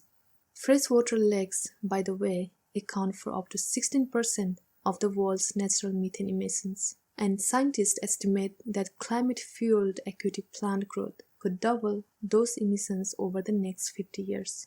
We are already racing, as a short-term fix, for the world's drought boom to drain underground water deposits known as aquifers, but those deposits took millions of years to accumulate and aren't coming back anytime soon. In the United States, aquifers already supply a fifth of our water needs, as Brian Clark Howard has noted. Wells that used to draw water at 500 feet now require pumps at least twice as deep. The Colorado River Basin, which serves water to 7 states, lost 12 cubic miles of groundwater between 2004 and 2013. The Ogallala Aquifer in the part of the Texas Panhandle lost 15 feet in a decade and is expected to drain by 70% more the next 50 years in Kansas. In the meantime, they are fracking in that drinking water. In India, in just the next 2 years, 21 cities could exhaust their groundwater supply. The first day zero in Cape Town was in March 2018, the day when the city, a few months earlier and enduring its worst drought in decades, had predicted its taps would run proverbially dry. Sitting in a living room in a modern apartment in an advanced metropolis somewhere in the developed world, this trait may seem hard to credit. So many cities looking nowadays like fantasies of endless and on-demand abundance for the world's wealthy. But of all urban entitlements, the casual expectation of never-ending drinking water is perhaps the most deeply delusional. It takes quite a lot to bring that water to your sink, your shower, and your toilet. As climate crises so often do, in Cape Town, the drought aggravated existing conflicts. In a memorable first-person account written at the time, Capetonian Adam Wells described the episode, which did end before the city went completely dry, as an operatic enactment of familiar local problems, mostly wealthy whites complaining that mostly poor blacks, many of whom receive a small allocation fee, were draining the water supply. Social media aflame with accusations of idle or indifferent black South Africans leaving water pipes running unattended and shantytown businesses running off stolen water. Black South Africans pointed the finger at suburban whites with pools and lawns, making hay over orgies of flossing in the toilet stalls of upscale shopping malls. Conspiracy theories circulated involving federal indifference and withheld Israeli technology. An accusation of bad faith bounced from local authorities to national ones to meteorologists, altogether serving, as is almost always the case when communities must respond collectively to climate threats, as a buffet of excuses to not act. At the peak of the crisis, the mayor announced that nearly 2/3 of the city, 64%, were failing to abide by the city's new water restrictions, which aim to limit water use to 23 gallons per person in each day. The average American goes through 4 to 5 times that much. In arid Utah, founded on a Mormon prophecy predicting the arrival of Eden in the desert, the average citizen goes through each day 248 gallons. In February, Cape Town halved the individual allotment to 13 gallons, and the army prepared to secure the city's water facilities. But accusations of individual irresponsibility were a kind of weaponized red herring, as they often are in communities reckoning with the onset of climate pain. We frequently choose to obsess over personal consumption, in part because it is within our control, and in part as a very contemporary form of virtuous signaling. But ultimately, those choices are, in almost all cases, trivial contributors, ones that blind us to the more important forces. When it comes to fresh water, the bigger picture is this. Personal consumption amounts to such a thin sliver that only in the most extreme droughts can it even make a difference. Even before the drought, one estimate found that South Africa had 9 million people without any access to water for personal consumption at all. The amount of water required to satisfy the needs of those millions is only about 1/3 the amount of water used each year to produce the nation's wine crop. In California, where droughts are punctuated by outrage over pools and evergreen lawns, total urban consumption accounts for only 10%. In South Africa, eventually, the crisis passed, a combination of aggressive water rationing and the end of the dry season. But you could be forgiven, considering the news coverage of Cape Town, for thinking that the South African city was the first to stare down a day zero. In fact, Sao Paulo did it in 2015. After a 2-year drought, limiting water use to 12 hours a day for some residents in an aggressive rationing system that shuttered businesses and forced mass layoffs. In 2008, Barcelona, facing the worst drought the city had seen since Catalonians began keeping records, had to barge in drinking water from France. In southern Australia, the Millennium Drought began with low rainfall in 1996 and continued through a dead valley, like trough that lasted 8 years, beginning in 2001 and ending only when La Nina rainfall finally relieved the area in 2010. Rice and cotton production in the region fell 99% and 84% respectively. Rivers and lakes shriveled up, and wetlands turned acidic. In 2018, in the Indian city of Simla, once the summertime home of the British Raj, the taps ran dry for weeks in May and June. And while agriculture is often hit the hardest by shortages, water issues are not exclusively rural. 14 of the world's 20 biggest cities are currently experiencing water scarcity or drought. 4 billion people, it is estimated, already live in regions facing water shortages at least 1 month each year. That is about 2/3 of the planet's population. 500 million are in places where the shortages never end. Today, at just 1 degree of warming, those regions with at least a month of water shortages each year include just about all of the United States west of Texas, where lakes and aquifers are being drained to meet demand, and stretching up into western Canada and down to Mexico City, almost all of northern Africa and the Middle East, a large chunk of India, almost of Australia, significant part of Argentina and Chile, and everything in Africa south of Zambia. As long as it has had advocates, climate change has been sold under a saltwater banner. Melting Arctic, rising seas, shrinking coastlines. A freshwater crisis is more alarming, since we depend on it far more acutely. It is also closer at hand. But while the planet commands the necessary resources today to provide water for drinking and sanitation to all the world's people, there is not a necessary political will or even the inclination to do so. Over the next 3 decades, water demand from the global food system is expected to increase by about 50%, from cities and industry by 50 to 70%, and from energy by 85%. And climate change, with its coming mega droughts, promises to tighten supply considerably. In fact, the World Bank, in its landmark study of water and climate change, High and Dry, found that the impacts of climate change will be channeled primarily through the water cycle. The bank's foreboding warning that when it comes to the cruelly cascading effects of climate change, water efficiency is as pressing a problem and as important a puzzle to solve as energy efficiency. Without any meaningful adaptation in the distribution of water resources, the World Bank estimates regional GDP could decline, simply due to water insecurity, by as much as 14% in the Middle East, 12% in Africa's Sahel, 11% in Central Asia, and 7% in East Asia. But of course, GDP is at best a crude measure of environmental cost. A more eye-opening ledger is kept by Peter Glick of the Pacific Institute, a simple list of all armed conflicts tied up with water issues, beginning in 3000 BC with the ancient Sumerian legend of Ea. Glick listed nearly 500 water-related conflicts since 1900. Almost half of the entire list is since just 2010. Part of that, Glick acknowledges, is a reflection of the relative abundance of recent data, and part of it is the changing nature of war. Conflicts that used to unfold almost exclusively between states are now in an era where state authority has weakened in many places, likely to spark within states and between groups.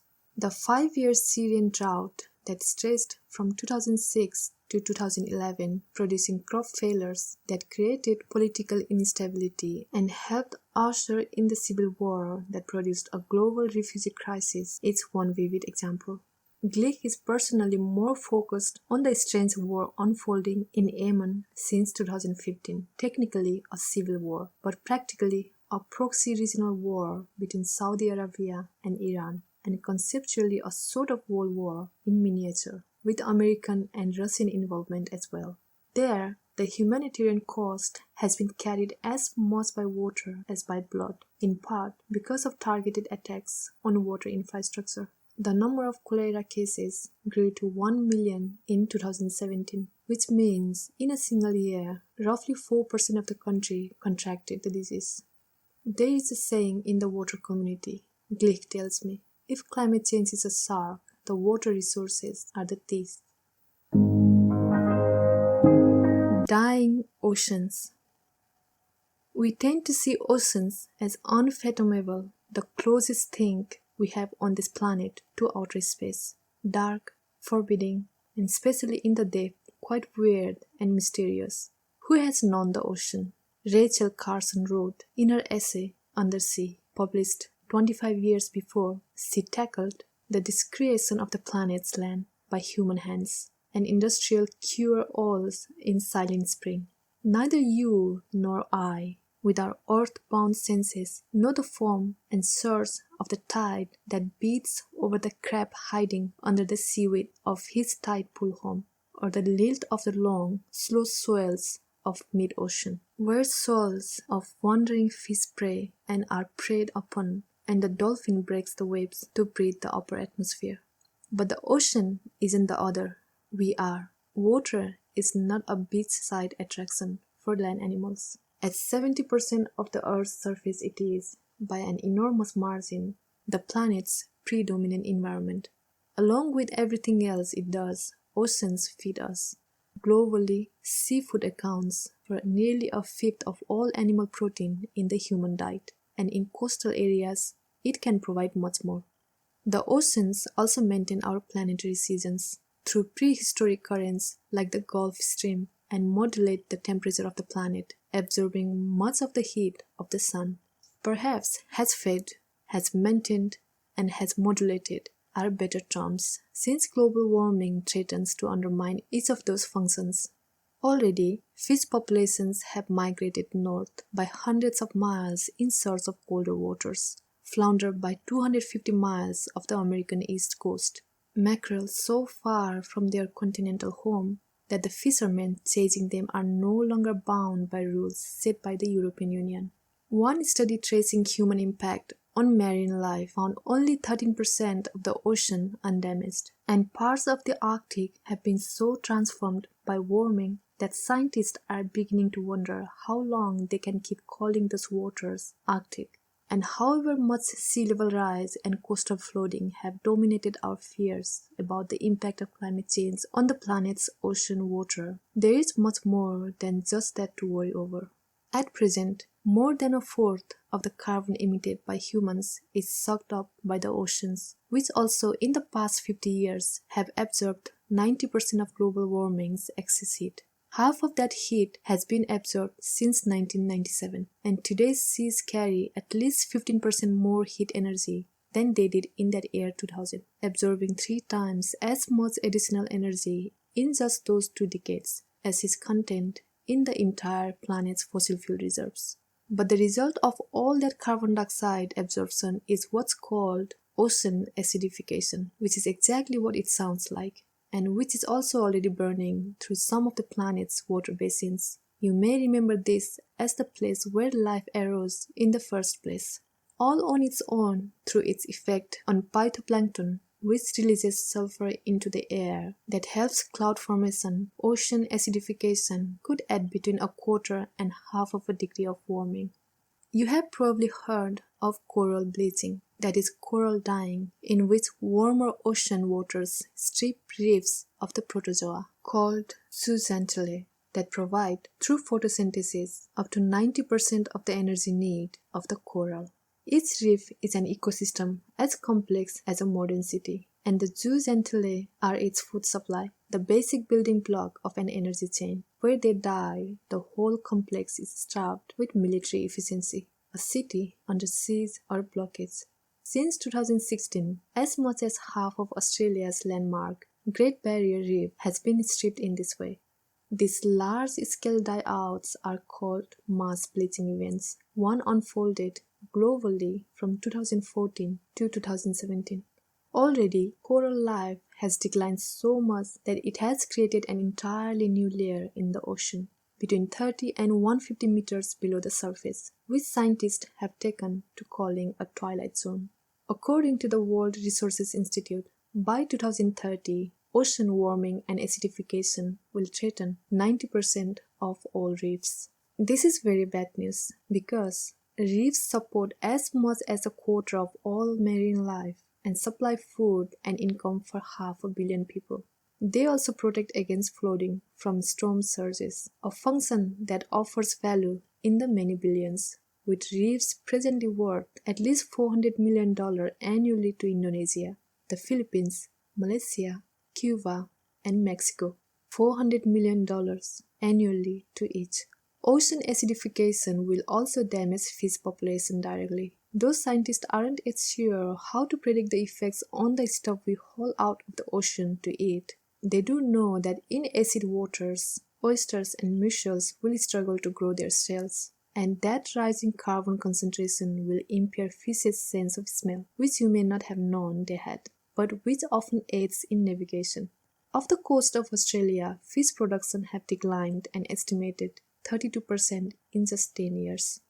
It has become quite common to say that we are living through a mass extinction, a period in which human activity has multiplied the rate at which species are disappearing from the earth by a factor perhaps as large as 1,000. It is probably also fair to call this an era marked by what is called ocean anoxification. Over the past 50 years, the amount of ocean water with no oxygen at all has quadrupled globally, giving us a total of more than 400 dead zones. Oxygen-deprived zones have grown by several million square kilometers, roughly the size of all of Europe, and hundreds of coastal cities now sit on fetid, under-oxygenated ocean. This is partly due to the simple warming of the planet, since warmer waters can carry less oxygen, but it is also partly the result of straightforward pollution. A recent Gulf of Mexico dead zone, all 9,000 square miles of it, was powered by the runoff of fertilizer chemicals washing into the Mississippi from the industrial farms of the Midwest. In 2014, another typical toxic event struck Lake Erie, when fertilizer from corn and soy farms in Ohio spawned an algae bloom that cut off drinking water for Toledo. And in 2018, a dead zone the size of Florida was discovered in the Arabian Sea, so big that researchers believed it might encompass the entire 63,700 square mile Gulf of Oman, 7 times the size of the dead zone in the Gulf of Mexico. The ocean, said the lead researcher Bastien Coister, is suffocating. Dramatic declines in ocean oxygen have played a role in many of the planet's worst mass extinctions, and this process by which dead zones grow, choking off marine life and wiping out fisheries is already quite advanced, not only in the Gulf of Mexico, but just off Namibia, where hydrogen sulfide is bubbling out of the sea along a 1,000-mile stretch of land known as the Skeleton Coast. The name originally referred to the detritus of wrecked ships, but today it is more apt than ever. Hydrogen sulfide is also one of the things scientists suspect finally capped the end Permian extinction once all the feedback loops had been triggered. It is so toxic that evolution has trained us the tiniest, safest traces, which is why our noses are so exquisitely skilled at registering flatulence. And then there is the possible slowdown of the ocean conveyor belt, the great circulatory system made up of the Gulf Stream and other currents that is the primary way the planet regulates regional temperatures. How does this work? The water of the Gulf Stream cools off in the atmosphere of the Norwegian Sea, making the water itself denser, which sends it down into the bottom of the ocean, where it is then pushed southward by more Gulf Stream water, itself cooling in the north and falling to the ocean floor, eventually all the way to Antarctica, where the cold water returns to the surface and begins to heat up and travel north. The trip can take 1,000 years.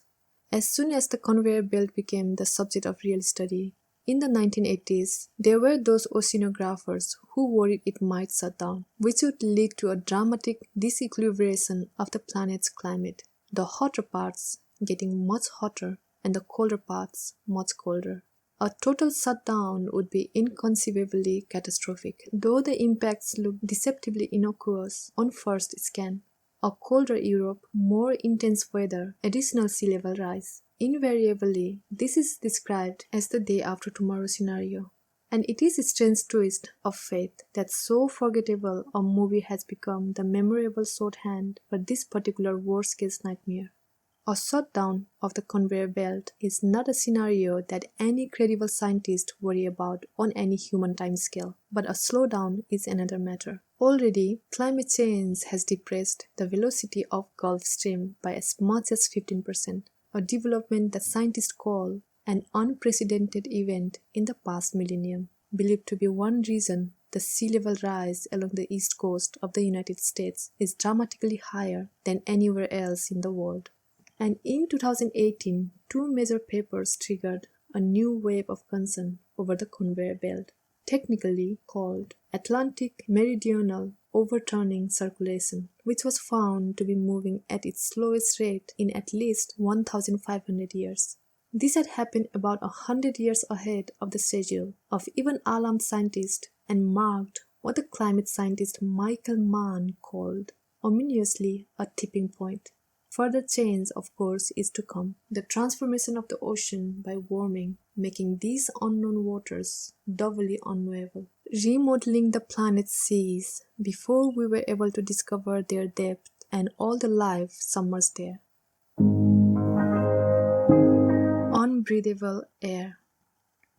Our lungs need oxygen, but it is only a fraction of what we breathe, and the fraction tends to decline the more carbon is in the atmosphere.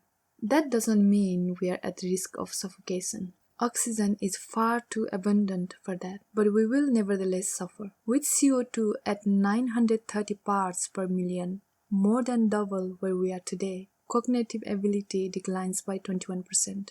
The effects are more pronounced indoors, where CO2 tends to build up. That's one reason you probably feel a little more awake when taking a brisk walk outside when you do after spending a long day inside with the windows closed. And it's also a reason elementary school classrooms have been found by one study to already average 1,000 parts per million, with almost quarter of those surveyed in Texas over 3,000. quite alarming numbers, given that these are the environments we have designed to promote intellectual performance. But classrooms are not the worst offenders. Other studies have shown even higher concentrations on airplanes, with effects you can probably groggily recall from past experience. But carbon is more or less the least of it. Going forward, the planet's air won't just be warmer. It will likely to be dirtier, more oppressive, and more sickening. Droughts have a direct impact on air quality, producing what is now known as dust exposure, and in the days of the American Dust Bowl was called dust pneumonia. Climate change will bring new dust storms to those plain states, where deaths from dust pollution are expected to more than double and hospitalization to triple.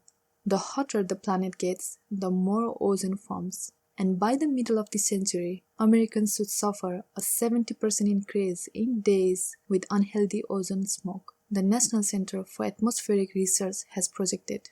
By the 1990s, as many as 2 billion people globally will be breathing air above the World Health Organization's safe level. Already, more than 10,000 people die from air pollution daily. This is considerably more each day than the total number of people who have ever been affected by the meltdowns of nuclear reactors. This is not a slam dunk argument in favor of nuclear power. Of course, since the comparison isn't so neat. There are many more fossil fuel chimneys disgorging their trails of black smoke than fishing facilities with their finger-trap towers and clouds of white vapor.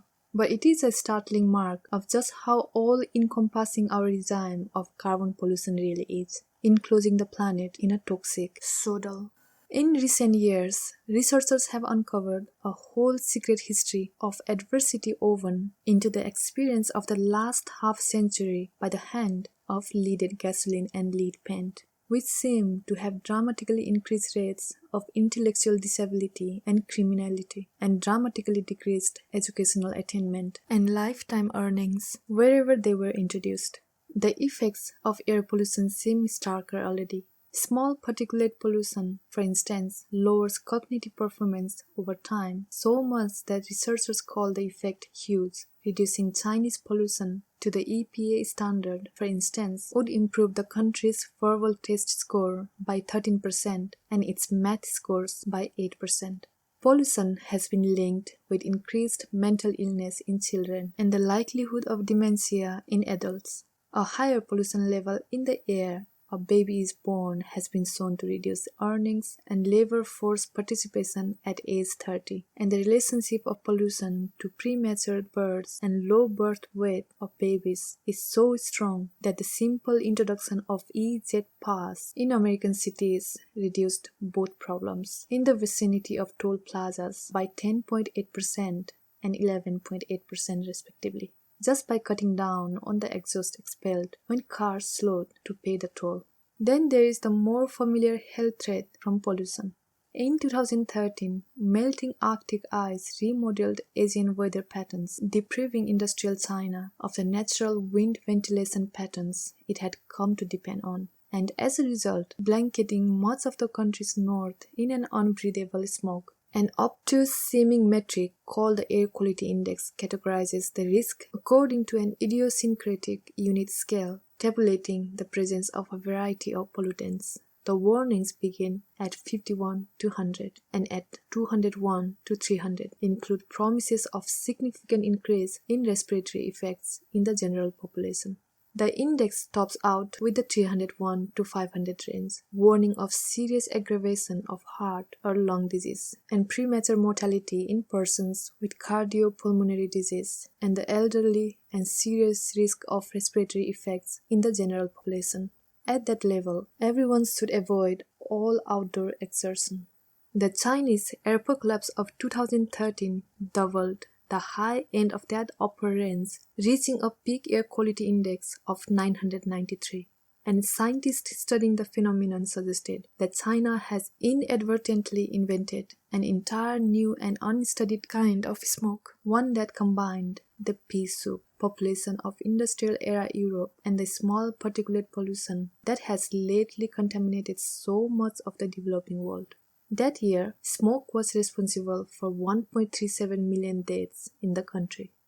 Outside of China, most saw the photographs and video of a world capital blanketed by grey so thick it blotted out the sun as a sign, not of the state of the planet's atmosphere, but of just how backward that one country was, just how far China lagged behind the quality of life indices of the first world, whatever its rapid economic growth suggested about its place in the global pecking order. Then in the record California wildfire season of 2017, the air around San Francisco was worse than on the same day in Beijing. In Napa, the air quality index hit 486. In Los Angeles, there was a run on surgical masks. In Santa Barbara, residents scooped ash from drain pipes by the handful. In Seattle, the following year, wildfire smoke made it unsafe for everyone, anywhere to breathe outside, which gave Americans one more reason, panic about their own health, to look away from the situation in Delhi, where in 2017, the air quality index reached 999. The Indian capital is home to 26 million people. In 2017, simply breathing its air was the equivalent of smoking more than 2 packs of cigarettes a day, and local hospitals saw a patient surge of 20%. Runners in Delhi's half marathon competed with their heads wrapped by white masks, and air that thick with smog is hazardous in other ways. Visibility was so low that cars crashed in pile-ups on Delhi's highways, and United cancelled flights in and out of the city.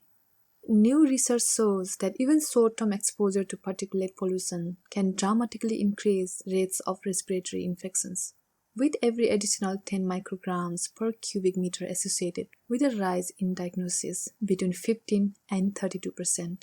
Blood pressure goes up too. In 2017, The Lancet reported 9 million premature deaths globally were from small particulate pollution. More than a quarter were in India. And that was before final figures were in from that year's spike. In Delhi, much of the pollution comes from the burning of nearby farmland. But elsewhere, small particulate smoke is produced primarily by diesel and gas exhaust and other industrial activity.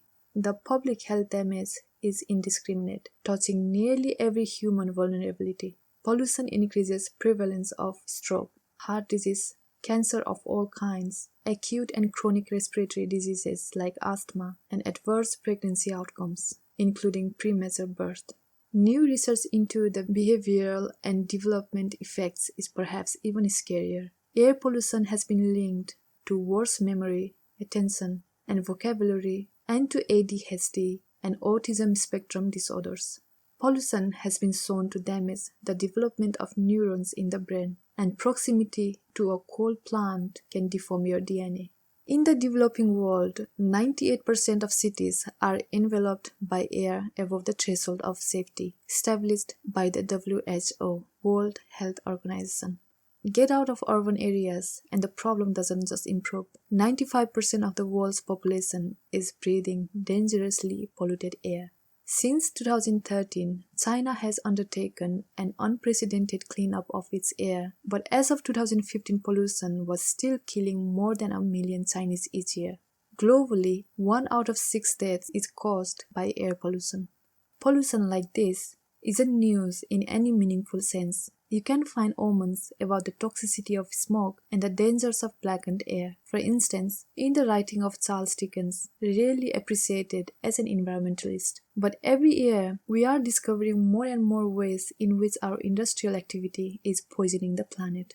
One particular note of alarm has been struck by what seems like an entirely new or newly understood pollution threat: microplastic. Global warming did not bring us microplastics in any direct way, and yet their rapid conquest of our natural world has become an irresistible fable about just what kind of transformation is meant by the word Anthropocene, and just how much of the world's booming consumer culture is to blame. Environmentalists probably know already about the Great Pacific Garbage Patch, the mass of plastic twice the size of Texas floating freely in the Pacific Ocean. It is not actually an island. In fact, it is not actually a stable mass, only rhetorically convenient for us to think of it that way. and it is most composed of large-scale plastics, of the kind visible to the human eye. The microscopic bits, 700,000 of them, can be released into the surrounding environment by a single washing machine cycle, are more insidious. And believe it or not, more pervasive. A quarter of fish sold in Indonesia and California contain plastics, according to one study. European eaters of shellfish, one estimate has suggested, consume at least 11,000 bits each year. The direct effect on ocean life is even more striking. The total number of marine species said to be adversely affected by plastic pollution has risen from 260 in 1995 when the first assessment was carried out to 690 in 2015 and 1,450 in 2018. A majority of fish tested in the Great Lakes contained microplastics, as did the guts of 73% of fish surveyed in the Northwest Atlantic. One UK supermarket study found that every 100 grams of mussels were infested with 70 particles of plastic. Some fish have learned to eat plastic, and certain species of krill are now functioning as plastic processing plants, churning microplastics into smaller bits that scientists are now calling nanoplastics. But krill can't grind it all down. In 1 square mile of water near Toronto, 3.4 million microplastic particles were recently trawled. Of course, seabirds are not immune. One researcher found 225 pieces of plastic in the stomach of a single 3-month-old chick, weighing 10% of its body mass, the equivalent of an average human carrying about 10 to 20 pounds of plastic in a distended belly. Imagine having to take your first flight out to sea with all that in your stomach, the researcher told the Financial Times, adding, around the world, seabirds are declining faster than any other bird group. Microplastics have been found in beer, honey, and 16 of 17 tested brands of commercial sea salt across 8 different countries. The more we test, the more we find. And while nobody yet knows the health impact on humans, in the oceans, a plastic microbead is said to be 1 million times more toxic than the water around it. Chances are, if we started slicing open human cadavers to look for microplastics, as we are beginning to do with tau proteins, the supposed markers of CTE and Alzheimer's, we would be finding plastic in our own flesh too. We can breathe in microplastics, even when indoors, where they have been detected suspended in the air, and do already drink them. They are found in the tap water of 94% of all tested American cities. And global plastic production is expected to triple by 2050, when there will be more plastic in the ocean than fish. Plastic panic has a strange relationship to climate change, in that it seems to draw on premonitions about the degradation of the planet while focusing on something that has very little to do with global warming. But it's not only carbon emissions that are tied up in climate change. Other pollution is too. One of the connections is relatively attenuated. Plastics are produced by industrial activity that also produces pollutants, including carbon dioxide. A second is more direct, but in the scheme of things, trivial. When plastics degrade, they release methane and ethylene, another powerful greenhouse gas. But a third relationship between non-carbon pollution and the temperature of the planet is far more horrifying.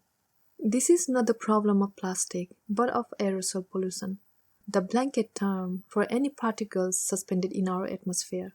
Aerosol particles actually suppress global temperature mostly by reflecting sunlight back into outer space. In other words, all of the non-carbon pollution we have exhausted from our power plants and our factories and our automobiles, suffocating some of the largest and most prosperous cities of the world and consigning many millions of the lucky to hospital beds and many millions of others to early deaths. All of that pollution has been perversely reducing the amount of global warming we are currently experiencing. How much? Probably about half a degree, and possibly more. Already, aerosols have been reflecting so much sunlight away from the Earth that in the industrial era, the planet has only heated up 2/3 as much as it would have otherwise. If we had somehow managed to produce precisely the same volume of carbon emissions since the beginning of the Industrial Revolution as we have, while somehow keeping the skies clear of aerosol pollutions, the temperature rise would be half again higher than it is now. The result is what the Nobel laureate Paul Crutzen has called a catch-22, and what the climate writer Eric Holthaus has described, perhaps more incisively, as a devil's bargain. A choice between public health, destroying pollution on the one hand, and on the other hand, clear skies whose very clearness and healthiness will dramatically accelerate climate change.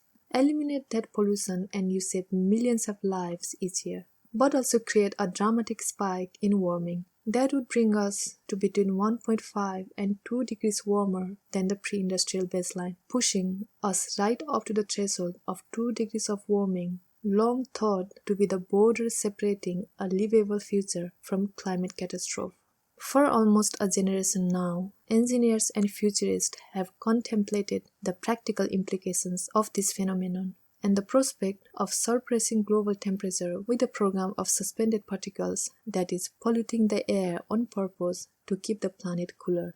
Often grouped together under the umbrella term geoengineering, this prospect has been received by the public as a worst-case scenario, nearly science fiction, and has, in fact, informed much of the recent sci-fi that has addressed itself to the climate crisis. And yet it has gained a terrific amount of currency among the most concerned climate scientists, many of whom will also note that none of the quite modest goals of the Paris Climate Accords can be achieved without negative emissions technologies, at present prohibitively expensive. Carbon capture may indeed prove to be magical thinking, but the cruder technologies, we know this will work. Rather than sucking carbon out of the atmosphere, we could shoot pollution into the sky on purpose. Perhaps the most plausible version involves sulfur dioxide. That would turn our sunsets very red, would bleach the sky, would make more acid rain. It would also cause tens of thousands of additional premature deaths each year through its effect on air quality. A 2018 paper suggested it would rapidly dry the Amazon, producing many more wildfires. The negative effect on plant growth would entirely cancel out the positive effect on global temperature, according to another 2018 paper. In other words, at least in terms of agricultural yield, solar geoengineering would offer no net benefit at all. Once we began such a program, we could never stop. Even a brief interruption, a temporary dispersal of our red sulfur umbrella could send the planet plunging several degrees of warming forward into a climate abyss, which would make whatever installations were sustaining that umbrella quite vulnerable to political gamesmanship and terrorism, as its advocates themselves would acknowledge. And yet, many scientists still describe geoengineering as an inevitably. It's just so cheap, they say. Even an environmentalist billionaire going rogue could make it happen on their own. Plague of warming. Rock is a record of planetary history, eras as long as millions of years, flattened by the forces of geological time into strata with amplitude of just inches or just an inch or even less. Ice works that way too, as a climate ledger, but it is also frozen history, some of which can be reanimated when unfrozen. There are now trapped in Arctic ice diseases that have not circulated in the air for millions of years, in some cases since before humans were around to encounter them, which means our immune systems would have no idea how to fight back when those prehistoric plagues emerge from the ice. Already, in laboratories, several microbes have been reanimated. A 32,000-year-old extremophile bacteria revived in 2005, an 8 million-year-old bug brought back to life in 2007, a 3.5 million-year-old one a Russian scientist self-injected, out of curiosity, just to see what would happen. He survived. In 2018, scientists revived something a bit bigger, a worm that had been frozen in permafrost for the last 42,000 years. The Arctic also stores terrifying diseases from more recent times. In Alaska, researchers have discovered remnant of the 1918 flu that infected as many as 500 million and killed as many as 50 million, about 3% of the world's population, and almost 6 times as many as had died in the World War, for which the pandemic served as a kind of gruesome capstone. Scientists suspect smallpox and the bubonic plague are trapped in Serbian ice, among many other diseases that have otherwise passed into human legend. An abridged history of devastating sickness left out like egg salad in the Arctic zone.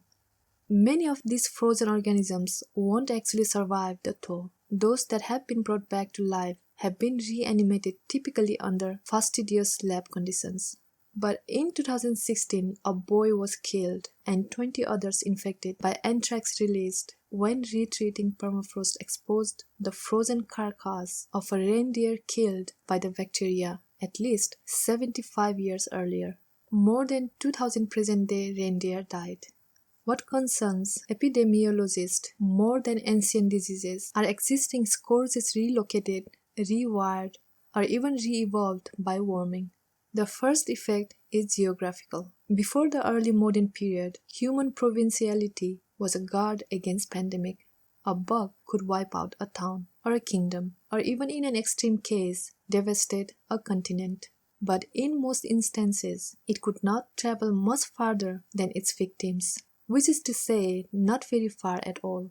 The Black Death killed as much as 60% of Europe, but consider for a gruesome counterfactual how big its impact might have been in a truly globalized world. Today, even with globalization and the rapid intermingling of human populations, our ecosystems are mostly stable, and this functions as another limit. We know where certain bugs can spread, and know the environments in which they cannot. This is why certain vectors of adventure tourism require dozens of new vaccines and prophylactic medications, and why new workers traveling to London don't need to worry. But global warming will scramble those ecosystems, meaning it will help disease trespass those limits as surely as Cortes did.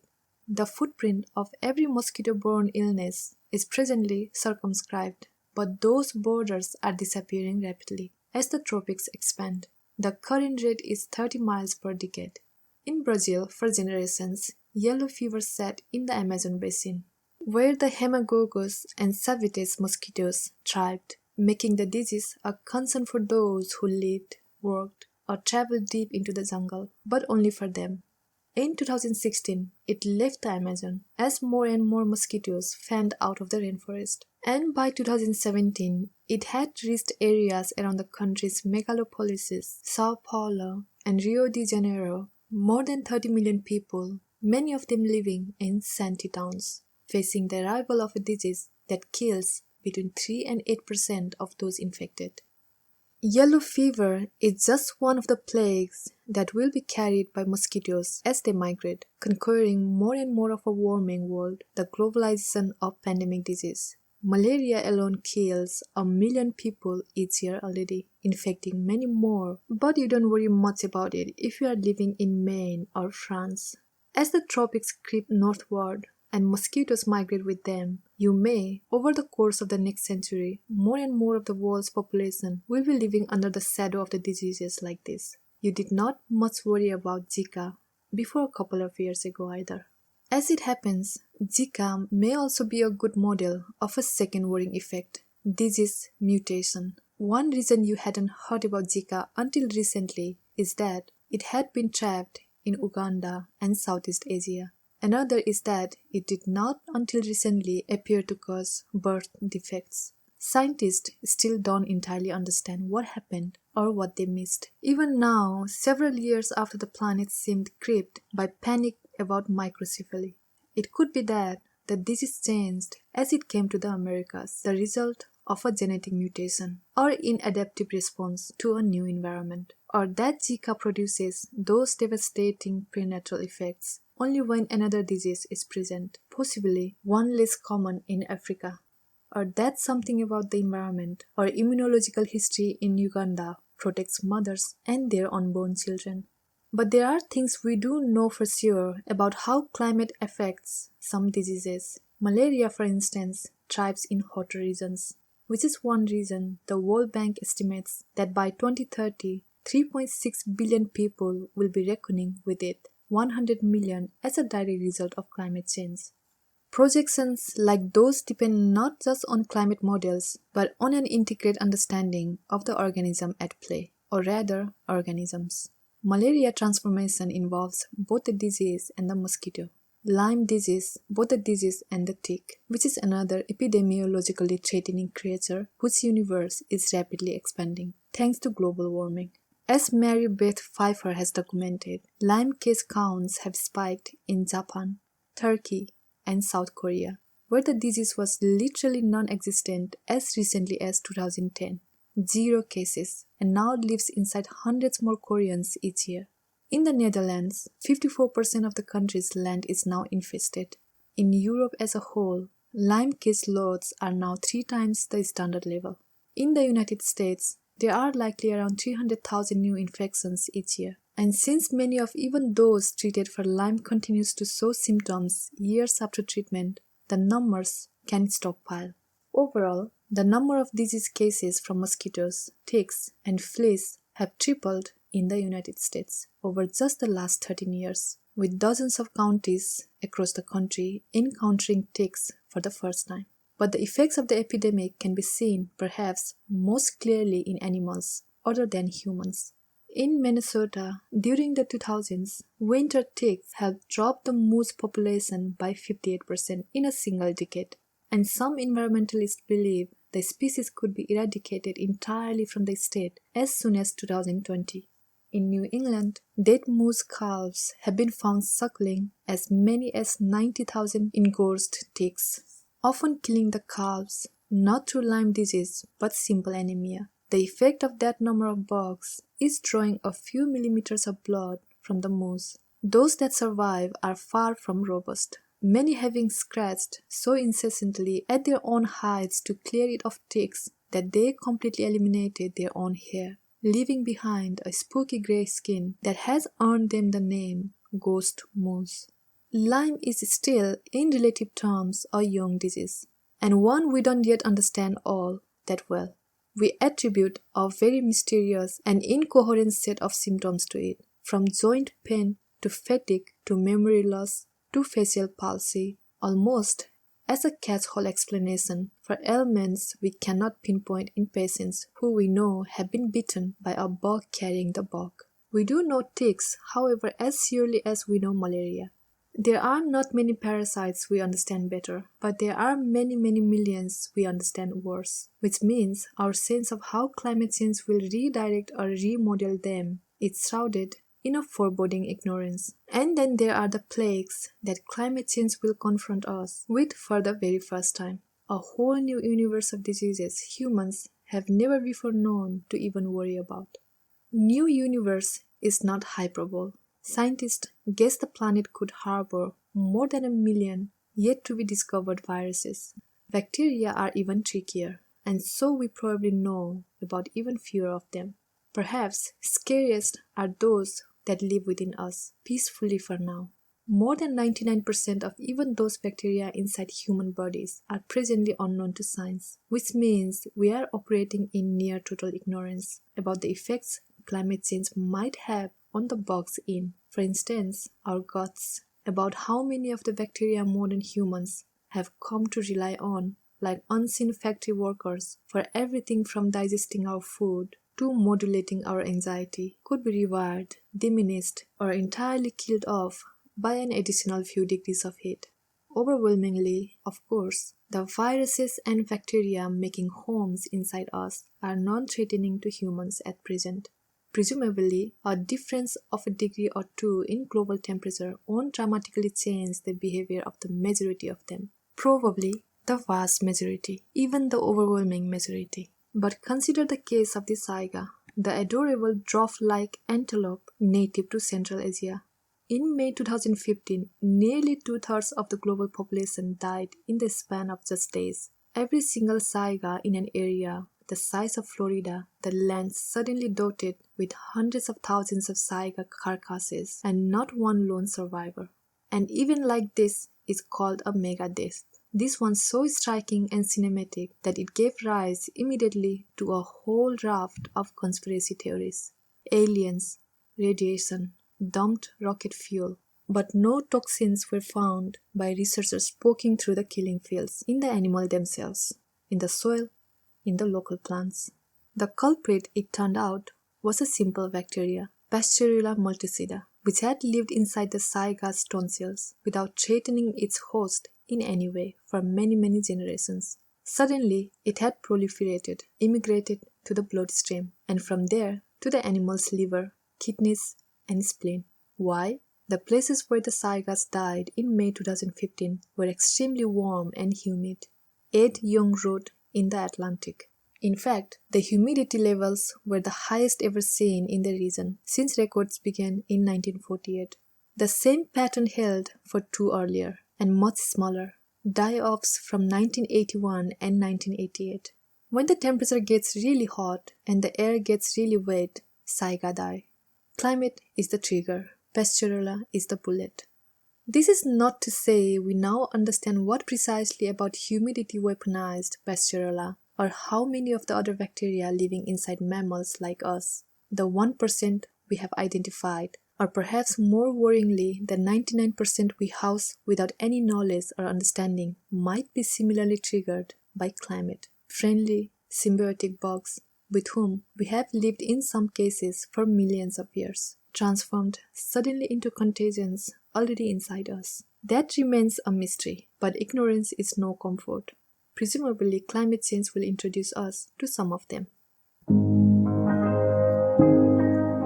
Economic collapse.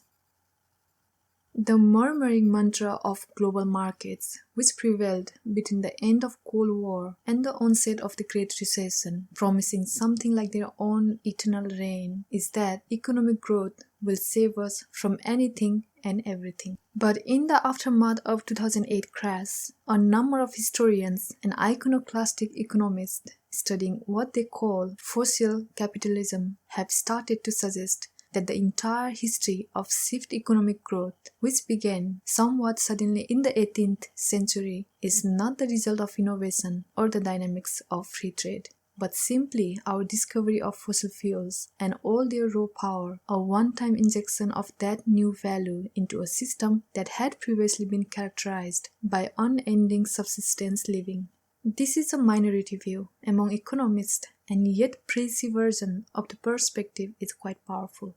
Before fossil fuels, nobody lived better than their parents or grandparents or ancestors from 500 years before, except in the immediate aftermath of a great plague like a Black Death, which allowed the lucky survivors to gobble up the resources liberated by mass graves.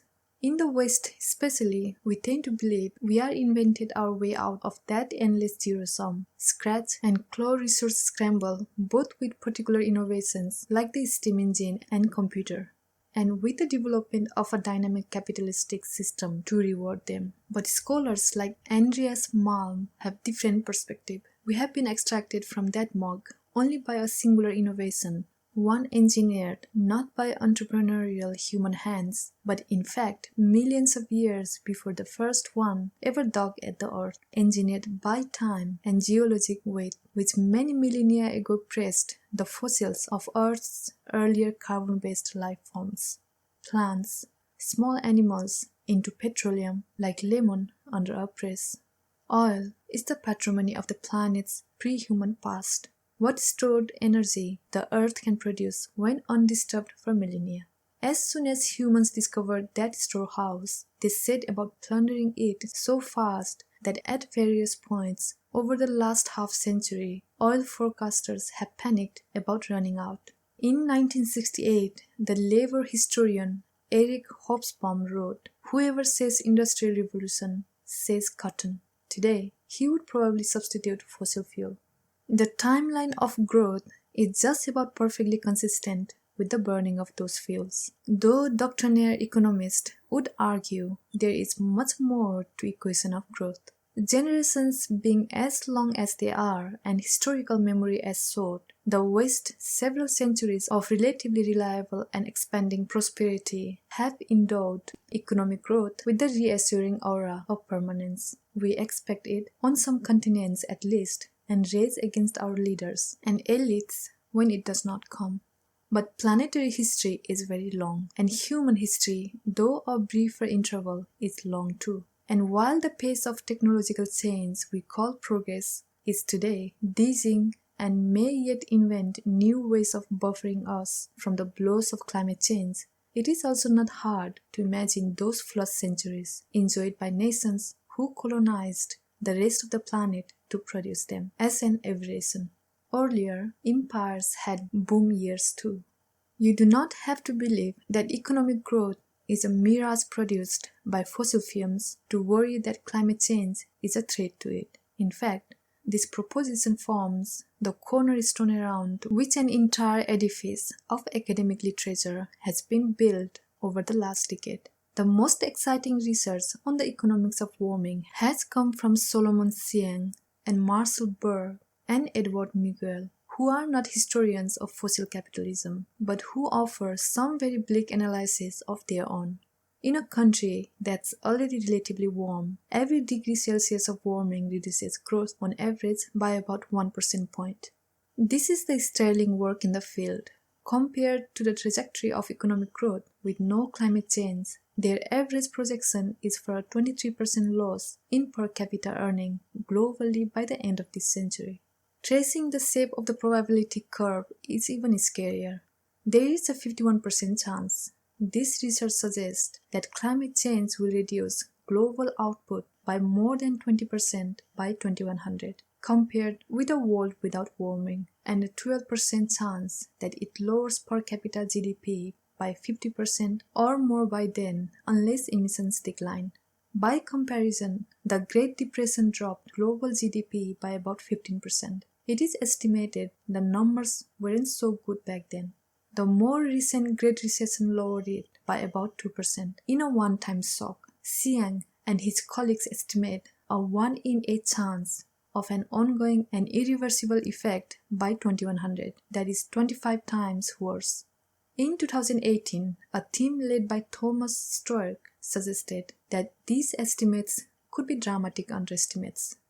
The scale of that economic devastation is hard to comprehend, even within the post-industrial nations of the wealthy West, where economic indicators such as the unemployment rate and GDP growth circulate as though they contain the whole meaning of life in them. Figures like this are a little bit hard to fathom. We have become so used to economic stability and reliable growth that the entire spectrum of conceivability stretches from contractions of about 15%, effects we study still in histories of the Depression, to growth about half as fast, about 7%, which the world as a whole last achieved during the global boom of early 1960s. These are exceptional one-time peaks and troughs, extending for no more than a few years, and most of the time we measure economic fluctuations in ticks of decimal points. 2.9 this year, 2.7 that. What climate change proposes is an economic setback of an entirely different category. The breakdown by country is perhaps even more alarming. There are places that benefit in the north where warmer temperatures can improve agriculture and economic productivity. Canada, Russia, Scandinavia, Greenland. But in the mid-latitudes, the countries that produce the bulk of the world's economic activity, the United States, China, lose nearly half of their potential output. The warming near the equator is worse, with losses throughout Africa, from Mexico to Brazil, and in India and Southeast Asia approaching 100%. India alone, one study proposed, would shoulder nearly a quarter of the economic suffering inflicted on the entire world by climate change. In 2018, the World Bank estimates that the current path of carbon emissions would sharply diminish the living conditions of 800 million living throughout the South Asia. 100 million, they say, will be dragged into extreme poverty by climate change just over the next decade. Perhaps back into is more appropriate. Many of the most vulnerable are those populations that have just extracted themselves from deprivation and subsistence living through developing world growth powered by industrialization and fossil fuel. And to help buffer or offset the impacts, we have no New Deal revival waiting around the corner, no Marshall Plan ready. The global halving of economic resources would be permanent, and because permanent, we would soon not even know it as deprivation, only as a brutally cruel normal against which we might measure tiny bursts of decimal point growth as the breath of new prosperity. We have gotten used to setbacks on our erratic march along the arc of economic history, but we know them as setbacks and expect elastic recoveries. What climate change has in store is not that kind of thing, not a great recession or a great depression, but in economic terms, a great dying. How could that come to be? The answer is partly in the preceding chapters. Natural disaster, flooding, public health crisis. All of these are not just tragedies, but expensive ones, and beginning already to accumulate at an unprecedented rate. There is the cost to agriculture. More than 3 million Americans work on more than 2 million farms. If yields decline by 40%, margins will decline too. In many cases, disappearing entirely. The small farms and cooperatives and even empires of agribusinesses slipping underwater and drowning under debt all those who own and work those arid fields, many of them old enough to remember the same plains age of plenty. And then there is the real flooding. 2.4 million American homes and businesses, representing more than $1 trillion in present-day value, will suffer chronic flooding by 2100, according to a 2018 study by the Union of Concerned Scientists. 14% of the real estate in Miami Beach could be flooded by just 2045. This is just within America, though it isn't only South Florida. In fact, over the next few decades, the real estate impact will be almost $30 billion in New Jersey alone. There is a direct hit cost to growth, as there is to health. Some of these effects we can see already. For instance, the wrapping of train tracks or the grounding of flights due to temperatures so high that they abolish the aerodynamics that allow planes to take off, which is now commonplace at heat-stricken airports like the one in Phoenix.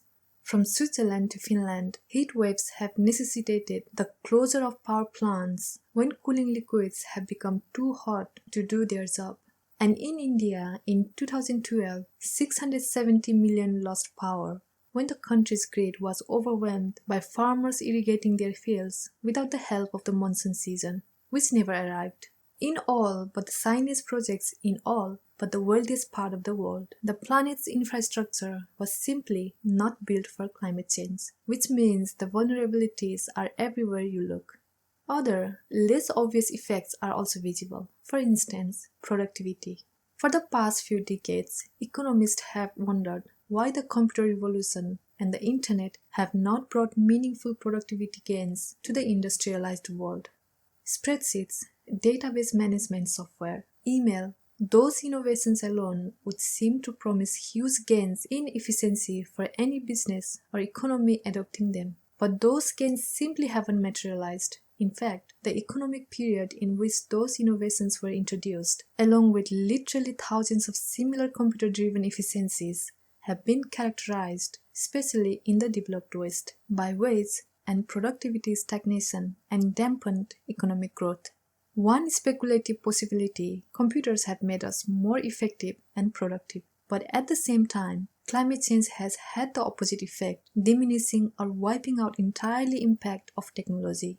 How could this be? One theory is the negative cognitive effects of direct heat and air pollution, both of which are accumulating more research support by the day. And whether or not that theory explains the great stagnation of the last several decades, we do know that, globally, warmer temperatures do dampen worker productivity. The claim seems both far-fetched and intuitive, since on the one hand, you don't imagine a few bricks of temperature would turn entire economics into zombie markets, and since on the other, you yourself have surely labored at work on a hot day with the air conditioning out and understand how hard that can be. The bigger picture perspective is harder to swallow, at least at first. It may sound like geographic determinism, but Xiang, Berg, and Miguel have identified an optimal annual average temperature for economic productivity, 13 degrees Celsius, which just so happens to be the historical median for the United States and several other of the world's biggest economies. Today, the US climate hovers around 13.4 degrees, which translates into less than 1% of GDP loss though. Like compound interest, the effects grow over time. Of course, as the country has warmed over the last decades, particular regions have seen their temperature rise, some of them from suboptimal levels to something closer to an ideal setting climate-wise. The greater San Francisco Bay Area, for instance, is sitting pretty right now at exactly 13 degrees. This is what it means to suggest that climate change is an enveloping crisis, one that touches every aspect of the way we live on the planet today. But the world's suffering will be distributed as unequally as it profits, with greater divergence both between countries and within them. Already, hot countries like India and Pakistan will be hurt the most. Within the United States, the cost will be shouldered largely in the South and Midwest, where some regions could lose up to 20% of country income. Overall, though it will be hard hit by climate impacts, the United States is among the most well-positioned to endure. Its wealth and geography are the reasons that America has only begun to register effects of climate change that already plague warmer and poorer parts of the world. But in part because it has so much to lose, and in part because it so aggressively developed its very long coastlines, the United States is more vulnerable to climate impacts than any country in the world but India, and its economic illness won't be quarantined at the border. In a globalized world, there is what Zheng Tao Chang and others call an economic ripple effect. They have also quantified it and found that the impact grows along with warming. At 1 degree Celsius, with a decline in American GDP of 0.88%, global GDP would fall by 0.12%. The American loses cascading through the world system. At 2 degrees, the economic ripple effect triples, though here too, the effects play out differently in different parts of the world compared to the impact of American losses at 1 degree. At 2 degrees, the economic ripple effect in China would be 4.5 times larger. The radiating shock waves issuing out from other countries are smaller because their economies are smaller, but the waves will be coming from nearly every country in the world, like radio signals beamed out from a whole global forest of towers, is transmitting economic suffering. For better or for worse, in the countries of the wealthy West, we have settled on economic growth as the single best metric, however imperfect, of the health of our societies. Of course, using that metric, climate change registers with its wildfire and drought and famines. It registers seismically. The costs are astronomical already, with single hurricanes now delivering damage in the hundreds of billions of dollars. Should the planet warm 3.7 degrees, one assessment suggests climate change damages could total $551 trillion, nearly twice as much wealth as exists in the world today. We are on track for more warming still. Over the last several decades, policy consensus has cautioned that world would only tolerate responses to climate change if they were free, or even better, if they could be presented as avenues of economic opportunity. That market logic was probably always short-sighted, but over the last several years, as the cost of adaptation in the form of green energy has fallen so dramatically, the equation has entirely flipped. We now know that it will be much more expensive to not act on climate than to take even the most aggressive action today. If you don't think of the price of a stock or government bond as an insurmountable barrier to the returns you will receive, you probably shouldn't think of climate adaptation as expensive either. In 2018, one paper calculated the global cost of a rapid energy transition by 2030 to be negative $26 trillion. In other words, rebuilding the energy infrastructure of the world would make us all that much money compared to a static system in only a dozen years. Every day, we do not act. Those costs accumulate and the numbers quickly compound. Xiang, Burke, and Miguel draw their 50% figure from the very high end of what's possible, truly a worst-case scenario for economic growth under the sign of climate change. But in 2018, Burke and several other colleagues published a major paper exploring the growth consequences of some scenarios closer to our present predicament. In it, they considered one plausible but still quite optimistic scenario, in which the world meets its Paris Agreement commitments, limiting warming to between 2.5 and 3 degrees. This is probably about the best-case warming scenario we might reasonably expect. Globally, relative to a world with no additional warming, it would cut per capita economic output by the end of the century. Burke and his colleagues estimate by between 15 and 25%. Hitting 4 degrees of warming, which lies on the low end of the range of warming implied by our current emissions trajectory, would cut into it by 30% or more. This is a trough twice as deep as the deprivation that scared our grandparents in the 1930s, and which helped produce a wave of fascism, authoritarianism, and genocide. But you can only really call it a trough when you climb out of it and look back from a new peak, relieved. There may not be any such relief or reprieve from climate deprivation, and though, as in any collapse, there will be those few who find ways to benefit, the experience of most may not be more like that of miners, buried permanently at the bottom of a shaft. Climate conflict. Climatologists are very careful when talking about Syria. They want you to know that while climate change did produce a drought that contributed to the country's civil war, it is not exactly fair to say that the conflict is the result of warming. Next door, for instance, Lebanon suffered the same crop failures and remained stable. But wars are not caused by climate change, only in the same way that hurricanes are not caused by climate change, which is to say they are made more likely, which is to say the distinction is semantic. If climate change makes conflict only 3% more likely in a given country, that does not mean it is a trivial effect. There are almost 200 countries in the world, which multiplies the likelihood, meaning that rise in temperature could yield 3 or 4 or 6 more wars. Over the last decade, researchers have even managed to quantify some of the non-obvious relationships between temperature and violence. For every half degree of warming, they say societies will see between a 10 and 20% increase in a likelihood of armed conflict. In climate science, nothing is simple, but the arithmetic is harrowing. A planet 4 degrees warmer would have perhaps twice as many wars as we do today, and likely more. As is the case with nearly every aspect of climate chaos, meeting the Paris goals will not save us from this bloodshed. In fact, far from it. Even an astonishing, improbable effort to limit warming to 2 degrees would still, by this math, result in at least 40% and perhaps as much as 80% more war.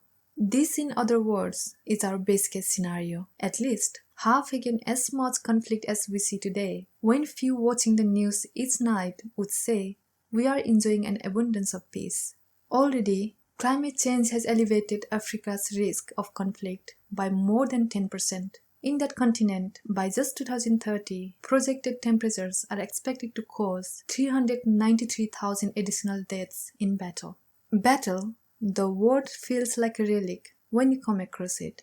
In the wealthy West, we have come to pretend that war is an anomalous feature of modern life, since it seems to have been retired as fully from our everyday experience as polio. But globally, there are 19 ongoing armed conflicts, hot enough to claim at least 1,000 lives each year. 9 of them began more recently as 2010, and many more unfold at smaller scales of violence.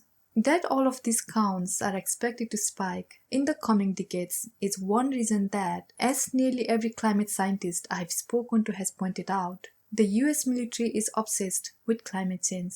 The Pentagon issuing regular climate threat assessments and planning for a new era of conflict governed by global warming. The drowning of American Navy bases by sea level rise is trouble enough, and the melting of the Arctic promises to open an entirely new theater of conflict, once nearly as foreign-seeming as the space race. It also positions the country primarily against America's old rivals, the Russians, now revived as adversaries.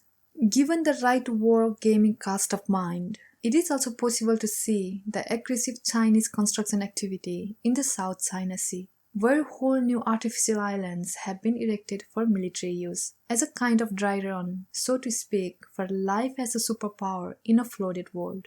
The strategic opportunity is clear, with so many of the existing footholds, like all those low-lying islands the United States once used to stepping stone its own empire across the Pacific, expected to disappear by the end of the century, if not before.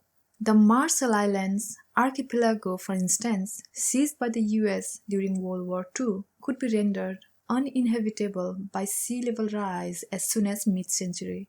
The US Geological Survey has warned its island will be underwater even if we meet the Paris goals, and what is taken down with them is quite scary. Beginning with the bombing at Bikini Atoll, these islands were ground zero for American atom bombs. Testing just after the war, the US military has only ever cleaned up one island of radioactivity, which makes them the world's largest nuclear waste site. But for the military, climate change is not just a matter of great power rivalry executed across a transformed map. Even for those in the American military who expect the country's hegemony to endure indefinitely, climate change presents a problem because being the world's policeman is quite a bit harder when the crime rates double. And it's not just Syria where climate has contributed to conflict. Some speculate that the elevated level of strife across the Middle East over the past generation reflects the pressure of global warming. A hypothesis all the more cruel considering that warming began to accelerate when the industrialized world extracted and then burned the region's well. From Boko Haram to ISIS to the Taliban and militant Islamic groups in Pakistan, drought and crop failure have been linked to radicalization, and the effect may be especially pronounced amid ethnic strife. From 1990 to 2010, a 2016 study found 23% of conflict in the world's ethnically diverse countries began in months stemmed by weather disaster. According to one assessment, 32 countries from Haiti to Philippines and India to Cambodia, each heavily dependent on farming and agriculture, face extreme risk of conflict and civil unrest from climate disruption over the next 30 years. What accounts for the relationship between climate and conflict? Some of it comes down to agriculture and economics. When yields drop and productivity falls, societies can falter. And when drought and heat waves hit, the shocks can be felt even more deeply, electrifying political fault lines and producing or exposing others no one knew to worry over. A lot has to do with the forced migration that can result from these shocks, and with the political and social instability that migration often produces. When things go south, those who are able to flee not always to the places ready to welcome them. In fact, recent history shows quite often the opposite. And today, migration is already at a record high, with almost 70 million displaced people wandering the planet right now. That is the outbound impact, but the local one is often more profound. Those who remain in a region ravaged by extreme weather often find themselves navigating an entirely new social and political structure, if one endures at all. And it is not just weak states that fall at the hands of climate pressures. In recent years, scholars have compiled a long list of empires buckled, at least in part, by climate effects and events: Egypt, Acadia, Rome. This complex calculus is what makes researchers reluctant to assign blame for conflict neatly. But complexity is how warming articulates its brutality. Like the cost to growth, war is not a discrete impact of global temperature rise, but something more like an all-encompassing aggregation of climate change, wars, tremor, and cascades. The Center for Climate and Security, a state-focused think tank, organizes the threat from climate change into 6 categories: CATS 22 states in which governments have responded to local climate challenges. To agriculture, for example, by turning towards a global marketplace that is now more than ever vulnerable to climate shocks. Brittle states, stable on the surface, but only by a run of good climate luck. Fragile states, such as Sudan, Yemen, and Bangladesh, where climate impacts have already eaten into trust in state authority. Or worse, disputed zones among states, like the South China Sea or Arctic. Disappearing states, which they mean literally as in the case of the Maldives, and non-state actors like ISIS, which can seize local resources such as fresh water as a way of applying leverage against the normal state authority or the local population. In each case, climate is not the sole cause, but the spark igniting a complex bundle of social kindling. This complexity may also be one reason we cannot see the threat of escalating war very clearly. Choosing to regard conflict as something determined primarily by politics and economics when all three are in fact governed, like everything else, by the conditions established by our rapidly changing climate.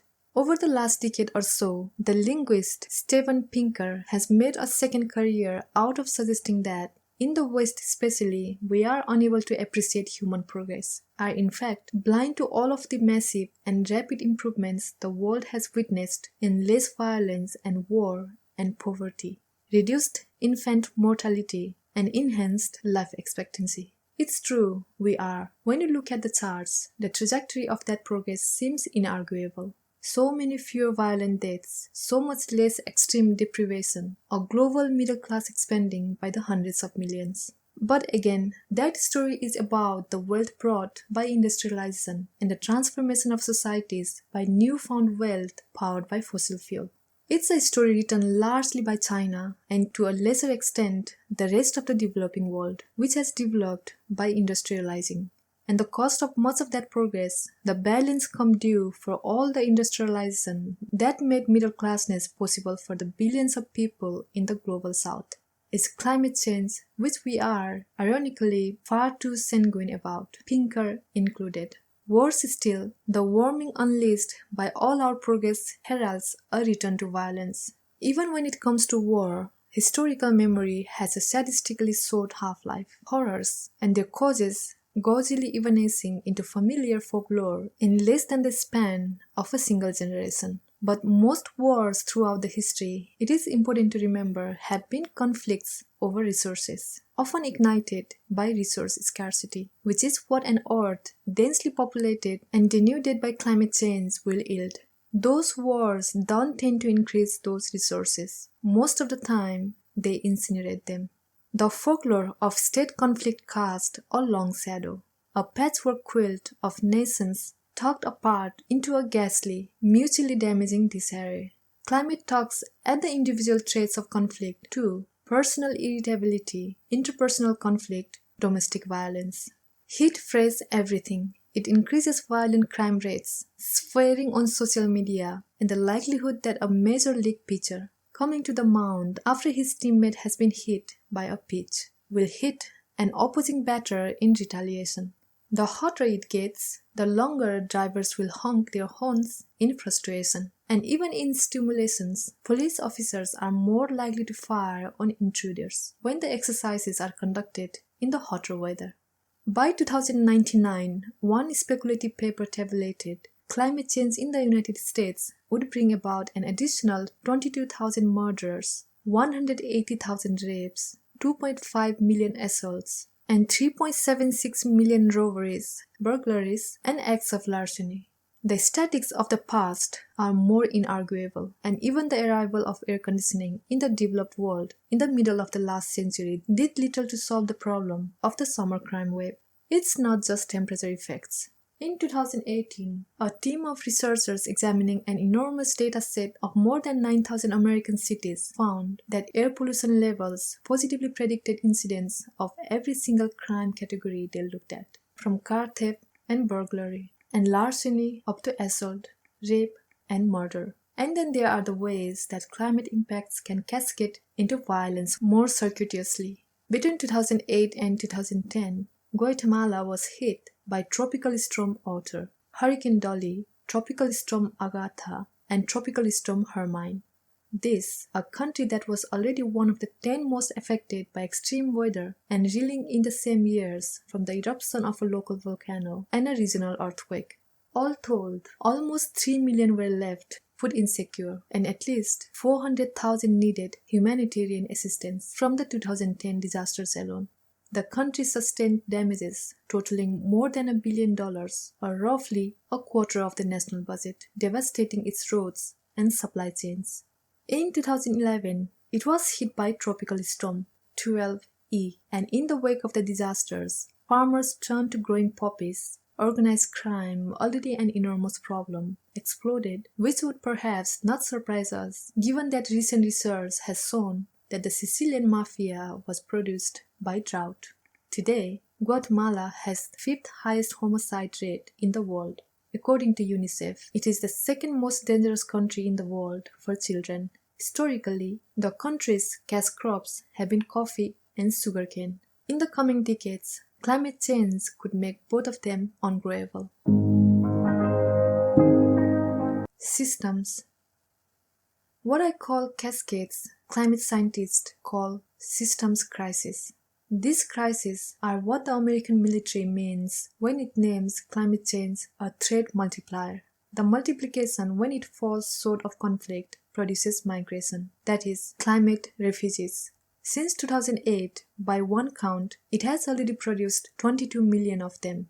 In the West, we often think of refugees as a failed state problem. That is, a problem that the broken and impoverished parts of the world inflict on relatively more stable and wealthier societies. But Hurricane Harvey produced at least 60,000 climate migrants in Texas, and Hurricane Irma forced the evacuation of nearly 7 million. As with so much else, it will only get worse from here. By 2100, sea level rise alone could displace 13 million Americans, a few percent of the country's total population. Many of those sea level refugees will come from the country's southeast, chiefly Florida, where 2.5 million are expected to be flooded out of Greater Miami, and Louisiana, where the New Orleans area is predicted to lose 500,000. As an unusually wealthy country, the United States is for now unusually suited to withstand such disruptions. One can almost imagine, over the course of a century, tens of millions of resettled Americans adapting to a ravaged coastline and a new geography for the country. Almost. But warming is not just a matter of sea level, and its horror will not hit nations like the United States first. In fact, the impacts will be greatest in the world's least developed, most impoverished, and therefore least resilient nations. Almost literally, a story of the world's rich drowning the world's poor with their waste. The first country to industrialize and produce greenhouse gas on a grand scale, the United Kingdom, is expected to suffer the least from climate change. The world's slowest developing countries producing the least emissions will be among those hardest hit. The climate system of the Democratic Republic of Congo, one of the world's poorest countries, is scheduled to be especially profoundly perturbed. The Congo is mostly landlocked and mountainous, but in the next generation of warming, those features will not be protections. Wealth will be a buffer for some countries, but not a safeguard, as Australia is learning already. By far, the richest of all the countries starting down the most intense, most immediate warming barrages, it is an early test case of how the world's affluent societies will bend, or buckle, or rebuild under the pressure of temperature changes likely to hit the rest of the well-off world only later this century. The country was founded on genocidal indifference to the native landscape and those who inhabited it, and its modern ambitions have already been precarious. Australia is today a society of expensive abundance, jerry-rigged onto a very harsh and ecologically unforgiving land. In 2011, a single heat wave there produced significant tree dieback and coral bleaching, the death of the plant life, crashes in local bird populations, and dramatic spikes in the number of certain insects, and transformations of ecosystems, both marine and terrestrial. When the country enacted a carbon tax, its emission fell. When under political pressure, the tax was repealed, they rose again. In 2018, the country's parliament declared global warming a current and existential national security risk. A few months later, its climate-conscious Prime Minister was forced to resign for the same of attempting to honor the Paris Accords. The wheels of all communities are greased by abundance, baked by deprivation, they all stall and crack. The paths are familiar ones, even to those who have only ever known affluence. Their lives, creamily fictionless and stimulated by entertainments tracing the arc of social decline. Market breakdowns, price gouging, the hoarding of goods and services by the well-off and well-armed, the retreat of law enforcement into self-enrichment, and the disappearance of any expectation of justice, making survival suddenly a matter of entrepreneurial skill. More than 140 million people in just 3 regions of the world will be made climate migrants by 2050, the World Bank projected in a 2018 study. Assuming current warming and emissions trends, 86 million in sub-Saharan Africa, 40 million in South Asia, and 17 million in Latin America. The most commonly cited estimate from the United States International Organization for Migration suggests numbers a bit higher, 200 million total by 2050. These figures are quite high, higher than most non-advocates credit. But according to the UNIOM, climate change may unleash as many as 1 billion migrants on the world by 2050. 1 billion, that is about as many people as live today in North and South America combined. Imagine the 2 continents suddenly drowned in the sea and whole new world submerged, and everyone left bobbing at the surface now fighting for a foothold, somewhere, anywhere, and if someone else is scrambling for the same dry spot, scrambling to get there first. The system in crisis is not always society. The system can also be the body. Historically, in the United States, more than 2/3 of outbreaks of waterborne disease illnesses smuggled into humans through algae and bacteria that can produce gastrointestinal problems were preceded by unusually intense rainfall, disrupting local water supplies. The concentration of salmonella in streams, for instance, increases significantly after heavy rainfall. And the country's most dramatic outbreak of waterborne disease came in 1993, when more than 400,000 in Milwaukee fell ill from cryptosporidium immediately after a storm. Sudden rainfall shocks, both deluges and their opposite, droughts, can devastate agricultural communities economically, but also produce what scientists call, with understatement, nutritional deficiencies in fetuses and infants. In Vietnam, those who passed through that cubicle early on and survived were shown to start school later in life, do worse when they got there, and grow less tall than their peers. In India, the same cycle of poverty pattern holds. The lifelong impact of chronic malnutrition are more troubling still for being permanent. Diminishing cognitive ability, flattened adult wages, increased morbidity. In Ecuador, climate damage has been seen even in middle-class children who bear the mark of rainfall shocks and extreme temperatures on their wages 20 to 60 years after the fact. The effects begin in the womb, and they are universal, with measurable declines in lifetime earnings for every day over 90 degrees during a baby's 9 months in utero. The impacts accumulate later in life too. An enormous study in Taiwan found that for every single unit of additional air pollution, the relative risk of Alzheimer's doubled. Similar patterns have been observed from Ontario to Mexico City. As conditions of environmental degradation become more universal, it may perversely require more imagination to consider their cost. When the deprived are no longer outlier communities, but instead whole regions, whole countries, conditions that once may have seemed inhuman now appear, to a future generation who knows no better, simply normal. In the past, we have looked into horror at the stunned growth of national populations who pass through famines, both natural and man-made. In the future, climate change may stunt us all, in one way or another, with no control group entirely spared. You might expect these premonitions to settle like sediments into family planning, and indeed, among the young and well-off in Europe and the United States, for whom reproductive choices are often freighted with political meaning, they have. Among this outwardly conscientious cohort, There is much worry about bringing new children into a degraded world, full of suffering, and about contributing to the problem by crowding the climate stage with more players, each a little consumption machine. Want to fight climate change? The Guardian asked in 2017. Have fewer children.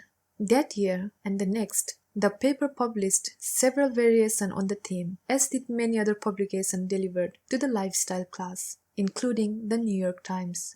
And this is to the list of decisions affected by climate change. Should I have children? The effect on the personal decisions of the consumers class is perhaps a narrow way of thinking about global warming, though it demonstrates a strain of strange aesthetic pride among the well-to-do. But of course, further degradation isn't inescapable. It is optional. Each new baby arrives in a brand new world, contemplating a whole horizon of possibilities. The perspective is not naive. We live in the world with them, helping make it for them, and with them, and for ourselves. The next decades are not yet determined. A new timer begins with every birth, measuring how much more damage will be done to the planet and the life this child will live on it. The horizons are just as open to us, however foreclosed and foreordained they may seem. But we close them off when we say anything about the future being inevitable. What may sound like stoic wisdom is often an alibi for indifference. In a world of suffering, the self-interested mind craves compartmentalization, and one of the most interesting frontiers of emerging climate science traces the imprint left on our psychological well-being by the force of global warming, which can overwhelm whatever methods we devise to cope. That is, the mental health effects of a world on fire. Perhaps the most predictable vector is trauma. Between a quarter and a half of all those exposed to extreme weather events will experience them as an ongoing negative shock to their mental health. In England, flooding was found to quadruple levels of psychological distress, even among those in an inundated community but not personally affected by the flooding. In the aftermath of Hurricane Katrina, 62% of evacuees extended the diagnostic threshold for acute stress disorder. In the region as a whole, nearly a third had PTSD.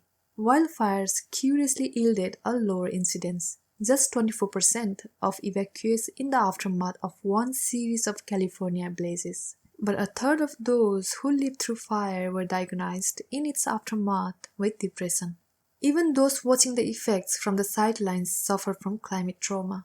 I don't know of a single scientist that's not having an emotional reaction to what is being lost. Camille Parmesan, who shared the 2007 Nobel Peace Prize with Al Gore, has said, Grist has called the phenomenon climate depression, Scientific American environmental grief. And while it may seem intuitive that those contemplating the end of the world find themselves despairing, especially when their calls of alarm has gone almost entirely unheeded, it is also a harrowing forecast of what is in store for the rest of the world, as the devastation of climate change slowly reveals itself.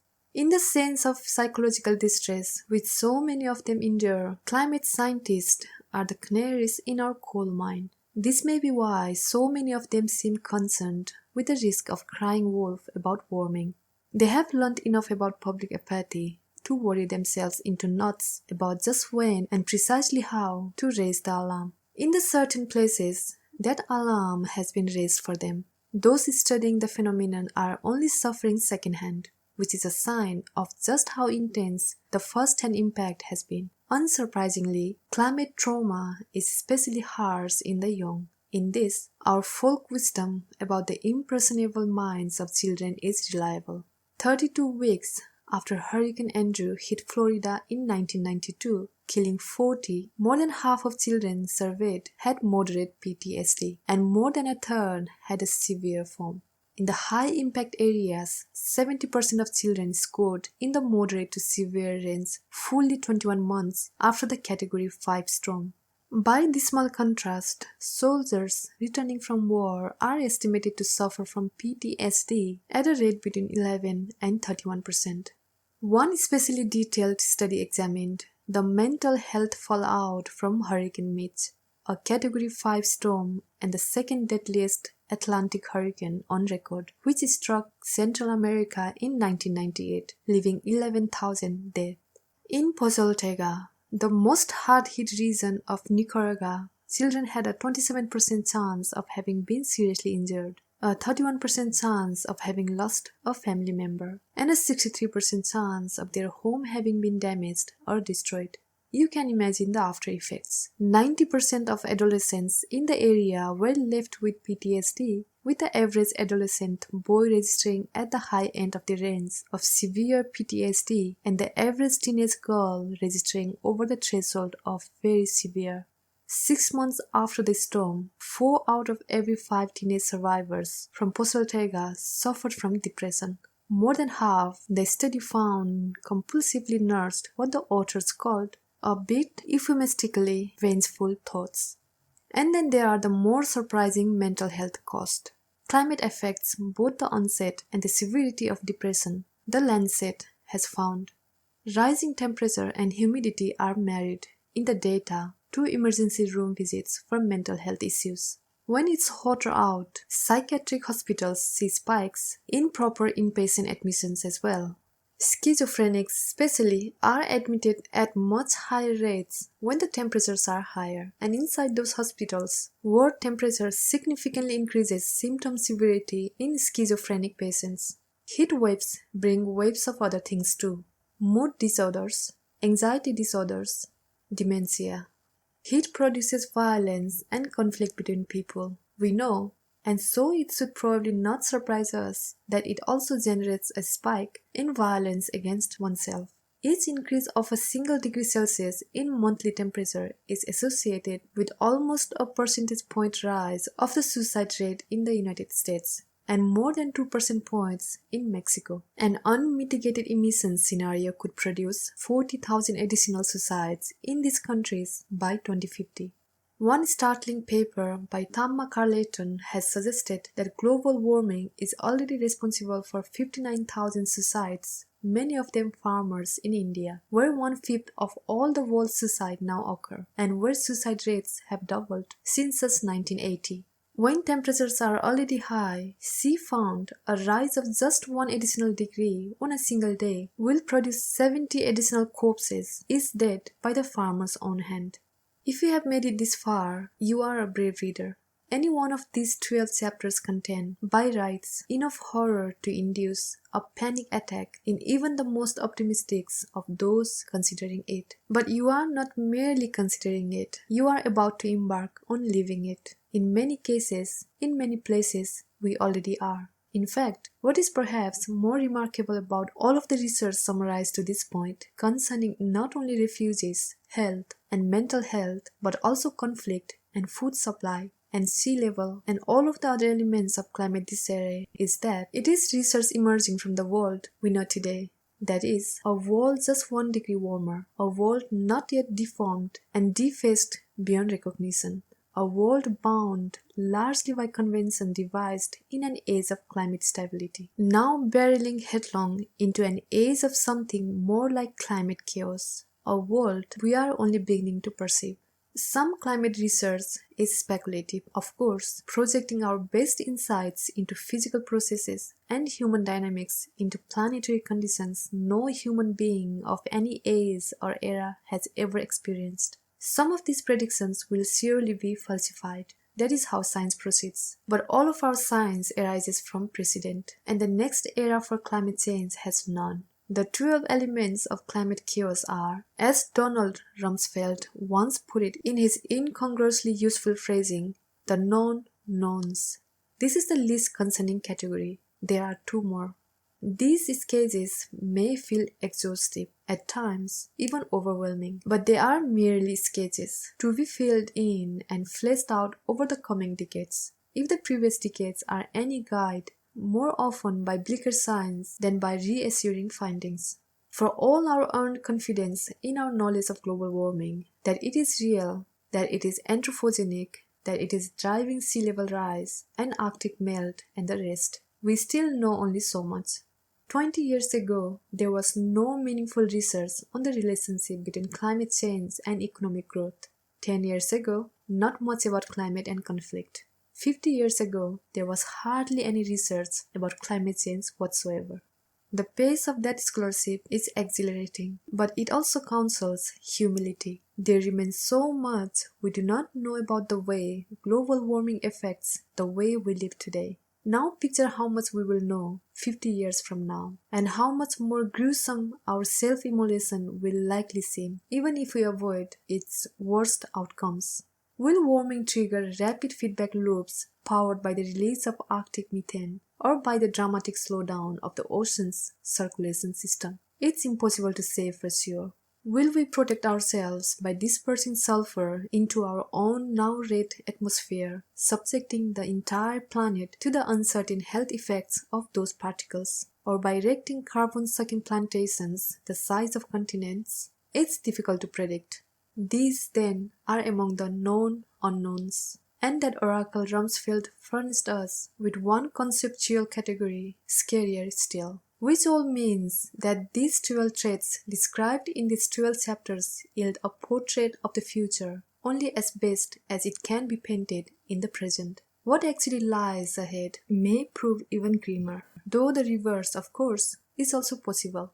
The map of our new world will be drawn in part by natural processes that remain mysterious, but more definitely by human hands. At what point will the climate crisis grow undeniable, uncompartmentalizable? How much damage will have already been selfishly done? How quickly will we act to save ourselves and preserve as much of the way of life we know today as possible? For the sake of clarity, I have treated each of the threats from climate change, sea level rise, food scarcity, economic stagnation as discrete threats, which they are not. Some may prove offsetting, some mutually reinforcing, and others merely adjacent. But together, they form a lattice work of climate crisis, beneath which at least some humans, and probably many billions, will live.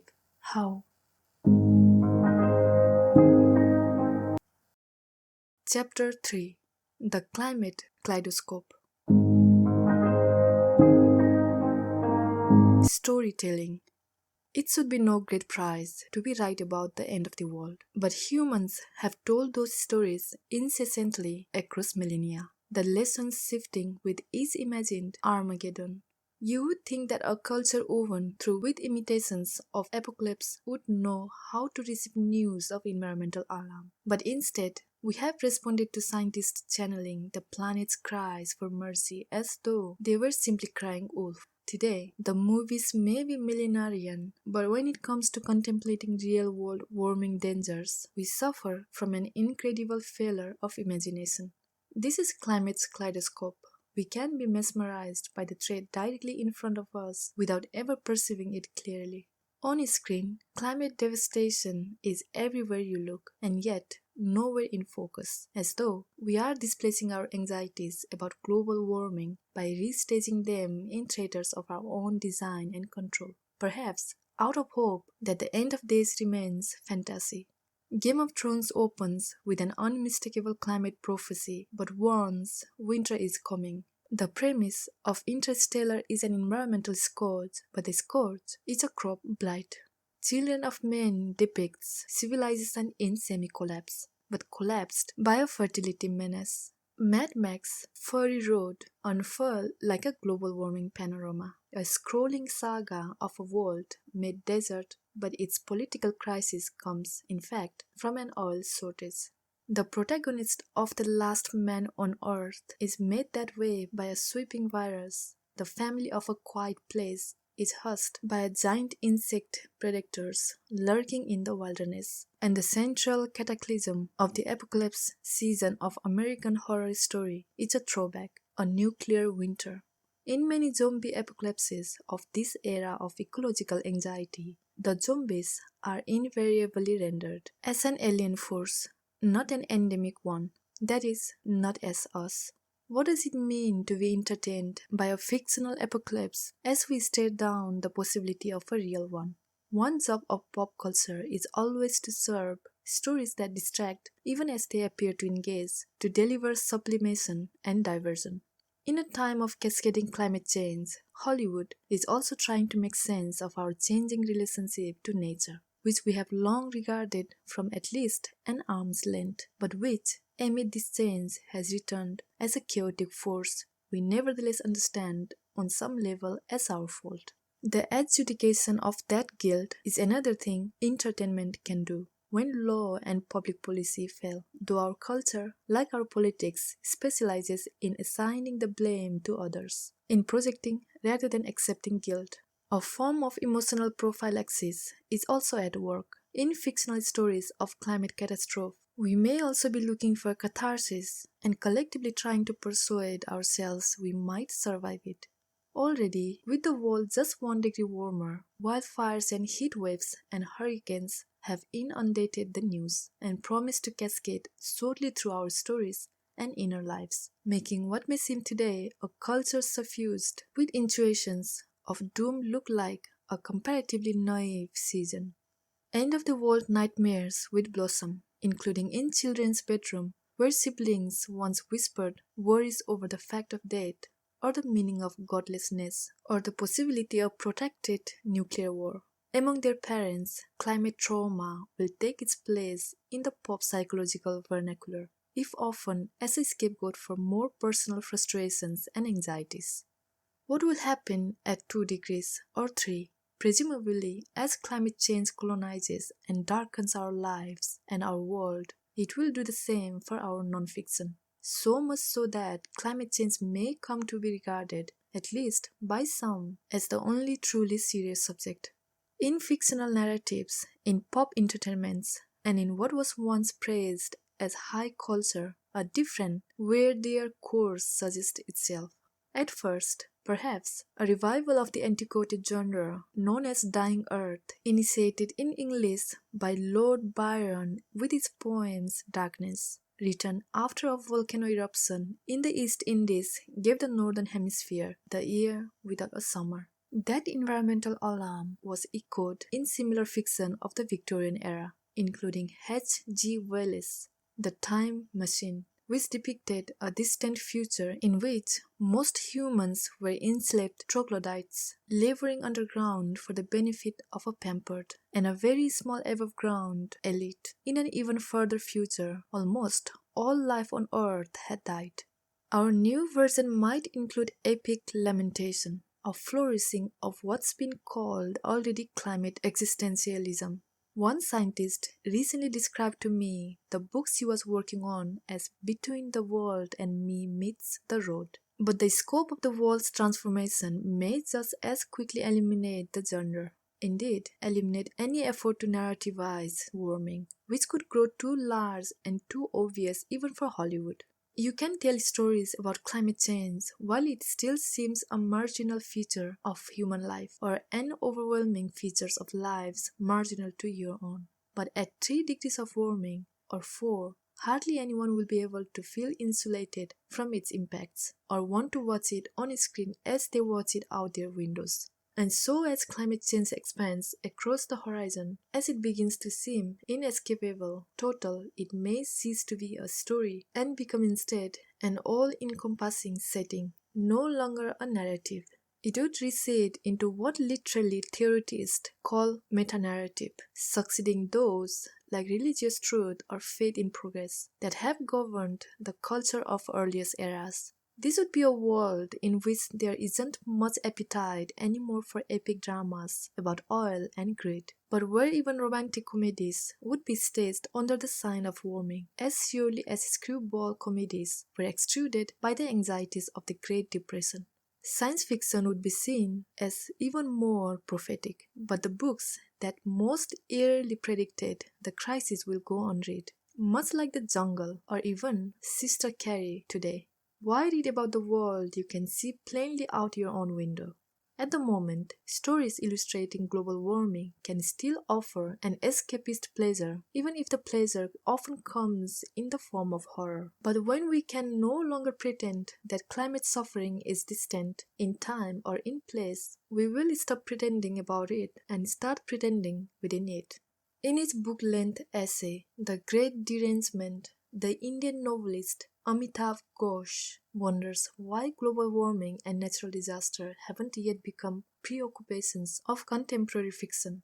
Why we don't seem able to be adequately imagine real-world climate catastrophe. Why fiction hasn't yet made the dangers of warming sufficiently real to us. And why we haven't had a spate of novels in the genre he basically imagines into half-existence and names the environmental uncanny. Others call it cli-fi, genre fiction sounding environmental alarm, didactic adventure stories, often preachy in their politics. Ghosh has something else in mind, the great climate novel. Consider, for example, the stories that conjure around questions like, where were you when the Berlin Wall fell? Or, where were you on 9/11? He writes, will it ever be possible to ask, in the same vein, where were you at 400 ppm? Or, where were you when the Larsen B ice shelf broke up? His answer, probably not, because the dilemmas and dramas of climate change are simply incompatible with the kinds of stories we tell ourselves about ourselves. Especially in conventional novels, which tend to end with uplift and hope and to emphasize the journey of an individual conscience rather than the miasma of social fate. This is a narrow definition of the novel, but almost everything about our broader narrative culture suggests that climate change is a major mismatch of a subject for all the tools we have at hand. Ghosh's question applies even to comic book movies that might theoretically illustrate global warming. Who would the heroes be, and what would they be doing? The puzzle probably helps explain why so many pop entertainments that do try to tackle climate change from the day after tomorrow on are so corny and pedantic. Collective action is dramatically a snore. The problem is even more acute in gaming, which is poised to join or even supplant novels and movies and television, and which is built as a narrative genre, even more obsessively around the imperatives of the protagonist, that is, you. It also promises at least a simulation of agency that could grow more comforting in the coming years, assuming we continue to proceed, zombie-like ourselves, down a path to ruin. Already, the world's most popular game, Fortnite, invites players into a competition for scarce resources during an extreme weather event, as though you yourself might conquer the totally resolve the issue. There is also beyond the hero problem, a villain problem. Literary fiction may not accommodate epic stories of the kind for which climate change fashions a natural setting. But in the genre fiction and blockbuster movie space at least, we have a number of models at hand, from superhero sagas to alien invasion narratives. Stories don't get more elemental and familiar than those that used to be described as man against nature. But in Moby Dick or The Old Man and the Sea are many lesser examples. Nature was typically a metaphor, encasing a theoretical or metaphysical force. That was because nature remained mysterious, inexplicable. Climate change has changed that too. We know the meaning of extreme weather and natural disaster now, though they still arrive with a kind of prophetic majesty. The meaning is that there is more to come, and that is our doing. You don't have to do much in rewrites to Independence Day to reboot it as cli-fi, but in the place of aliens, who would its heroes be fighting against? Ourselves. Villainy was easier to grasp in stories depicting the prospect of nuclear Armageddon, the intuitive analogy to climate change which ruled American culture for a generation. That was the whole cartoon of Dr. Strangelove, that the fate of the world sat in the hands of a few insane people. If it all blew up, we would know exactly who to blame. That moral clarity was not Stanley Kubrick's or a projection of his nihilism, but something like the opposite. Conventional wisdom about geopolitics in the then adolescent nuclear age. The same logic of responsibility appeared in 13 Days, Robert Kennedy's memoir of a Cuban Missile Crisis, which endured in part because it comported so neatly with the lived experience of its average reader through those weeks in 1962, watching the prospect of global annihilation wax and wane in a protracted game of telephone being played by two men and their relatively small staffs. The moral responsibility of climate change is much murkier. Global warming isn't something that might happen should several people make something profoundly short-sighted calculations. It is something that is already happening everywhere and without anything like direct supervisors. Nuclear Armageddon, in theory, has a few dozen authors. Climate catastrophe has billions of them, with responsibility distended over time and extended across much of the planet. This is not to say it is distributed evenly, though climate change will be given its ultimate dimensions by the course of industrialization in the developing world.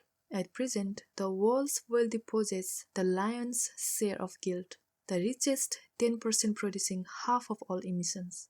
This distribution tracks closely with global income inequality, which is one reason that many on the left point to the all-encompassing system, saying that industrial capitalism is to blame.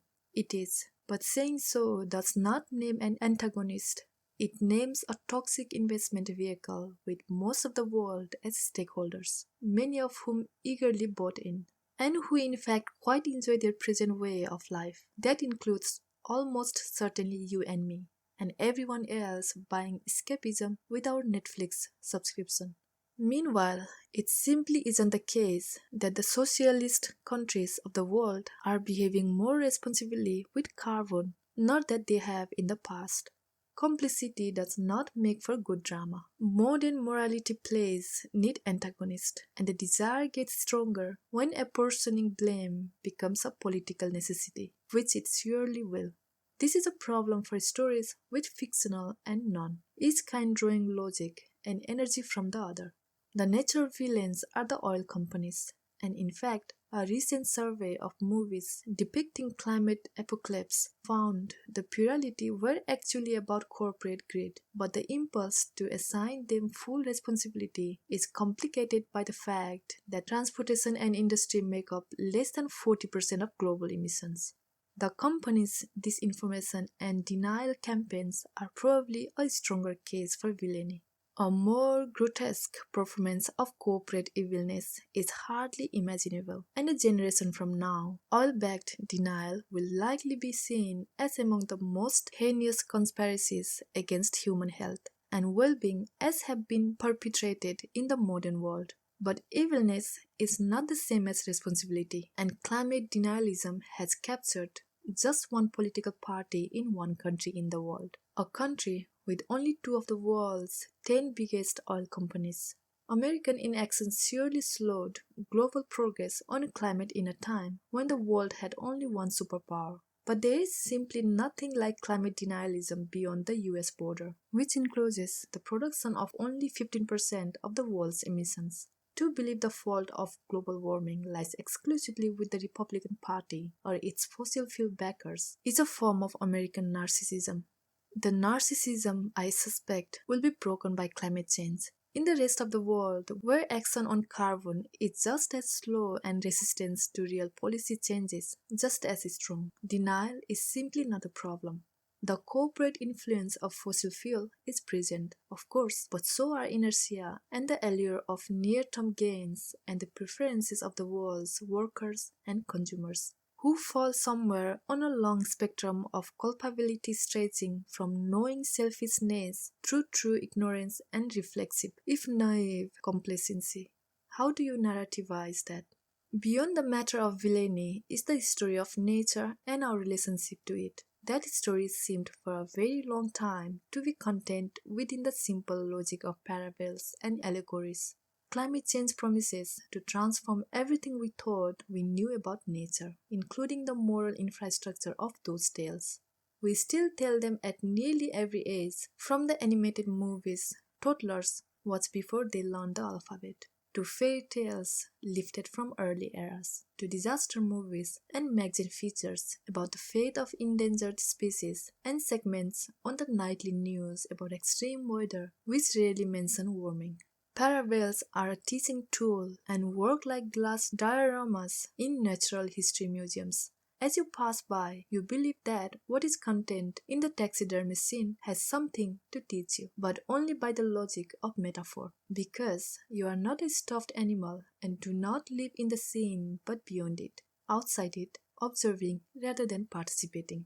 The logic is twisted by global warming because it collapses the perceived distance between humans and nature, between you and the diorama. One message of climate change is you do not live outside the scene but within it, subject to all the same horrors you can see afflicting the lives of animals. In fact, warming is already hitting humans so hard that we shouldn't need to look elsewhere to endangered species and imperiled ecosystems in order to trace the progress of climate's horrible offensive. But we do, saddened by stranded polar bears and stories of struggling coral reefs. When it comes to climate parables, we tend to like best the ones staring animals. We are mute when we do not project our voices onto them, and who are dying at our own hands, half of them extinct. E. O. Wilson estimates by 2100. Even as we face crippling impacts from climate on human life, we still look to those animals in part because what John Ruskin memorably called the pathetic fallacy still holds. It can be curiously easier to empathize with them, perhaps because we would rather not reckon with our own responsibility, but instead simply feel their pain, at least briefly. In the face of a storm kicked up by humans, and which we continue to kick up each day, we seem most comfortable adopting a learned posture of powerlessness. Plastic panic is another exemplary climate parable, in that it is also a climate red herring. The panic arises from the admirable desire to leave a smaller imprint on the planet, and the natural horror that the environment is so polluted by detritus passing through our air, our food, our flesh. In this way, it draws on a very modern obsession with hygiene and lightness as a form of consumer grace. But while plastics have a carbon footprint, plastic pollution is simply not a global warming problem. And yet, it has slid into the center of our vision, at least briefly. The ban on plastic straws occluding, if only for a moment, the much bigger and much broader climate threat. Another such parable is bee death. Beginning in 2006, curious readers were introduced to a new environmental fable. As American honeybee colonies began to suffer an almost annual mass die-off, 36% dead one year, 29 the next, 46 the next, 34 the next. As anyone with a calculator might have figured, the numbers did not add up. If that many bee colonies collapsed each year, the total number would be very rapidly approaching zero, not steadily increasing, which it was. This was because beekeepers who were mostly not adorable amateurs, but industrial-scale livestock managers trucking their bees across the country in an endless loop of pollination for hire, were simply rebreeding their bees each year, offsetting the die-offs with new hives that were more than paid for by the industrial-scale profits they were pulling in. It is natural, so to speak, to anthropomorphize animals. Our whole animation industry is built on it, for starters. But there is something strange, even fatalistic, about such vain being so ourselves, identifying this strongly with creatures who operate so entirely without free will and individual autonomy that many experts in the field are unsure whether we should think of the bee or the colony as the organism. In my own reporting about colony collapse, bee lovers kept telling me it was an appreciation for the great spectacle of bee civilization that was behind this outpouring of concern for their well-being. But I couldn't help wondering if it wasn't almost the opposite quality that gave colony collapse the force of fable, the complete powerlessness of individuals facing down inevitable civilization-scale suicide. It's not just bee rapture, after all. We see visions of our own world being wiped out in the mysterious deaths brought by Ebola, bird flu, and other pandemics, in anxiety about the robot apocalypse, in ISIS, China, and the jet helm exercise in Texas, in runaway inflation that never actually happened in the wake of quantitative easing, or the gold rush such fears spawned, which did. One does not open the Wikipedia page for honeybee, expecting an encounter with millenarianism. But the more you read about colony collapse, the more you are filled with a kind of awe for just how much the internet is a divining rod by which we choose to intuit at the end of days. As it turns out, there was no mystery either about the bee deaths themselves, which could be explained quite fully by the bees' working conditions, mostly that they were rubbing up against a new breed of insecticide, neonicotinoids, which, as the name suggests, effectively turned all the bees into cigarette fins. Flying insects might be disappearing because of warming. In other words, that recent study suggested that already 75% of them may have died, drawing us closer to a world without pollinators, which the researchers called an ecological Armageddon. But colony collapse disorder has basically nothing to do with that. And yet, still, as recently as 2018, magazines were devoting whole feature articles to the bee fable. Presumably, this is not because people enjoyed being wrong about bees, but because treating any apparent crisis as an allegory was somehow comforting, as though it sequestered the problem in a story whose meaning we controlled. When Bill McKibben declared the end of nature in 1989, he was posing a hyperbolic kind of epistemological riddle. What do you call it? Whatever it is, when forces of wilderness and weather, of animal kingdoms and plant life have been so transformed by human activity, they are no longer truly natural. The answer came a few decades later with the term the Anthropocene, which was coined in the spirit of environmental alarm and suggested a much messier and more unstable state than end. Environmentalists, outdoors people, nature lovers, and romantics of various stripes. There are many who would mourn the end of nature, but there are literally billions who will shortly be terrified by the forces unleashed by the Anthropocene.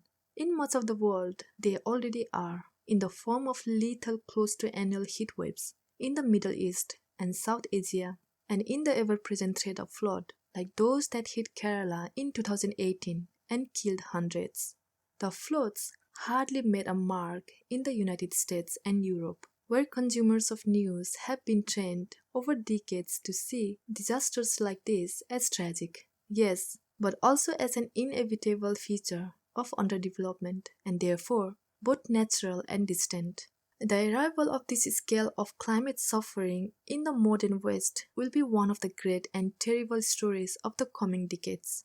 There, at least, we have long thought that modernity had paved over nature, completely, factory by factory, and strip mall by strip mall. Proponents of solar geoengineering want to take on the sky next, not just to stabilize the planet's temperature, but simply to create designer climates, localized to very particular needs, saving this reef ecosystem, preserving that breadbasket.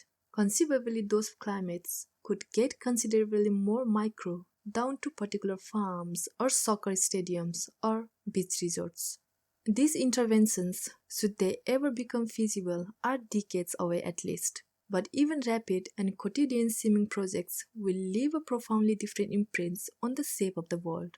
In the 19th century, the built environment of the most advanced countries reflected the prerogatives of industry. Think of railroad tracks laid across whole continents to move coal.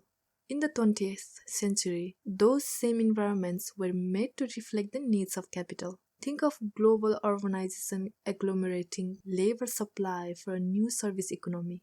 In the 21st century, they will reflect the demands of the climate crisis. Seawalls, carbon capture plantations, state-sized solar arrays.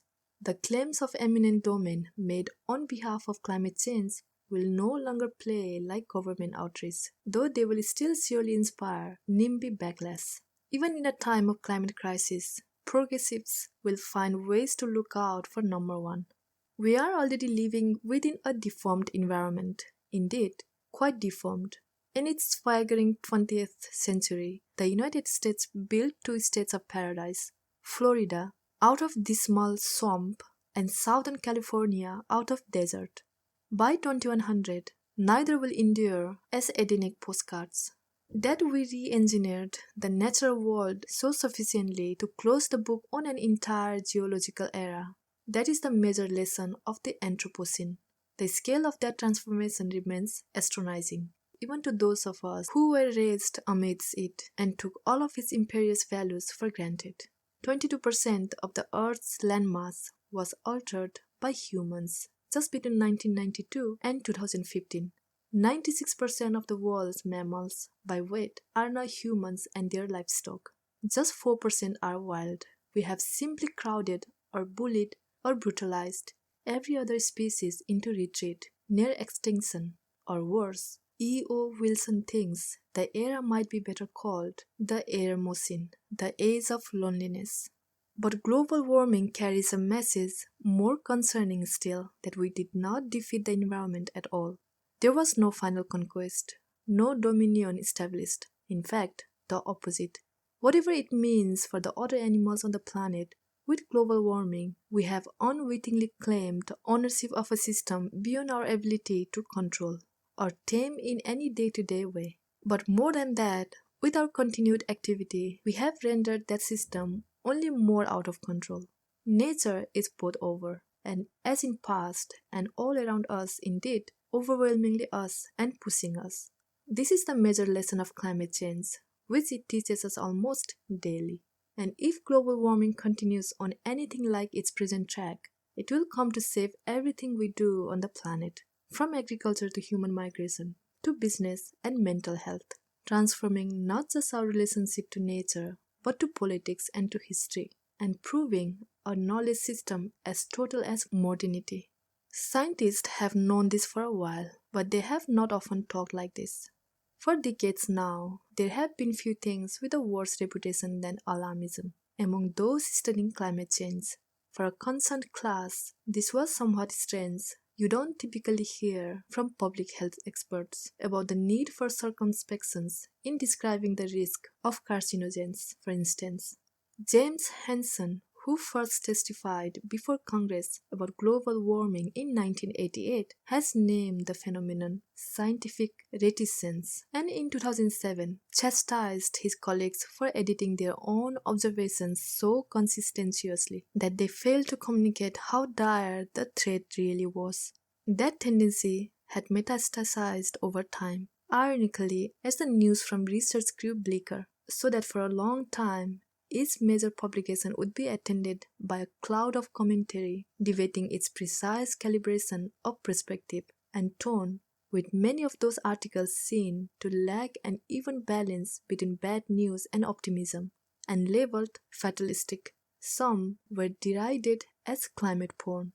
The terms are slippery, like any good insult, but serve to circumscribe the scope of reasonable perspectives on climate. Which is why scientific reticence is another reason we don't see the threats so clearly. The experts signaling strongly that it is irresponsible to communicate openly about the more worrisome possibilities for global warming, as though they did not trust the world with the information they themselves had, or at least did not trust the public to interpret it and respond properly. Whatever that means, it has now been 30 years since Hansen's first testimony in the establishment of the IPCC, and climate concern has traversed small peaks and small valleys, but never meaningfully jumped upward. In terms of public response, the results are even more dismal. Within the United States, climate denial took over one of the two major parties and essentially vetoed major legislative action. Abroad, we have had a series of high-profile conferences, treaties, and accords, but they increasingly look like so many acts of climate kabuki. Emissions are still growing unabated, but scientific reticence is also perfectly reasonable. In its way, a river of rhetorical caution with many tributaries. The first is temperamental. Climate scientists are scientists first, self-selected, and then trained for perspicacity. The second is experiential. Many of them have now done battle, in the United States particularly, and sometimes for decades, with the forces of climate denial, who capitalize on any overstatement or erroneous prediction as a proof of illegitimacy or bad faith. This makes climate scientists more cautious, and understandably so. Unfortunately, worrying so much about erring on the side of excessive alarm has meant they have erred so routinely it became a kind of professional principle. On the side of excessive caution, which is effectively the side of complacency. There was also a kind of personal wisdom in scientific reticence, as politically backward as it may seem to keep the scariest implications of new research from the public. As part-time advocates, scientists have also watched their colleagues and collaborators pass through many dark nights of the soul, and typically despaired themselves as well about the coming storm of climate change and just how little the world is doing to combat it. As a result, they were especially worried about burnout and the possibility that honest storytelling about climate could tip so many people into despondency that the effort to avert a crisis would burn itself out. And in generalizing from that experience, they pointed to a selection of social signs suggesting that hope can be more motivating than fear, without acknowledging that alarm is not the same as fatalism, that hope does not demand silence about scarier challenges, and the fear can motivate too. That was the finding of a 2017 Nature paper, surveying the full breadth of the academic literature. That despite a strong consensus among climate scientists about hope and fear and what qualifies as responsible storytelling, there is no single way to best tell the story of climate change, no single rhetorical approach likely to work on a given audience, and none too dangerous to try. And a story that sticks is a good one. In 2018, scientists began embarrassing fear when the IPCC released a dramatic alarmist report illustrating just how much worse climate change would be at 2 degrees of warming compared to 1.5. Tens of millions more exposed to deadly heat waves, water shortages, and flooding.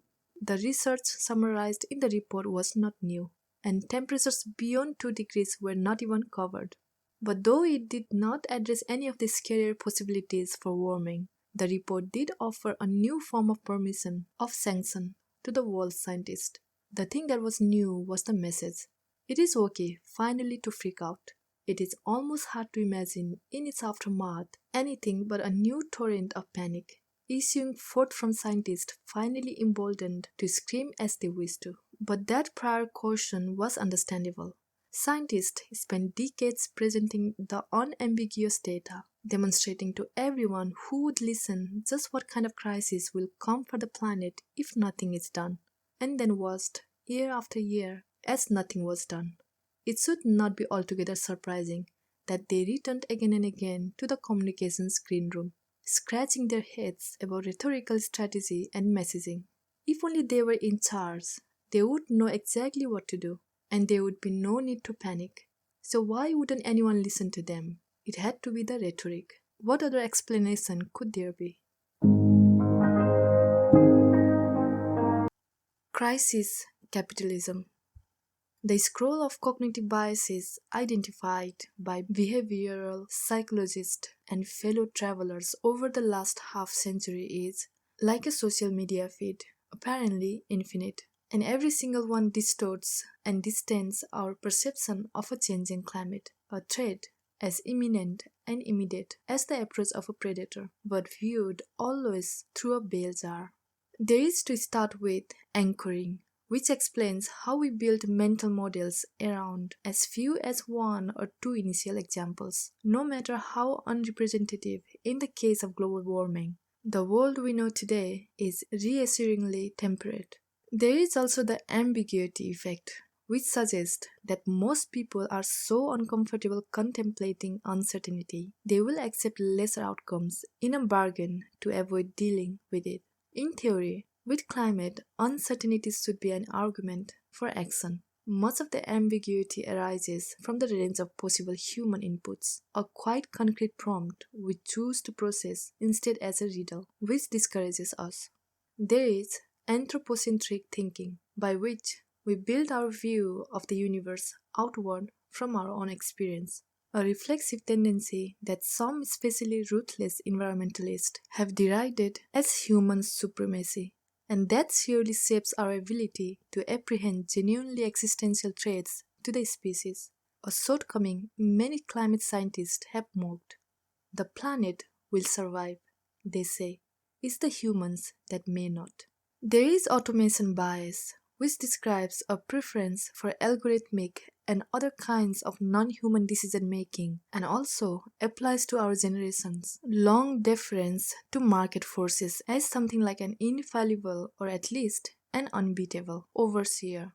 In the case of climate, this has meant trusting that economic systems unencumbered by regulation or restriction would solve the problem of global warming as naturally, as surely as they had solved the problem of pollution, inequality, justice, and conflict.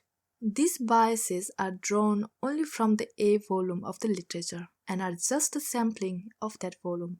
Among the most destructive effects that appear later in the behavioral economics library are these: the bystander effect, or our tendency to wait for others to act rather than acting ourselves; confirmation bias, by which we seek evidence for what we already understand to be true, such as the promise that human life will endure, rather than endure the cognitive pain of reconceptualizing our world; the default effect, or tendency to choose the present option over alternatives, which is related to the status quo bias, or preference for things as they are, however bad that is; and to the endowment effect, or instinct to demand more to give up something we have than we actually value it. We have an illusion of control, the behavioral economists tell us, and also suffer from overconfidence and an optimism bias. We also have a pessimism bias. Not that it compensates, instead, it pushes us to see challenges as predetermined defeats and to hear alarm, perhaps especially on climate, as cries of fatalism. The opposite of a cognitive bias, in other words, is not clear thinking, but another cognitive bias. We can't see anything but through cataracts of self-deception. Many of these insights may feel as intuitive and familiar as folk wisdom, which in some cases they are, dressed up in academic language. Behavioral economics is unusual as a contrarian intellectual movement in that it overturns beliefs, namely in the perfectly rational human actor, that perhaps only its proponents ever truly believed, and maybe even only as economics undergraduates. But altogether, the field is not merely a revision to existing economics. It is a thoroughgoing contradiction of the central proposition of its parent discipline, indeed, to the whole rationalist self-image of the modern West, as it emerged out of the universities of, in what can only be coincidence, the early industrial period. That is, a map of human reason as an awkward klutz, blindly self-regarding and self-defeating, curiously effective at some things, and maddeningly incompetent when it comes to others, compromised and misguided and tattered. How did we ever put a man on the moon? The climate change demands expertise and faith in it. At precisely the moment when public confidence in expertise is collapsing, is another of its historical ironies. That climate change touches each of these biases is not a curiosity or a coincidence or an anomaly. It is a mark of just how big it is and how much about human life it touches, which is to say, nearly everything. You might begin the B volume with bigness, that the scope of the climate threat is so large and its menace so intense, we reflexively avert our eyes as we would with the sun. Bigness as an excuse for complacency will be familiar to anyone who has listened in on an undergraduate debate about capitalism. The size of the problem, its all-encompassing quality, the apparent lack of ready-made alternatives, and the enticement of fugitive benefits. These were the building blocks of a decades-long subliminal argument, directed at the increasingly disgruntled professional middle classes of the wealthy West, who on another planet might have formed the intellectual vanguard of a movement against endless financialization and unencumbered markets. It is easier to imagine the end of the world rather than to imagine the end of the capitalism. The literary critic Frederick Jameson has written, attributing the phrase coyly to someone who once said it, that someone might say today, why choose? When it comes to authority and responsibility, scale and perspective often befuddle us. We may be unable to recognize which Matryoshka doll nests inside the other, or on which display shelf the whole set sits. Big things make us feel small and rather powerless, even if we are nominally in charge. In the modern age, at least, there is also the related tendency to view large human systems like the internet or industrial economy as more unassailable, even more unintervenable than natural systems like climate that literally enclose us. This is how renovating capitalism so that it does not reward fossil fuel extraction can seem unlikelier than suspending sulfur in the air to dye the sky red and cool the planet off by a degree or two. To some, even ending trillions in fossil fuel subsidizes sounds harder to pull off than deploying technologies to suck carbon out of the air everywhere on Earth. This is a kind of Frankenstein problem and relates to widespread fears of artificial intelligence. We are more intimidated by the monsters we create than those we inherit. Sitting at computers in air-conditioned rooms, reading dispatches in the science section of the newspaper, we feel illogically in control of natural ecosystem. We expect we should be able to protect the dwindling population of an endangered species and preserve their habitat, should we choose to, and that we should be able to manage an abundant water supply, rather than see it wasted on the way to human mouths again, should we choose to. We feel less that way about the internet, which seems beyond our control, though we designed and built it, and quite recently, still less about global warming, which we intend every day, each minute, by our actions. And the perceptual size of market capitalism has been a kind of obstacle to its critics for at least a generation. When it came to seem, even to those attuned to its failings, to be perhaps too big to fail, it does not quite seem that way now, standing in the long shadow of the financial crisis and watching global warming beginning to darken the horizon. And yet, perhaps in part because we see the way that perspectives on climate change map neatly onto existing and familiar perspectives on capitalism. From burn it all down leftist to naively optimistic and blinkered technocrats to rent-seeking, kleptocratic, growth is the only value conservatives. We tend to think of climate as somehow being contained within or governed by capitalism. In fact, the opposite. Capitalism is endangered by climate. The Western capitalism may owe its dominance to the power of fossil fuels. It's not anything like consensus economic wisdom, but it also isn't just a pet theory of the socialist left. It was the core claim of Kenneth Pomeranz's The Great Divergence, probably the single most conventionally esteemed account of just how it was that Europe, long effectively a provincial backwater to the empires of China, India, and the Middle East, separated itself so dramatically from the rest of the world in the 19th century. To the big question of why Europe, The Great Divergence offers something almost as simple as the one-word answer: coal. As an account of industrial history, the reductionist story impiled by fossil capitalism, that what we conceive as the modern economy is really a system powered by fossil fuels, is in ways persuasive but also incomplete. Of course, there is more to the network that gives us a whole yogurt aisle in the supermarket than the simple burning of oil. But as a picture of just how deeply entangled the two forces remain and how the fate of each defines the fate of the other, the term promises to be a very useful shorthand and raises the question, now merely rhetorical on parts of the left: can capitalism survive climate change? The question is a prism, spitting out different answers to different ranges of the political spectrum, and where you fall on the range probably reflects what you mean by capitalism. Global warming could cultivate emergent forms of eco-socialism on one end of the spectrum, and could also conceivably produce a collapse of faith in anything but the market on the other. Trade will surely endure, perhaps even thrive, as indeed it did before capitalism. Individuals making trades and exchanges outside a single totalizing system to organize the activity. Rent-seeking, too, will continue. with those who can scramble to accumulate whatever advantages they can buy.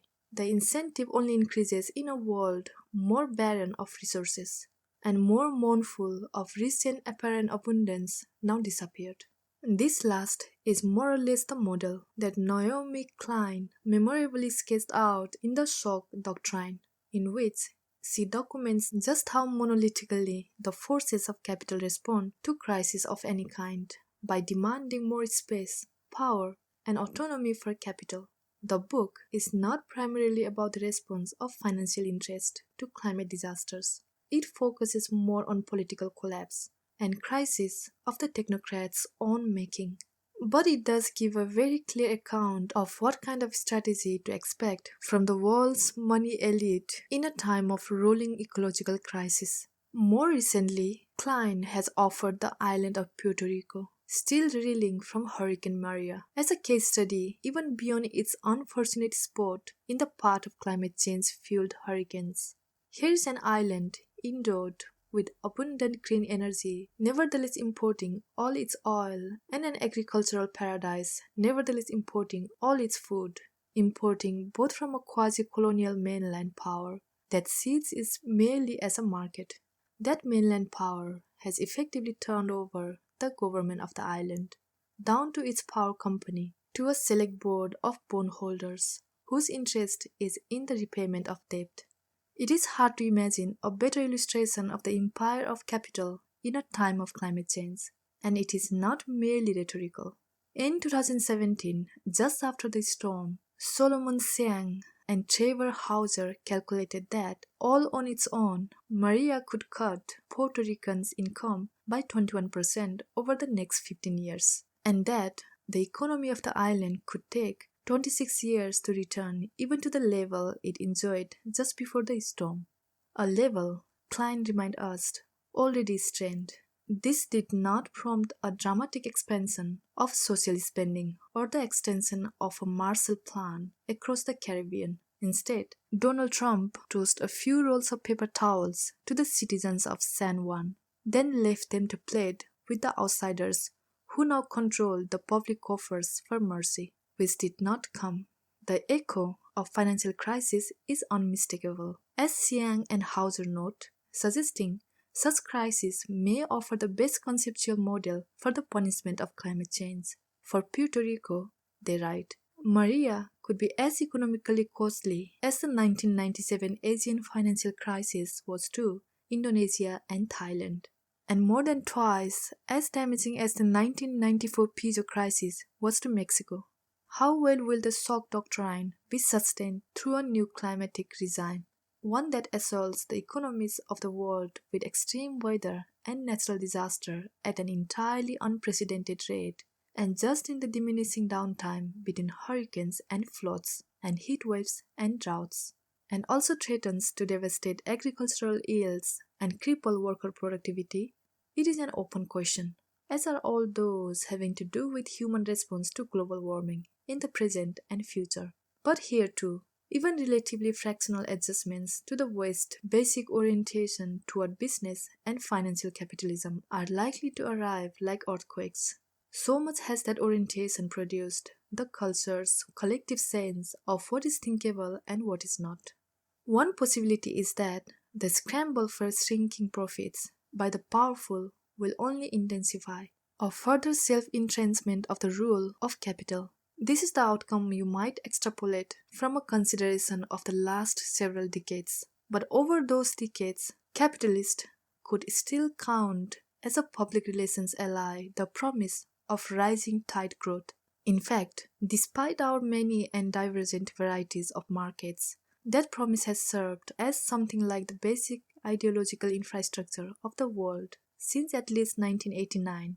And it is no coincidence that carbon emissions have exploded since the end of the Cold War.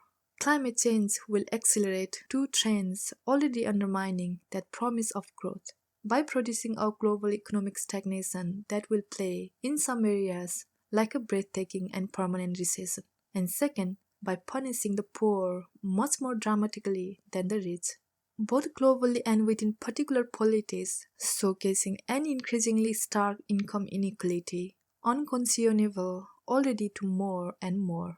In an economic future doubly mangled by those forces, the near monopoly on social power presently enjoyed by the world's very wealthy will likely have much more to answer for, to say the least. And how might it answer? Beyond new social Darwinist appeals to unequal outcomes as fair ones, an already familiar one-percenter worldview, the force of capital may find itself with very little to say. The market has justified inequality for generations by pointing to opportunity and invoking the mantra of new prosperity, which it promised would benefit all. This was probably always less credible as a truth claim than it was as propaganda, and as the Great Recession and the deeply unequal recovery that followed showed unmistakably. Income gains in the world's advanced capitalistic countries have gone, for several decades now, almost entirely to the very wealthiest. That this itself represents a crisis of the entire system is clear, not just from the raging populism on both left and right, sweeping Europe and the United States in the aftermath of the crash, but by skepticism and lacerating self-doubt beaming out from the highest free market citadels. In 2016, the IMF published an article titled Neoliberalism Oversold. The IMF and Paul Romer, later the chief economist of the World Bank, proposed that macroeconomics, the science of capitalism, was something like a fantasy field, equivalent to string theory, that no longer had any legitimate claim to describe the workings of the real economy accurately. In 2018, Romer won the Nobel Prize. He shared it with William Nordhaus, who pioneered the study of the economic impact of climate change. An economist, Nordhaus favors a carbon tax, but a low one. His optimal carbon price still allows for 3.5 degrees Celsius of warming. At present, the economic impacts of climate change are relatively light. In the United States, in 2017, the estimated cost was $306 billion. The heavier impacts await us, and if, in the past, the promise of growth has been the justification for inequality, injustice, and exploitation, it will have many more wounds to salve in the near climate future. Disaster, drought, famine, war, global refugeism, and the political disarray it unleashes. And as such, climate change promises almost no global growth. In much of the world hit hardest, in fact, negative growth. To the extent that we tend to believe today in human resiliency against such disasters, it is a legacy of several hundred years of industrial affluence, produced by our own exploitation of fossil fuels. Medieval kings did not believe they could grow their way out of plague or famine, and those who lived in the shadow of Krakatoa or Vesuvius did not blithely assume they could endure volcanic eruption. But the downward revision of expectation for the future may be still more important than diminished prosperity in the present. And if what you mean by capitalism is not just the operation of market forces, but the religion of free trade as a just and even perfect social system, you have to expect, at the very least, that a major reformation is coming. The prediction of economic hardship, remember, are enormous. $551 trillion in damages at just 3.7 degrees of warming, 23% of potential global income lost under business as usual conditions by 2100. That is an impact much more severe than the Great Depression. It would be 10 times as deep as the more recent Great Recession, which still so rattles us, and it would not be temporary. It is hard to imagine any system surviving that kind of decline intact, no matter how big. If capitalism does endure, who will pay? Already in the United States, courts are awash in a wave of lawsuit aimed at extracting climate damages, a bold gambit, given that most of the impacts they enumerate have yet to arrive. The most high-profile are the torts brought against oil companies by crusading attorneys general, public health claims more or less put forward by the public, or at least in its name, against companies known to have engaged in disinformation and political influence campaigns. This is the first vector of climate liability against the corporations that have profited. Another kind of charge is made in Juliana v. the United States, also known as Kids versus Climate, alleging in failing to take action against global warming. The federal government effectively shifted many decades' worth of environmental cost on today's young and inspiring claim in its way, made by a group of minors on behalf of their entire generation and those that will follow, against the governments their parents and grandparents voted into office. This is the second factor of climate liability against the generations that have profited. But there is also a third factor, yet to be litigated in any more formal setting than the conference rooms in which the Paris Accords were negotiated, against the nations that have profited from burning fossil fuels, in some cases to the tune of whole empires. This is an especially electric factor because it is the descendants of the subjects of those empires who will bear the bluntest climate trauma, which is what has already inspired the political outrage organized under the banner of climate justice. How will those claims play out? A range of scenarios is possible, having to do mostly with what human choices and commitments are made over the next decades. Exploitative empires have collapsed before into relatively peaceful reapproachments, retributive energies muffled by the cushions of reparations, repatriation, truth, and reconciliation, and that could emerge as the dominant approach to climate suffering, a cooperative support network erected in the spirit of mea culpa. But there has been little acknowledgement yet that the wealthy nations of the West owe any climate debt to the poor nations who will suffer most from warming, and that suffering and the exploitation it expresses may also prove too gruesome or prompt for high-minded cooperation between nations, many of which could instead look away or retreat into denial. But we do not yet know, of course, just how much suffering global warming will inflict, but the scale of devastation could make the debt enormous, by any measure larger conceivably than any historical debt owed one country or one people by another, almost none of which are ever properly repaid. If that seems like excessive hyperbole, consider that the British Empire was conjured out of the smoke of fossil fuels, and that today, thanks to that smoke, the marshland of Bangladesh is poised to drown and the cities of India to cook within just the span of a single lifetime. In the 20th century, the United States did not establish such explicit political dominion, but the global empire it presided over nevertheless transformed many of the nations of the Middle East into oil pipeline client states. Nations now scorched every summer by heat approaching uninhabitable levels in places, and where temperatures are expected to become so hot in the region's holiest Mecca that pilgrimages, once the annual rite of millions of Muslims, will be as lethal as genocide. It would take an exceedingly idealistic worldview to believe that the matter of responsibility for that suffering will not fasten our geopolitics in a time of climate crisis, and the cascading flow of that crisis, should we not dam it first, does not offer much foothold for idealism. Of course, present political arrangements, not to mention bankruptcy law, will conspire to limit climate liability for oil companies, for governments, for nations. These arrangements may buckle and fall under force of political pressure and even insurrection, which would have the perhaps unintended effect of clearing from the states all of the most obvious villains and their guardians, leaving no easy marks to which we might apportion blame and expect commensurate payback. At that point, the matter of blame could become an especially potent and indiscriminate potential munition, residual climate rays. If we do not succeed and pull off sort of 2 or even 3 degrees, the bigger bill will come due not in the name of liability, but in the form of adaptation and mitigation. That is, the cost of building and then administering whatever system we improvise to undo the damage a century of imperious industrial capitalism has wrought across only the planet on which we all can live. The cost is large. A decarbonized economy, a perfectly renewable energy system, a reimagined system of agriculture, and perhaps even a meatless planet.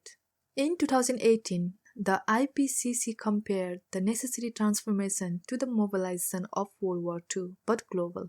It took New York City 45 years to build 3 new stops on a single subway line.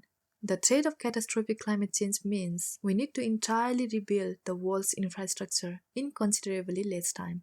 This is one reason a single-shot cure-all offers an undeniable appeal, which brings us back to that magic phrase, negative emissions.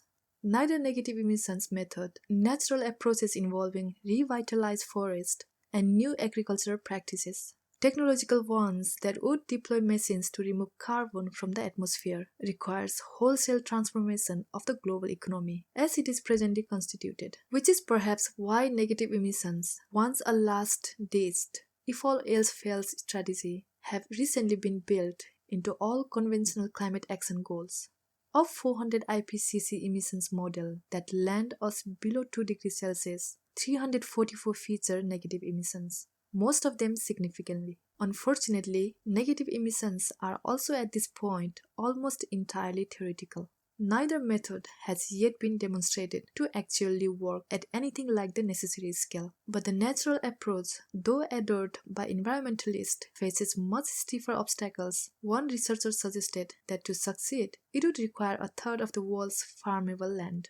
Another suggested that, depending on exactly how the system was designed and deployed, it might have the opposite of its intended effect, not subtracting carbon from the atmosphere, but adding it. The carbon capture path, which would blanket the planet in anti-industrial plants out of a cyberpunk dream, seems by contrast more inviting. To begin with, we already have the technology, though it is expensive. The devices Wallace-Smith broker is fond of saying have about the same mechanical complexity as a car and cost about as much, roughly $300,000 each, to merely match the amount of carbon we are presently emitting into the atmosphere. Broker calculates would require 100 million of them. This would merely buy us some time, at a cost of $30 trillion, or about 40% of global GDP, to reduce the level of carbon in the atmosphere just by a few parts per million, which would buy us a little more time, matching not just our present emissions, but our likely level a few years down the road would take 500 million of these devices.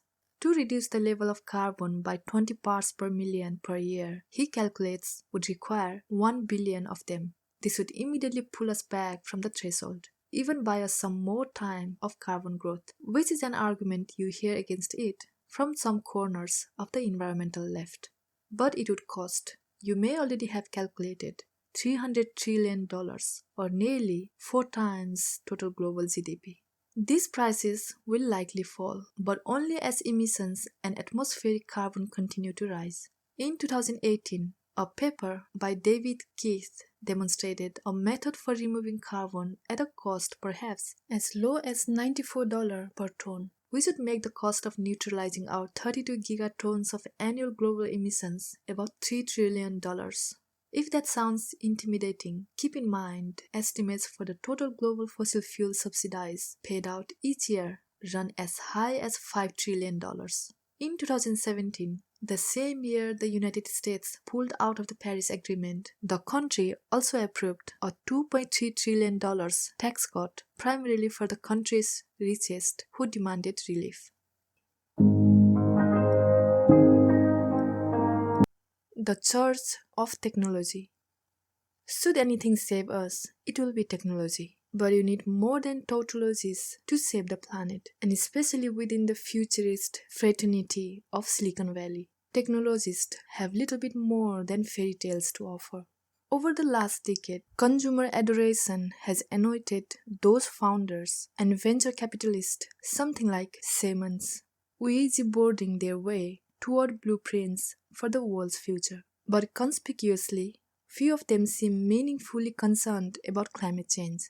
Instead, they make parsimonious investments in green energy, that is, Bill Gates aside, and fewer still philanthropic payouts, that is, Bill Gates again aside, and often express the perspective outlined by Eric Smith that climate change has already been solved, in the sense that a solution has been made inevitable by the speed of technological change, or even by the introduction of a particular self-advancing technology, namely machine intelligence, or AI. Blind faith is one way of describing this worldview, though many in Silicon Valley regard machine intelligence with blind terror. Another way of looking at it is that the world's futurists have come to regard technology as a superstructure within which all other problems and their solutions are contained. From this perspective, the only threat to technology must come from technology, which is perhaps why so many in Silicon Valley seem less concerned with runaway climate change than they are with runaway artificial intelligence.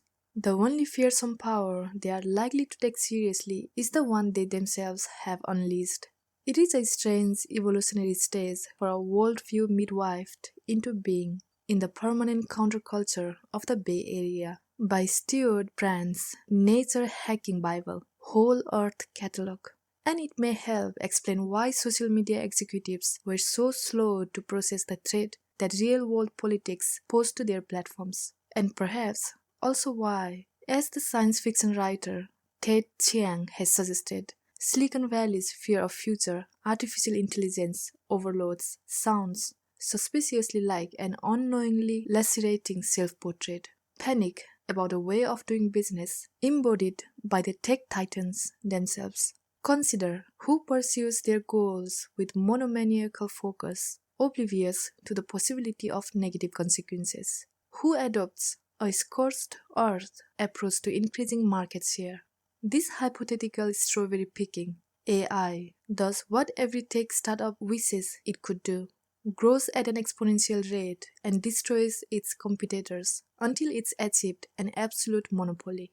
The idea of superintelligence is such a poorly defined notion that one could envision it taking almost any form with equal justification. A benevolent genie that solves all the world's problems, or a mathematician that spends all its time proving theorems so abstract that humans can't even understand them. But when Silicon Valley tries to imagine superintelligence, what it comes up with is no-holds-barred capitalism. Sometimes it can be hard to hold more than one extinction-level threat in your head at once. Nick Bostrom, the pioneering philosopher of AI, has managed it. In an influential 2002 paper taxonomizing what he called existential risk, he outlined 23 of them risk, where an adverse outcome would either annihilate Earth, originating intelligent life, or permanently and drastically curtail its potential. Bostrom is not a lone doomsday intellectual, but one of the leading thinkers currently strategizing, or at any rate conceptualizing, what they consider the species-sized threat from an out-of-control AI. But he does include climate change on his big-picture risk list, but he puts it in the subcategory bangs, which he defines as the possibility that Earth-originating intelligent life goes extinct in relatively sudden disaster resulting from either an accident or a deliberate act of destruction. Bangs is the longest of his sublist. Climate change shares the category with, among others, badly programmed superintelligence, and we are living in a simulation and it gets shut down. In his paper, Bostrom also considers the climate change adjacent risk of resource depletion or ecological destruction. He places that threat in his next category, crunches, which he describes as an episode after which the potential of humankind to develop into post-humanity is permanently thawed, although human life continues in some form. His most representative crunch risk is probably technological arrest.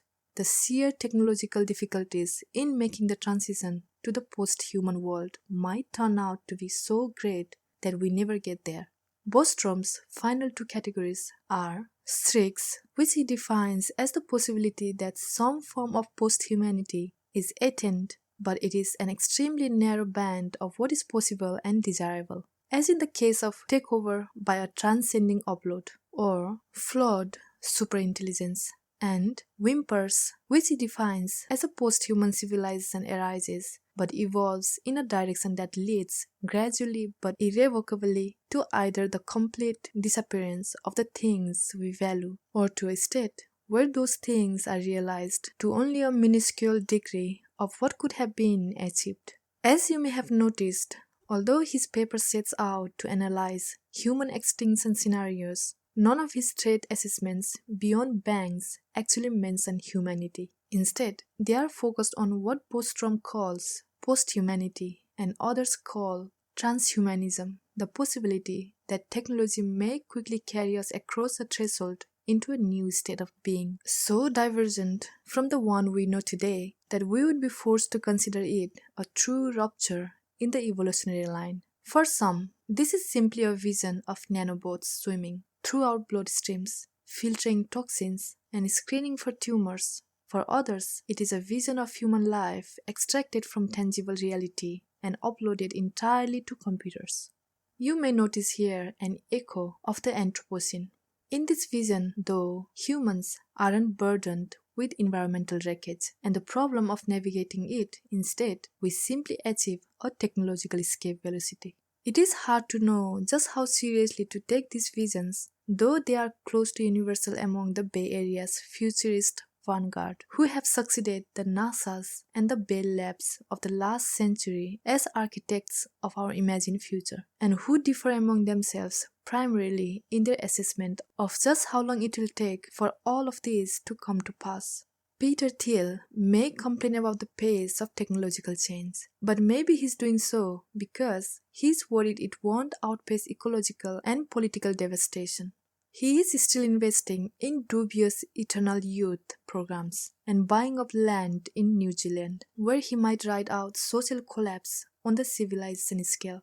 Y Combinator's Sam Altman, who has distinguished himself as a kind of tech philanthropist with a small universal basic income pilot project and recently announced a call of geoengineering proposals he might invest in, has reportedly made a down payment on a brain upload program that would extract his mind from this world. It's a project in which he is also an investor, naturally. For Bostrom, the very purpose of humanity is so transparently to engineer a post-humanity that he can use the second term as a synonym for the first. This is not an oversight, but the key to his appeal in Silicon Valley. The belief that the grandest task before technologists is not to engineer prosperity and well-being for humanity, but to build a kind of portal through which we might pass into another, possibly eternal kind of existence and technological rapture in which conceivably many, the billions lacking access to broadband, to begin with, would be left behind. It would be very hard, after all, to upload your brain to the cloud when you are buying pay-as-you-go data by the SIM card. The world that would be left behind is the one being presently pummeled by climate change. And Bostrom isn't alone, of course, in identifying that risk as species-wide. There are thousands, perhaps hundreds of thousands of scientists now seeming to scream daily with each extreme weather event and new research paper for the attention of lay readers. And no more hysterical a figure than Barack Obama was fond of using the phrase existential threat. And yet, it is perhaps a sign of our culture's heliotropism toward technology that aside perhaps from proposals to colonize other planets and visions of technology liberating humans from most biological or environmental needs, we have not yet developed anything close to a religion of meaning around climate change that might comfort us or give us purpose in the face of possible annihilation. Of course, those are religious fantasies to escape the body and transcend the world. The first is almost a caricature of privileged thinking, and that it should have entered the dream lives of a new billionaire caste was probably close to inevitable. The second seems like a strategic response to climate panic, securing a backup ecosystem to hedge against the possibility of collapse here, which is precisely as it has been described by its advocates. But the solution is not a rational one. Climate change thus threatens the very basis of life on this planet, but a dramatically degraded environment here will still be much closer to livability than anything we might be able to hack out of the dry red soil of Mars. Even in summer, at the equator of the planet, nighttime temperatures are 100 degrees Fahrenheit below zero. There is no water on its surface, and no plant life. Conceivably, given sufficient funding, a small enclosed colony could be built there or on another planet, but the cost would be so much higher than for an equivalent artificial ecosystem on Earth, and therefore the scale so much more limited that anyone proposing space travel as a solution to global warming must be suffering from their own climate delusion. To imagine such a colony could offer material prosperity as abundant as tech plutocrats enjoy in Atherton is to live even more deeply in the narcissism of that delusion, as though it were only as difficult to smuggle luxury to Mars as to Burning Man. The faith takes a different form among the laity, unable to afford that ticket into space, but articles of faith are offered considerately at different price points. Smartphones, streaming services, ride shares, and the internet itself, more or less free, and each glimmers with some promise of escape from the struggles and strife of a degraded world. In An Account of My Hut, a memoir of Bay Area house hunting and climate apocalypse watching in the 2017 California wildfire season, which was also the season of Hurricanes Harvey and Irma and Maria, Christina Nicole describes a conversation with a young family member who works in tech, to whom she tried to describe the unprecedentedness of the threat from climate change unsuccessfully. "Why worry?" he replies. "Technology will take care of everything. If the Earth goes, we will just live in spaceships. We will have 3D printers to print our food. We will be eating lab meat. One cow will feed us all. We will just rearrange atoms to create water or oxygen." Elon Musk. It's not the name of a man, but a species-scale survival strategy. Nicole answers, "But I don't want to live in a spaceship." He looked genuinely surprised. In his line of work, he had never met anyone who did not want to live in a spaceship.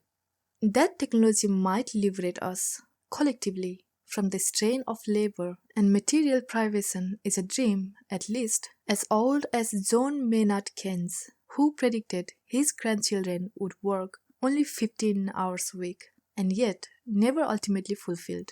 In 1987, the year he won the Nobel Prize, economist Robert Solow famously commented, "You can see the computer age everywhere, but in the productivity statistics."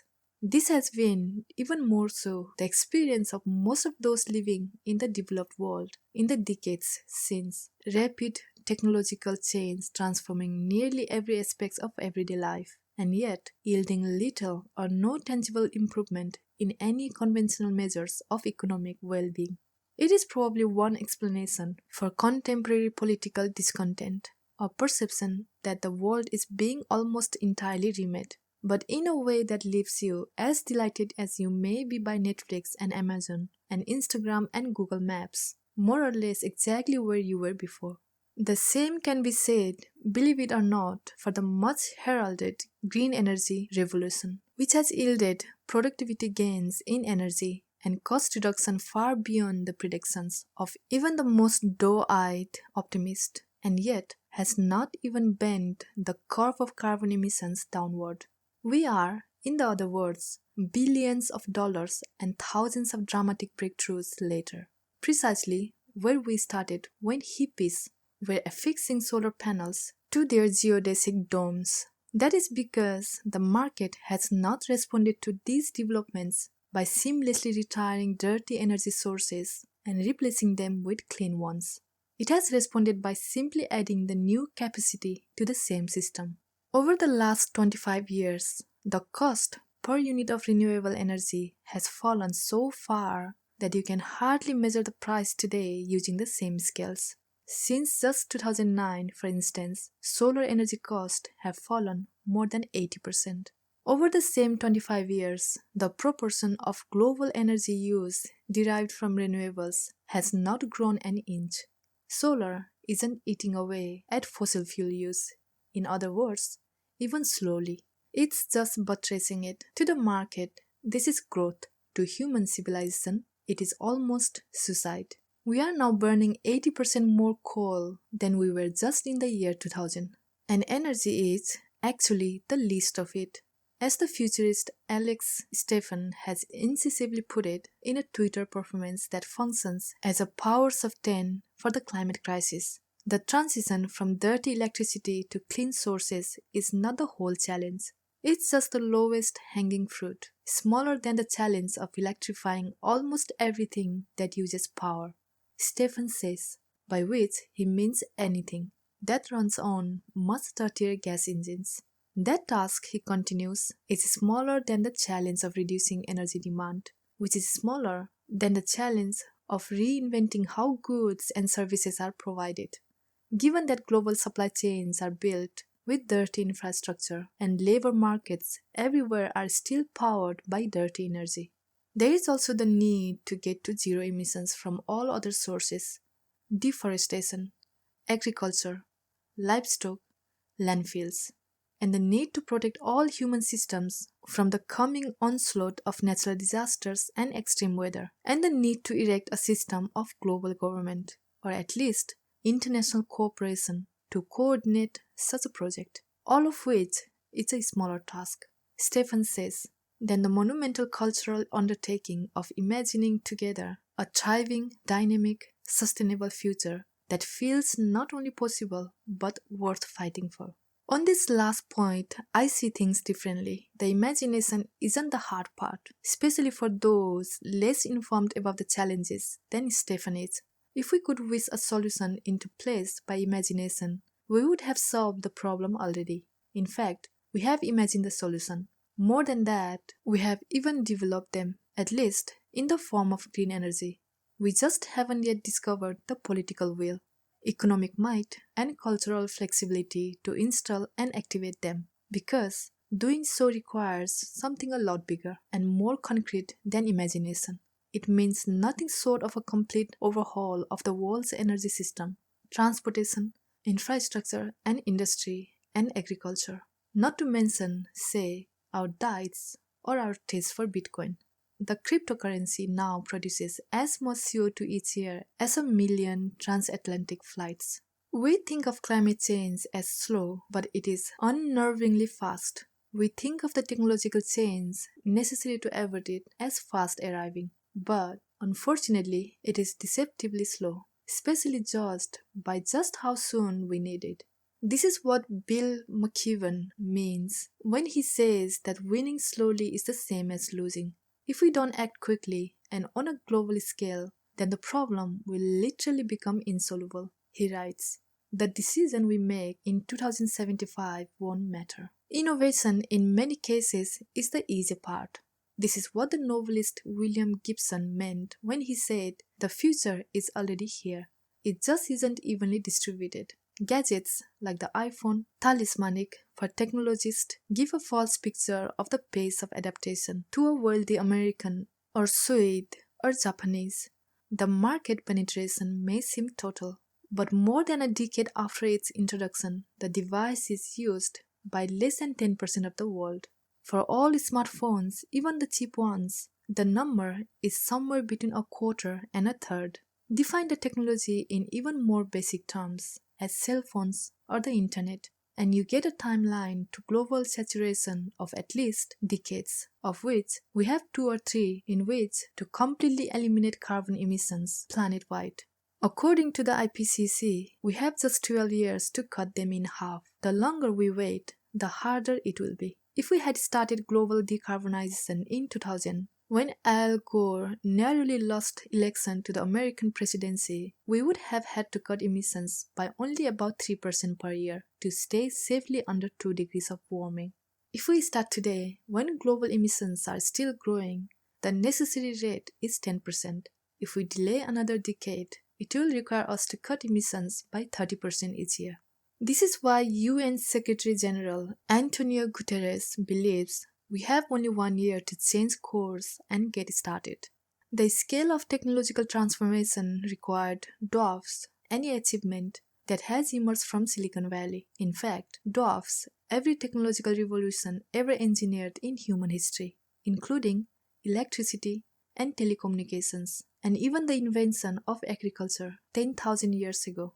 It dwarfs them by definition because it contains all of them every single one needs to be replaced at the root, since every single one breathes on carbon like a ventilator. To remake each of these systems so that they don't is less like distributing smartphones or floating Wi-Fi balloons over Kenya or Puerto Rico, as Google intends to, than like building an interstate highway system or constructing a subway network or a new kind of power grid connected to a new area of energy producers and a new kind of energy consumer. In fact, it is not like that. It is that. All of that and much, much more intensive infrastructure projects at every level and in every corner of human activity, from new plane fleets to new land use and right down to a new way of making concrete, production of which ranks today as the second most carbon-intensive industry in the world, an industry that is booming, by the way, thanks to China, which recently poured more concrete in 3 years than the United States used in the entire 20th century. If the cement industry were a country, it would be the world's third largest emitter. In other words, there are infrastructure projects of a scale so far from our experience, in the US at least, that we hardly expect their existing corollaries to ever even be repaid anymore. Instead, learning to live with potholes and service delays. On top of which, unlike the internet or smartphones, the requisite technologies are not additive but substitutive, or should be, if we have the good sense to actually retire the dirty old varieties. Which means that all of the new alternatives have to face off with the resistance of entrenched corporate interest and the status quo bias of consumers who are relatively happy with the lives they have today. Thankfully, the green energy revolution is already, as they say, on their way. In fact, of all the necessary components of this broader zero carbon revolution, clean energy is probably farthest along. How far along? In 2003, Ken Caldeira, now of the Carnegie Institution for Science, found that the world would need to add clean power sources equivalent to the full capacity of a nuclear plant every single day between 2000 and 2050 to avoid catastrophic climate change. In 2018, MIT Technology Review surveyed our progress. With 3 decades left to go, the world was on track to complete the necessary energy revolution in 400 years. That gap yawns so wide it could swallow whole civilizations, and indeed threatens to. Into it has crawled that dream of carbon capture. If we can't rebuild the entire infrastructure of the modern world in time to save it from self-destruction, perhaps we can at least buy ourselves some time by sucking some of its toxic fumes out of the air. Given the indomitable scale of the conventional approach and given just how little time left we have to complete it, negative emissions may be at present a form of magical thinking for climate. They also seem like a last, best hope, and if they work, carbon capture plants will deliver industrial absolution for industrial sin and initiate, as a result, a whole new theoretical romance with the power of machine. Traded though the reverie for carbon capture is a fantasy of industrial absolution, that a technology could be almost dreamed into being that could purify the ecological legacy of modernity, even perhaps eliminate its footprint entirely. The semi-subliminal cells pitch for wind and solar is not dissimilar. Clean energy, natural energy, renewable and therefore sustainable energy, inexhaustible, even undismissible energy, harnessed rather than harvested energy, abundant energy, free energy, which all sounds quite a lot like nuclear power, at least as it was originally presented and received. Of course, that was back in the 1950s, and it has been decades now since nuclear was seen as a path to energy salvation rather than, as it invariably is today, through the specter of metaphysical contagion. It was not always this way. In 1953, Atoms for Peace speech before the United Nations, Dwight Eisenhower outlined the terms of a standing offer arms trade that was also a moral bargain, as a reward to any nation disavowing the pursuit of nuclear weapons, and as a kind of penance for having developed the horrible technology in the first place. The United States would offer aid in the form of nuclear energy, which it would also be cultivating at home. For a speech delivered by a president who was also a military man, it is remarkably lyrical lament that is also a peacetime calls to arms. In fact, it evokes in a modern reader quite beautifully the threat from climate change.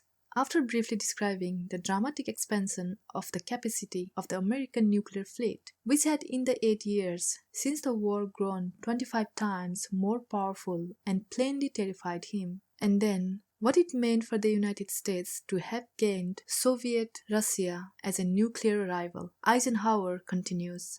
To stop there would be to accept helplessly the probability of civilization destroyed, the annihilation of the irreplaceable heritage of mankind handed down to us from generation to generation, and the condemnation of mankind to begin all over again the age-old struggle upward from savagery towards decency and right and justice. Surely no sane member of the human race could discover victory in such desolation. Could anyone wish his name to be coupled by history with such human degradation and destructions? Occasional pages of history do record the faces of the great destroyers, but the whole book of history reveals mankind's never-ending quest for peace and mankind's God-given capacity to build.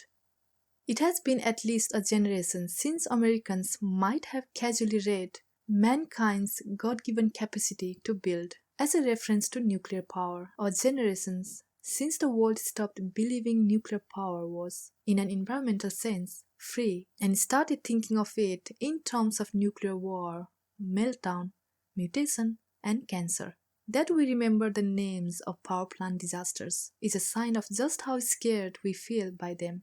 3 Mile Island, Chernobyl, Fukushima. But the scars are almost phantom ones, given the casualty numbers. The death toll of the incident at 3 Mile Island is in some dispute, as many activists believe the true impact of radiation was suppressed, perhaps a reasonable belief, since the official account insists on no adverse health impacts at all. But the most pedigreed research suggests the meltdown increased cancer risk within a 10-mile radius by less than 0.1%.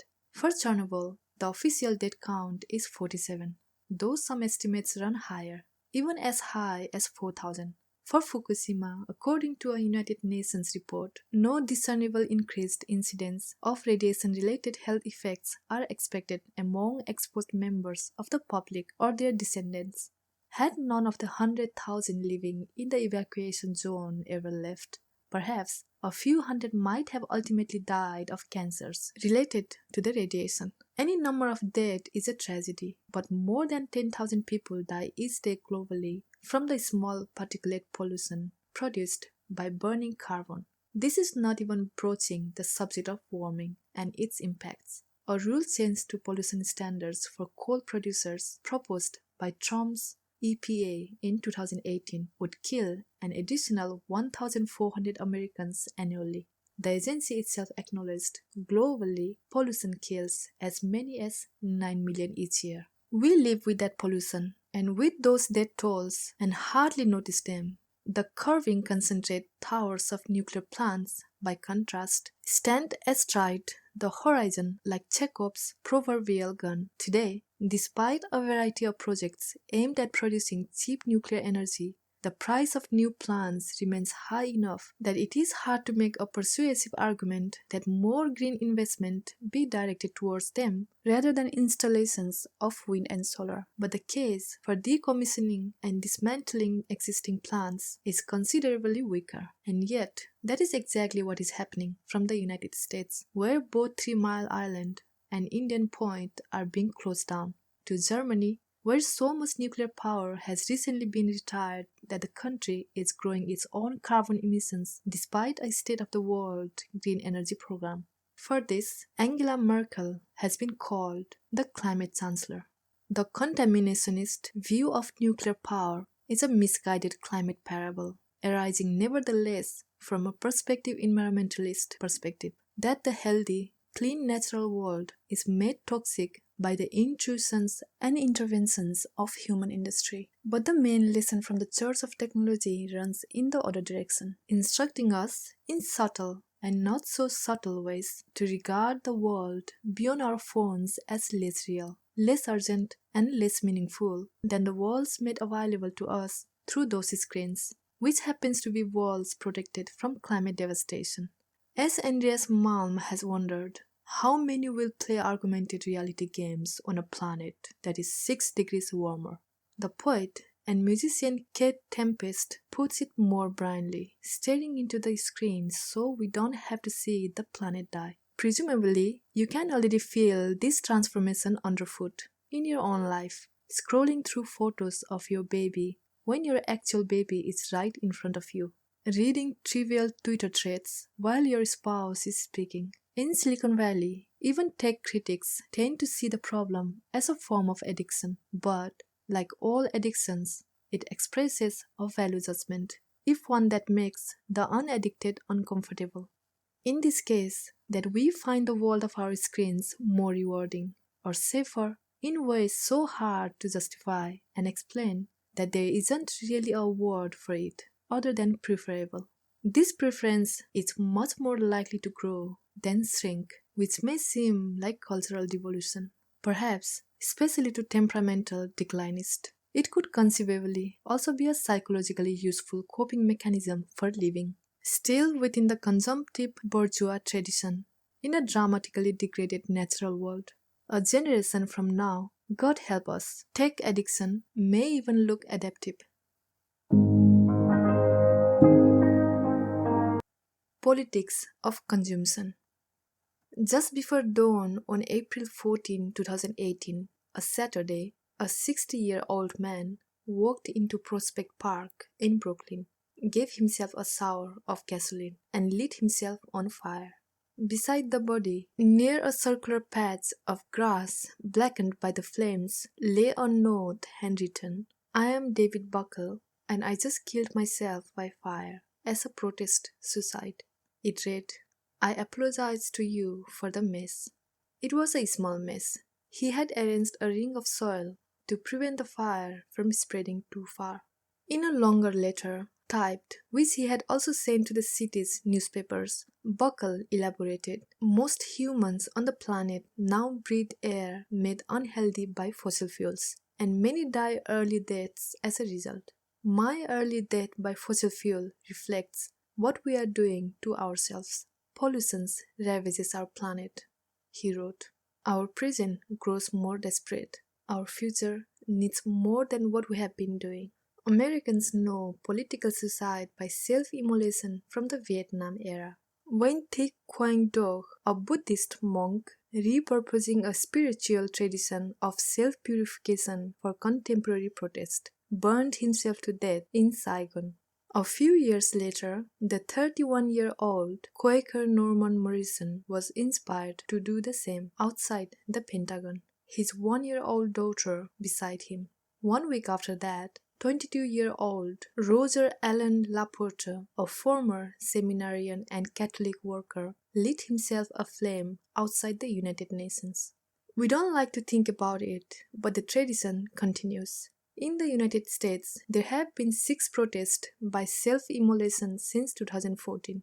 In China, the gesture is even more common, particularly by opponents of the country's Tibet policy, with 12 in the last 3 months of 2011 and 20 in the first 3 months of 2012 alone. And of course, the self-immolation of a Tunisian fruit vendor ignited the Arab Spring. Buckle was a later-life environmental activist. He had spent most of his career as a prominent gay rights litigator, and his notes expressed 2 clear convictions: that the natural world had been made sick by industrial activity, and that, much more than the average passerby in Prospect Park could appreciate, must be done to halt, and ideally reverse the damage. In the days after his suicide, it was the first of these which attracted the most attention. His death treated as an alarm or a bellwether, marking some amorphous shift, perhaps in the health of the planet, but certainly in the average Brooklynite's perception of it. The second insight is more challenging, that the climate crisis demands political commitment well beyond the easy engagement of rhetorical sympathies, comfortable partisan tribalism, and ethical consumption.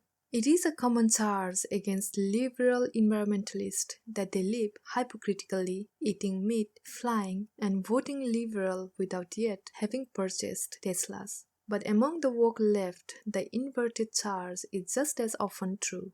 We navigate by a north star of politics through our diets, our friendships, even our consumption of pop culture, but rarely make meaningful political noise about those causes that run against our own self-interest or sense of self as special, indeed enlightened.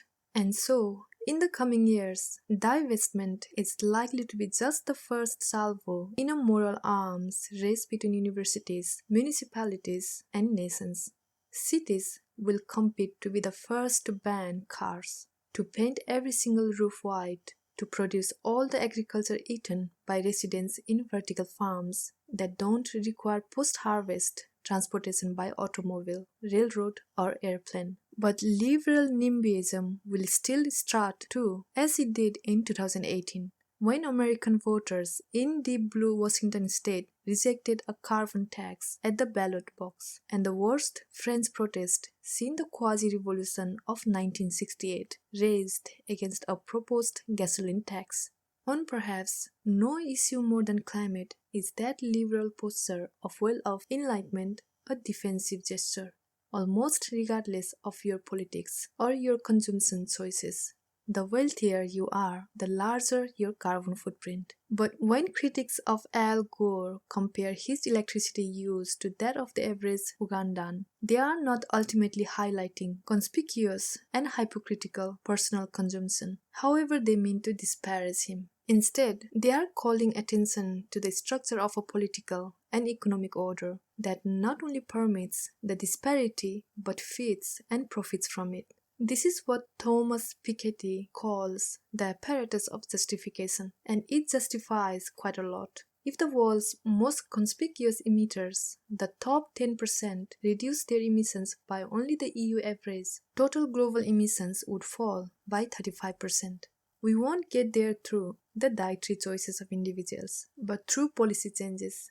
In an age of personal politics, hypocrisy can look like a cardinal sin, but it can also articulate a public aspiration. Eating organic is nice, in other words, but if your goal is to save the climate, your vote is much more important.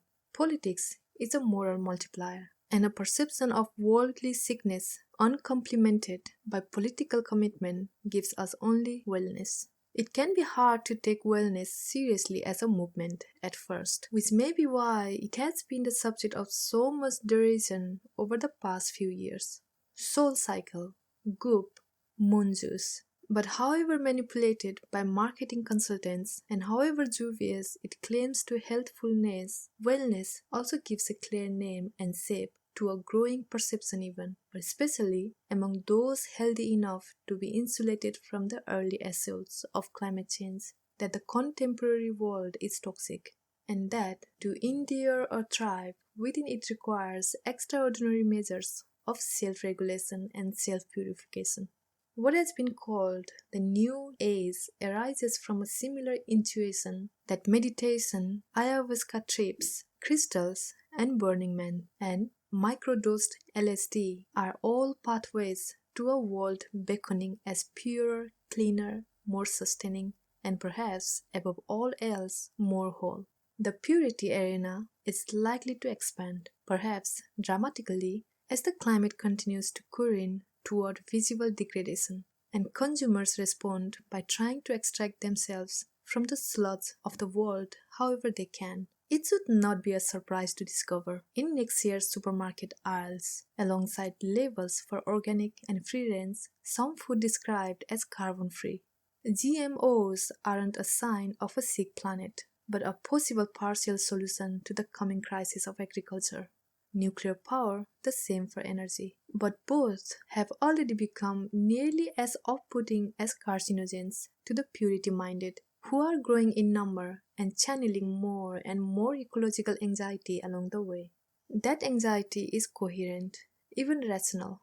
At a time when it has been revealed that many American brand name foods made from oats, including Cheerios and Quaker Oats, contain the pesticide Roundup, which has been linked with cancer. And when the National Weather Service issues elaborate guidance about which commonly available face mask can and which cannot protect you against the wildfire smoke engulfing nearly all of North America, it is only intuitive. In other words, that impulses toward purity represent growth areas of our culture, destined to distend further inward from the cultural periphery as apocalyptic ecological anxiety grows too.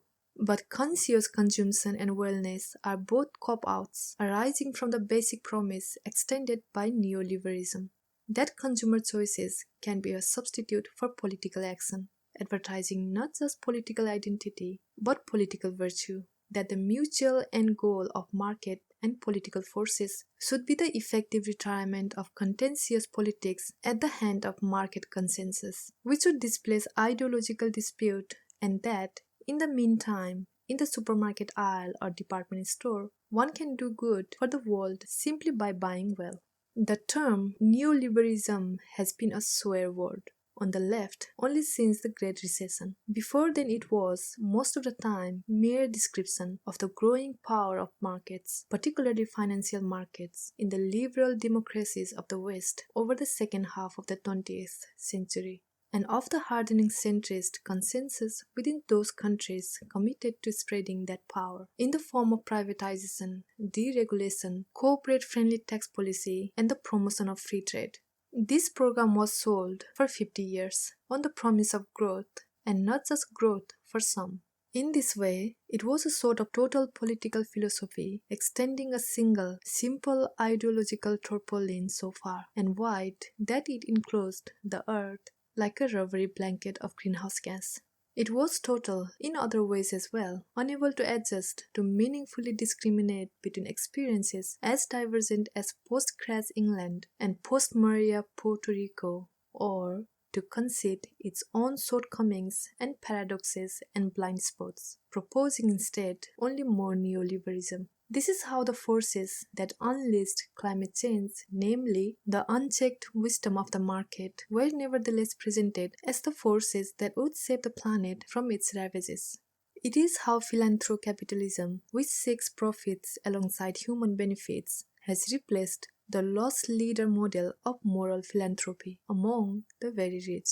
How the winners of our increasingly winner-take-all tournament economy use philanthropy to buttress their own status. How effective altruism, which measures even not-for-profit charity by metrics of return borrowed from finance, has transformed the culture of giving well beyond the billionaire class. And how the moral economy, a rhetorical word that once expressed a radical critique of capitalism, became the calling card of do-gooders capitalists like Bill Gates.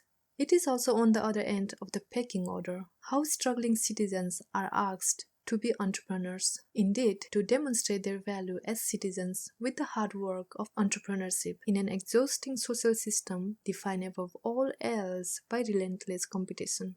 That is the critique from the left, at least, and it is, in its way, inarguably true. But by laundering all conflict and competition through the market, neoliberalism also proffered a new model of doing business, so to speak, on the world stage, one that did not emerge from or point toward endless nation-state rivalry. One should not confuse correlation with causation, especially since there was so much tumult coming out of World War II that it is hard to isolate the single cause of just about anything. But the international cooperative order that has since presided, establishing or at least emerging in parallel with relative peace and abundant prosperity is very neatly historical coincident with the reign of globalization and the empire of financial capital we now group together as neoliberalism. And if one were inclined to confuse correlation with causation, there is a quite intuitive and plausible theory connecting them. Markets may be problematic, shall we say, but they also value security and stability, and all else being equal, reliable economic growth. In the form of that growth, neoliberalism promised a reward for cooperation. effectively transforming, at least in theory, what had once been seen as zero-sum competition into positive-sum collaborations. Neoliberalism never made good on that bargain, as the financial crisis finally revealed, which has left a rhetorical banner of an ever-expanding, ever-enriching society of affluence, and the political economy oriented towards the same goal, considerably tattered. Those continuing to hold it afoot are much wobblier at the knee than seemed credible to imagine just a decade or two ago, like athletes showing themselves suddenly far past their prime. Global warming promises another blow, possibly a lethal one. If Bangladesh floats and Russia profits, the result will not be good for the cause of neoliberalism, and arguably worse still for the cause of liberal internationalism, which has always been its aide de camp. What kind of politics are likely to evolve after the promise of growth recedes? A whole pantheon of possibilities floats before us, including that new trade deals are built on the moral infrastructure of climate change, with commerce contingent on emissions cut and sanctions or punishment for squarely carbon behavior, or that a new global legal regime emerges, supplementing or perhaps even supplanting the central principle of human rights that has presided globally, at least in theory, since the end of World War II. But neoliberalism was sold on the proposition of positive-sum cooperation of all kinds, and the term itself suggests its natural successor regime, zero-sum politics. Today, we do not even have to gaze into the future or trust that it will be deformed by climate change to see what that would look like. In the form of tribalism at home and nationalism abroad and terrorism flaming out from the tinder of failed states, that future is here, at least in preview already. Now we just wait for the storms. If neoliberalism is the god that failed on climate change, what juvenile gods will it spawn? This is the question taken up by Jeff Mann and Joel Wainwright in Climate Leviathan, a political theory of our planetary future, in which they repurpose Thomas Hobbes to sketch out what they see as the likeliest political form to evolve from the crisis of warming and the pummeling of its impacts. In his Leviathan, Hobbes narrated a false history of political consent to illustrate what he saw as the fundamental bargain of state power. The people giving up their liberty for the protection offered by a king. Global warming suggests the same bargain too would be authoritarians. In a newly dangerous world, citizens will trade liberties for security and stability and some insurance against climate deprivation, ushering into being a new form of sovereignty to do battle against the new threat from the natural world. This new sovereignty will be not national but planetary, the only power that could plausibly answer a planetary threat. Mann and Wainwright are leftist, and their book is in part a call to arms. But the planetary sovereign the world is likeliest to turn to, they say with regret, is the one that sold us climate change in the first place. That is neoliberalism. In fact, a neoliberalism beyond neoliberalism. A true world state concerned close to exclusively with the flow of capital, a preoccupation that may poorly equip it to deal with the damages and degradation of climate change, but at no real cost to its authority. This is the climate leviathan of the title, though the authors do not believe its success is inevitable. In fact, they see three variations as also possible. Altogether, the four categories make up a climate future matrix plotted along the axis of relative faith in capitalism on the other hand, and degree of support for nation-state sovereignty on the other. Climate leviathan is the quadrant defined by a positive relationship to capitalism and a negative perspective on national sovereignty. Something like our current situation they call the climate behemoth outcome defined by mutual support for capitalism. And for the nation-state, capitalism overruns the world's borders to address the planetary crisis while protecting its own interest. The next they call climate Mao, a system defined by putatively benevolent but authoritarian and anti-capitalist leaders exercising their authority within the borders of nations as they exist today. The last quadrant, capitalistic nations conduct haphazard climate diplomacy, an international system negatively disposed toward both capitalism and the sovereignty of nation-states. This system would define itself as a guarantor of stability and security, ensuring at least a subsistence-level distribution of resources, protecting against the ravages of extreme climate events, and policing the inevitable outbreaks of conflict over the now more precious commodities of food, water, land. It would also wipe out entirely the borders between nations, recognizing only its own sovereignty and power. They call it Possibility Climate X and express great hope for it, a global alliance operating in the name of a common humanity rather than in the interest of capital or nations. But there is a dark version as well. It is how you might get a planetary dictator in the shape of a mafia boss, and global governance not on the do-gooder model, but as a straight-up protection racket. In theory, at least, already it's fair to say we have at least two climate Mao leaders out there, and both are imperfect avatars of the archetype, Xi Jinping and Vladimir Putin, neither of whom is anti-capitalist so much as state capitalist. They also hold very different perspectives on the climate future and how to reckon with it, which suggests another variable beyond form of government, climate ideology. This is how Angela Merkel and Donald Trump, both operating within the climate behemoth system, can nevertheless seem so many worlds apart, though Germany's slow walk on coal suggests there may not be full solar systems between them. With China and Russia, the ideological contrast is clear. Putin, the commandant of a petro-state that also happens to be, given its geography, one of the few nations on Earth likely to benefit from continued warming. See basically no benefit to constraining carbon emissions or greening the economy, Russia's or the world's.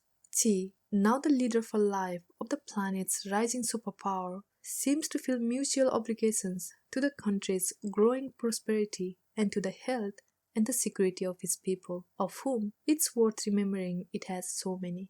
In the wake of Trump, China has become a much more emphatic, or at least louder green energy leader, but the incentives do not necessarily suggest it will make good on that rhetoric.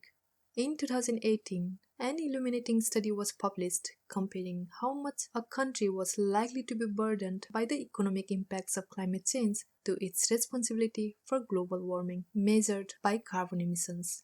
The fate of India showcased the moral logic of climate change at its most grotesque, expected to be, by far, the world's most hard-hit country, shouldering nearly twice as much of the burden as the next nation. India's share of climate burden was 4 times as high as its share of climate guilt. China is in the opposite situation. Its share of guilt 4 times as high as its share of the burden, which unfortunately means it may be tempted to slow walk its green energy revolution. The United States, the study found, presented a case of eerie karmic balance, its expected climate damages matching almost precisely its share of global carbon emissions. Not to say either share is small. In fact, of all the nations in the world, the United States was predicted to be hit second hardest. For decades, the rise of China has been an anxious prophecy invoked so regularly and so prematurely that Westerners, Americans especially, could be forgiven for thinking it was a case of the empire who cried wolf, an expression of Western self-doubt, more a premonition of collapse than a well-founded prediction of what new power might arise and when. But on the matter of climate change, China does hold nearly all the cards. To the extent the world as a whole needs a stable climate to endure or thrive, its fate will be determined much more by the carbon trajectories of the developing world than by the course of the United States and Europe, where the emissions have already flattened out and will likely begin their decline soon, though how dramatic a decline and how soon is very much up in the air. And although what's called carbon outsourcing means that a large slice of China's emissions is produced manufacturing goods to be consumed by Americans and Europeans, whose responsibility are these gigatons of carbon, it may not much longer be merely a rhetorical question. If the Paris Accords yield to a more rigorous global carbon governance structure as they were intended to do, and add along the way a proper enforcement mechanism, military or otherwise. How and how fast China manages its own transition from industrial to post-industrial economy, how and how fast it greens the industry that remains, how and how fast it remodels agricultural practice and diet, how and how fast it steers the consumer preference of its booming middle and upper classes away from carbon intensity. These are not the only things that will determine the climate shape of the 21st century. The courses taken by India and the rest of South Asia, Nigeria, and the rest of sub-Saharan Africa matter enormously.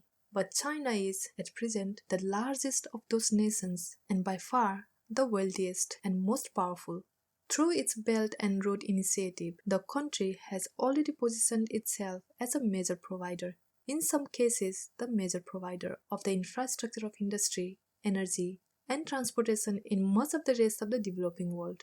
And it is relatively easy to imagine, at the end of the Chinese century, an intuitive global consensus solidifying that the country with the world's largest economy and the most people should have something more than narrowly national powers over the climate policy of the rest of the community of nations who would fall into line behind it.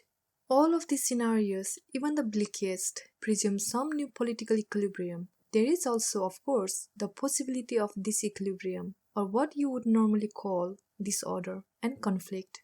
This is the analysis put forward by Harald Welzer in Climate Wars, which predicts a renaissance of violent conflict in the decades to come. His evocative subtitle is What People Will Be Killed For in the 21st Century.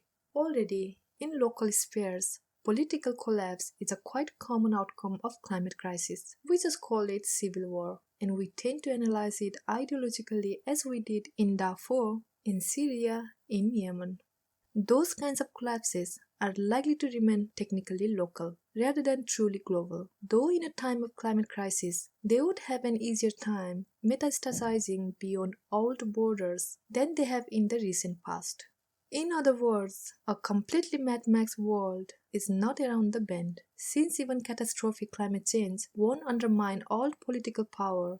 In fact, it will produce some winners, relatively speaking, some of them with quite large armies and rapidly expanding surveillance states. China now pulls criminals out of pop concerts with facial recognition software and deploys domestic spy drones indistinguishable from birds. This is not an aspiring empire likely to tolerate no man's land within its sphere. Mad Max regions elsewhere are another matter. In certain ways, they are already here. We're here in parts of Somalia or Iraq or South Sudan at various points in the last decade, including points when the planet's geopolitics seemed, at a glance from Los Angeles or London, stable. The idea of a global order has always been something of a fiction, or at least an aspiration. Even as the joint forces of liberal internationalism, globalization, and American hegemony inched us toward it over the last century. Very probably over the next century, climate change will reverse that course. History after progress. That history is a story that moves in one direction is among the most unshakable traits of the modern West, having survived, often only slightly modified. The counter-arguments made over centuries by genocides and gulags, famines and epidemics, and global conflagrations, producing death tolls in the tens of millions.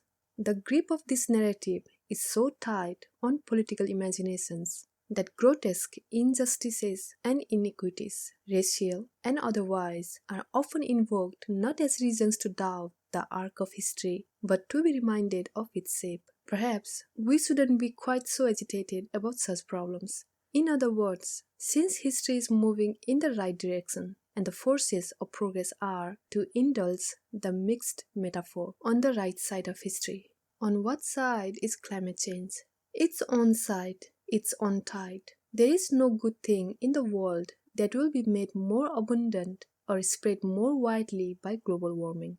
The list of the bad things that will proliferate is innumerable. And already, in this age of nascent ecological crisis, you can read a whole new literature of deep skepticism, proposing not only that history can move in reverse, but that the entire project of human settlement and civilization, which we know as history and which has given us climate change, has been, in fact, a jet stream backward. As climate horrors accumulate, this anti-progressive perspective is pure to blossom. Some Cassandras are already here. In Sapiens, his alien's eye view account of the rise of human civilization, the historian Yuval Noah Harari argues that this rise is best understood as a succession of myths, beginning with the one that the invention of farming, in what is often called the Neolithic Revolution, amounted to progress. In Against the Grain, the political scientist and anthropologist of anarchy, James C. Scott, gives a more pointed critique of the same period. Wheat cultivation, he argues, is responsible for the arrival of what we now understand as state power, and with it, bureaucracy and oppression and inequality. These are no longer outlier accounts of what you may have learned about in middle school as the agricultural revolution, which you probably were taught marked the real beginning of history. Modern humans have been around for 200,000 years, but farming for only about 12,000. An innovation that ended hunting and gathering, bringing about cities and political structures, and with them, what we now think of as civilization. But even Jared Diamond, whose guns, germs, and steel gave an ecological and geographical account of the rise of the industrial West, and whose collapse is a kind of forerunner text for this recent wave of reconsiderations, has called the Neolithic Revolution the worst mistake in the history of the human race. The argument does not even rely on anything that followed later, industrialization, fossil fuels, or the damage they now threaten to unleash on the planet and the fragile civilization briefly erected on its slippery surface. Instead, the case against civilization, this new class of perspective says, can be made much more directly as a case against farming. The sedentary life agriculture produced eventually led to denser settlements, but populations did not expand for millennia afterward. The potential growth from farming offset by new levels of disease and warfare. This was not a brief, painful interlude through which humans passed into a new time of abundance, but a story of strife that continued for a very long time, indeed to this day. We are still now in much of the world shorter, sicker, and dying younger than our hunter-gatherer forebears, who were also, by the way, much better custodians of the planet on which we all live. And they watched over it for much longer, nearly all of those 200,000 years.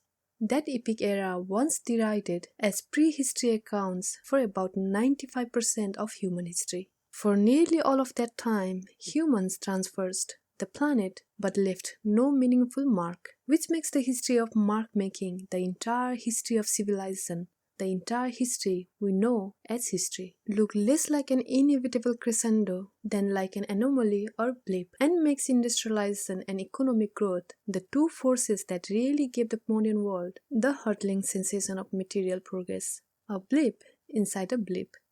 A blip inside a blip that has brought us to the brink of a never-ending climate catastrophe.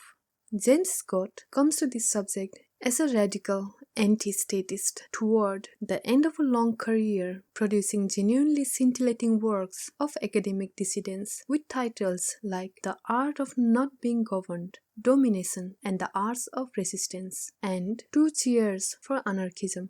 Harari's is a stranger approach, but also more telling of from the roots reconsideration of our collective faith in human progress, put forward and gobbled up in the midst of an ecological crisis of our own making. Harari has spoken movingly of the way his own coming out as a gay man has shaped his skepticism about human meta-narratives as pervasive as heterosexuality and progress, and though trained as a military historian, he has arrived in the spotlight of popular acclaim praised by Bill Gates and Barack Obama and Mark Zuckerberg as a sort of expositor of myth. The central exposition is this: society is and always has been bound together by collective fictions, no less now than in earlier eras, with values like progress and rationality taking the place once held by religion and superstition. Harari is a historian, but his worldview grafts the pretense of science onto the philosophical skepticism familiar from contrarians as diverse as David Hume and John Gray. You could also name the whole line of French theorists, from Lyotard to Foucault and beyond. The story that has ruled our world in the past few decades is what we might call the liberal story. Harari wrote in 2016, a month before the election of Donald Trump, in an essay that both basically predicted Trump's election and outlined what it would mean to the world's collective faith in the establishment. It was a simple and attractive tale, but it is now collapsing, and so far, no new story has emerged to fill the vacuum. If you strip out the perception of progress from history, what is left? From here, it is hard, if not impossible, to see clearly what will emerge from the clouds of uncertainty around global warming. What forms we allow climate change to take, let alone what those forms will do to us. But it will not take a worst-case warming to deliver ravages dramatic enough to shake the casual sense that as the time marches forward, life improves ineluctably. Those ravages are likely to begin arriving quickly. New coastlines retreated from drowned cities, destabilized societies, disgorging millions of refugees into neighboring ones, already feeling the pinch of resource depletion. The last several hundred years, which many in the West saw as a simple line of progress and growing prosperity, rendered instead as a prelude to mass climate suffering. Exactly how we regard the shape of history in a time of climate change will be shaped by how much we do to avert that change and how much we let it remodel everything about our lives. In the meantime, possibilities fan out as extravagantly as the paint chips on the color wheel. We still don't know that all much about how humans, before the arrival of agriculture, statehood, and civilization, regarded the course of history. Though it was a favorite pastime of early modern philosophers to imagine the inner lives of pre-civilized people, from nasty, brutish, and sot to idyllic, carefree, unencumbered. Another perspective, which offers another model of history, is the cyclical one, familiar from the harvest calendar, the Stoic Greek history of ekpyrosis, and the Chinese dynastic cycle, and appropriated for the modern era by thinkers as seemingly teleological as Friedrich Nietzsche, who made the cycles of time a moral parable with its eternal recurrence. Albert Einstein, who considered the possibility of a cyclic model of the universe, Arthur Schlesinger, who saw American history as alternating periods of public purpose and private interest, and Paul Michael Kennedy in his circumspect history lesson for the end of the Cold War, the rise and fall of the great powers. Perhaps Americans today see history as progressive only because we were raised in the time of its empire, having more or less borrowed the British perspective from the time of theirs. But climate change isn't likely to deliver a neat or complete return to a cyclic view of history, at least in the pre-modern sense, in part because there will be nothing neat at all about the era ushered in by warming.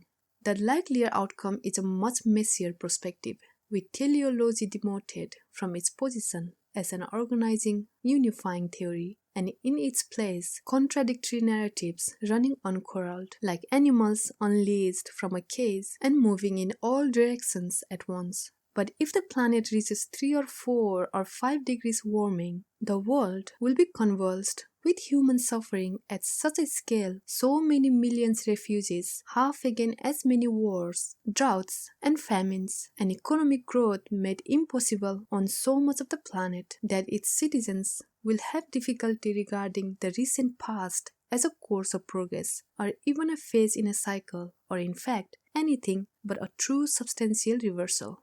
The possibility that our grandchildren could be living forever among the ruins of a much wealthier and more peaceful world seems almost inconceivable from the vantage of the present day. So much do we still live within the propaganda of human progress and generational improvement. But of course, it was a relatively common feature of human history before the advent of industrialization. It was the experience of the Egyptian after the invasion of the Sea peoples and the Incas after Pizarro, the Mesopotamians after the Akkadian Empire, and the Chinese after the Tang Dynasty. It was so famously that it grew into caricature, which then spawned decades of rhetorical critique, the experience of Europeans after the fall of Rome. But in this case, the Dark Ages would arrive within one generation of the light, close enough to touch and share stories and blame. This is what is meant when climate change is described as a revenge of time. Man-made weather is never met in the present. Andreas Malm writes in The Progress of this Storm his powerful sketch of a political theory for a time of climate change. Global warming is a result of actions in the past. It is a tidy formulation and one that vividly illustrates both the scale and the scope of the problem, which appears as the product of several long centuries of carbon burning that also produced most of what we think of today as the comforting features of modern life. In that way, climate change does make us all prisoners of the Industrial Revolution and suggest a carceral model of history, progress arrested by the consequences of past behavior. But while the climate crisis was engineered in the past, it was mostly in the recent past, and the degree to which it transforms the world of our grandchildren is being decided not in 19th century Manchester, but today and in the decades ahead. Disorientingly, climate change will also send us hurtling forward into an uncharted future, so long forward if it proceeds unchecked, and into such a distant future that we can hardly imagine the scale. This is not the techno-shock first experienced by Victorians encountering an accelerating pace of progress and feeling overwhelmed by just how much was changing within a single lifetime, though we are now acquainting ourselves with that kind of change as well. It is more like the overwhelming awe felt by those naturalists contemplating the ancient beyond ancient historical grandeur of the earth and calling it deep time. But climate change inverts the perspective, giving us not a deep time of permanence, but a deep time of cascading, disorienting change, so deep that it mocks any pretense of permanence on the planet. Pleasure districts like Miami Beach, built just decades ago, will disappear, as will many of the military installations erected around the world since World War II to defend and secure the wealth that gave rise to them. Much older cities like Amsterdam are also under threat from flooding, with extraordinary infrastructure needed already today to keep them above water.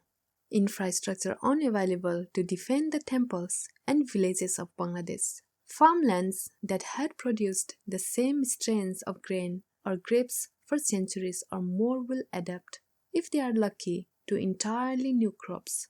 In Sicily, the breadbasket of the ancient world, farmers are already turning to tropical fruits. Arctic ice that formed over millions of years will be unleashed as water, literally changing the face of the planet and remodeling shipping routes responsible for the very idea of globalization. And mass migrations will sever communities numbering in the millions, even tens of millions, from their ancestral homelands, which will disappear forever.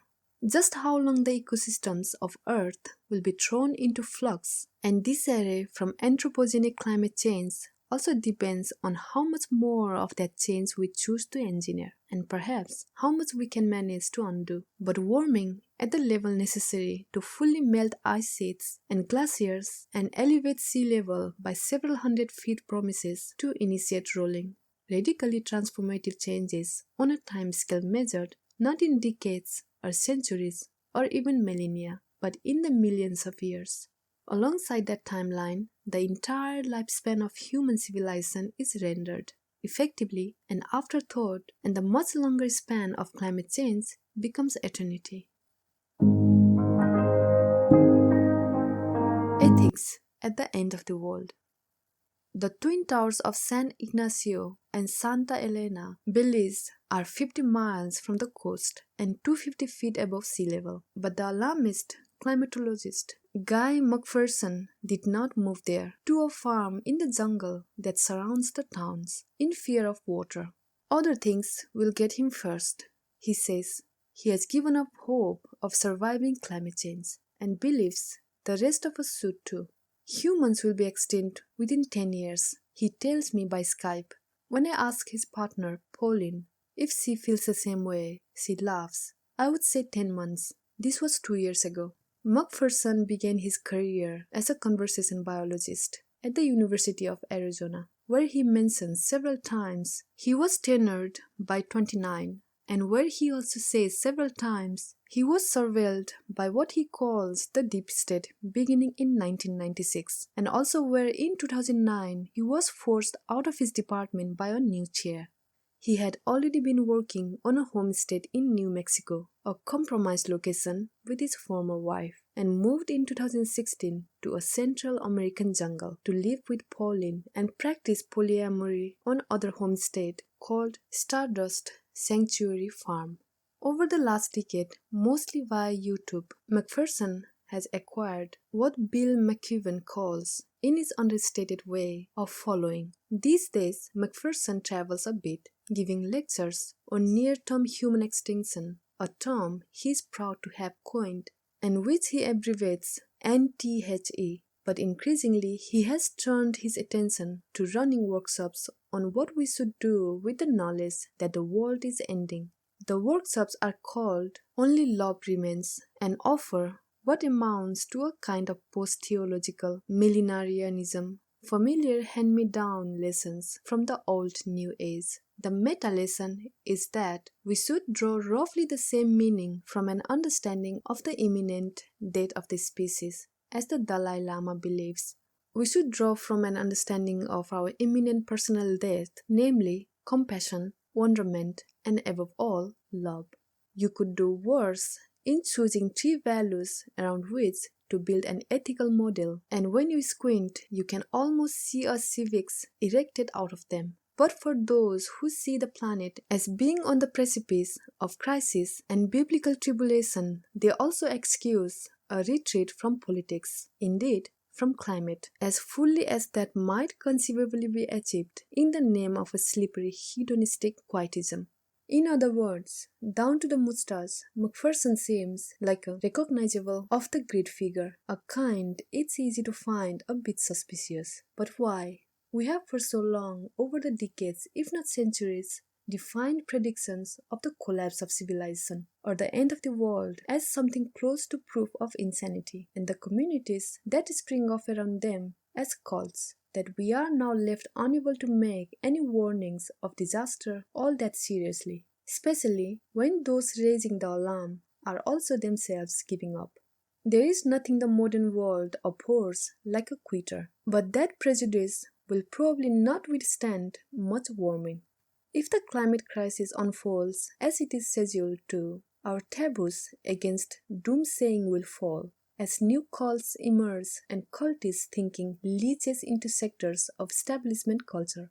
Because while the world will not likely end, and civilization is almost surely more resilient than McPherson believes, the unmistakable degradation of the planet will invariably inspire many more prophets like him, whose calls of imminent environmental apocalypse will start to seem reasonable to many more reasonable people.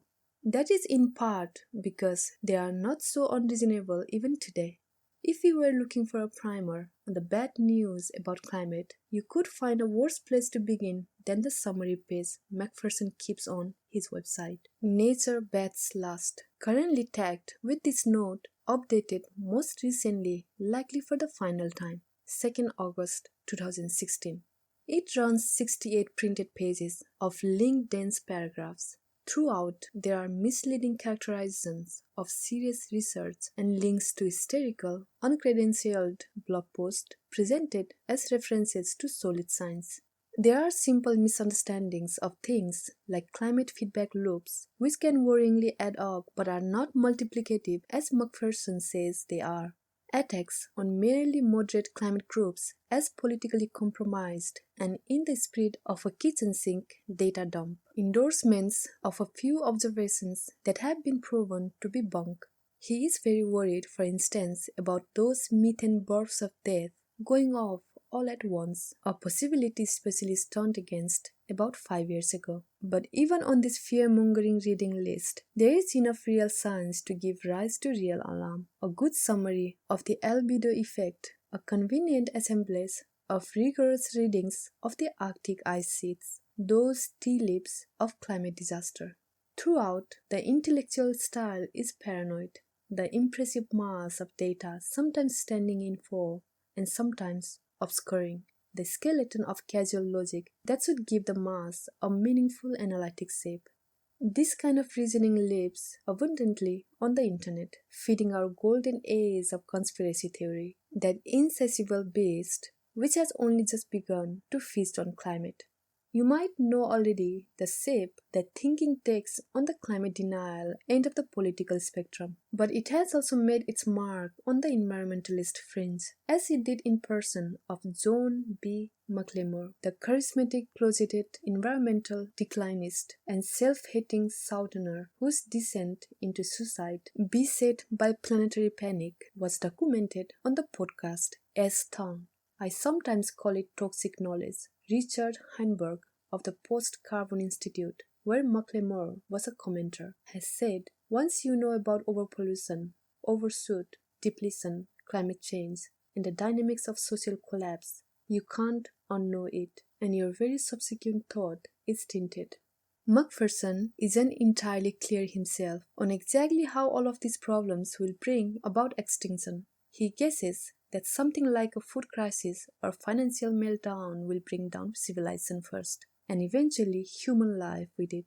It takes an apocalyptic imagination to picture that happening just a decade from now, to be sure, but given the basic trend lines, it also raises the question of why the rest of us aren't imagining things more apocalyptically ourselves. We surely will, and soon. Already, you can see the seedlings of a great flourishing of climate esoterica in figures like McLemore and McPherson. One might better say men, as they nearly all are, and beyond them a whole harvest of writers and thinkers who seem, in their anticipation of coming disasters, almost to be cheering for the forces of apocalypse. In some cases, they are rooting them on quite literally. A few, like McLemore, are Travis Bickles of climate crisis, hoping to see a hard rainfall and wash away all the world's scum. But there are also Pollyannas connoisseurs of global warming, like ecologist Chris D. Thomas, who argues that, in fact, in the real-time vacuum of the sixth mass extinction, nature is thriving, inventing new species, carving new ecological niches. Some technologists and their fans go further, suggesting we should discard our bias for the present, even in the attenuated geological sense of the term present, and adopt instead a quasi-Taoist climate sanguinity layered over with a futurist cast.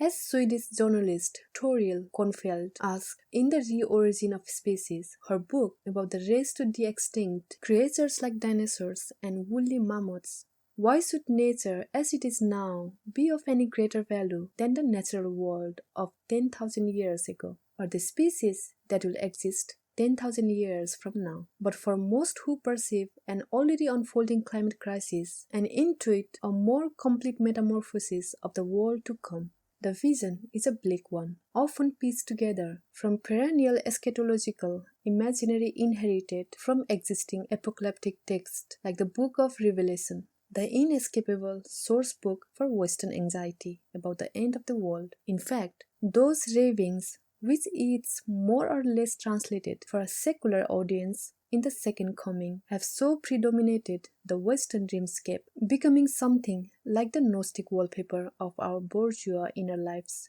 that we often forget they were originally written as real-time prophecies, visions of what was to come and what would become of the world within a single generation.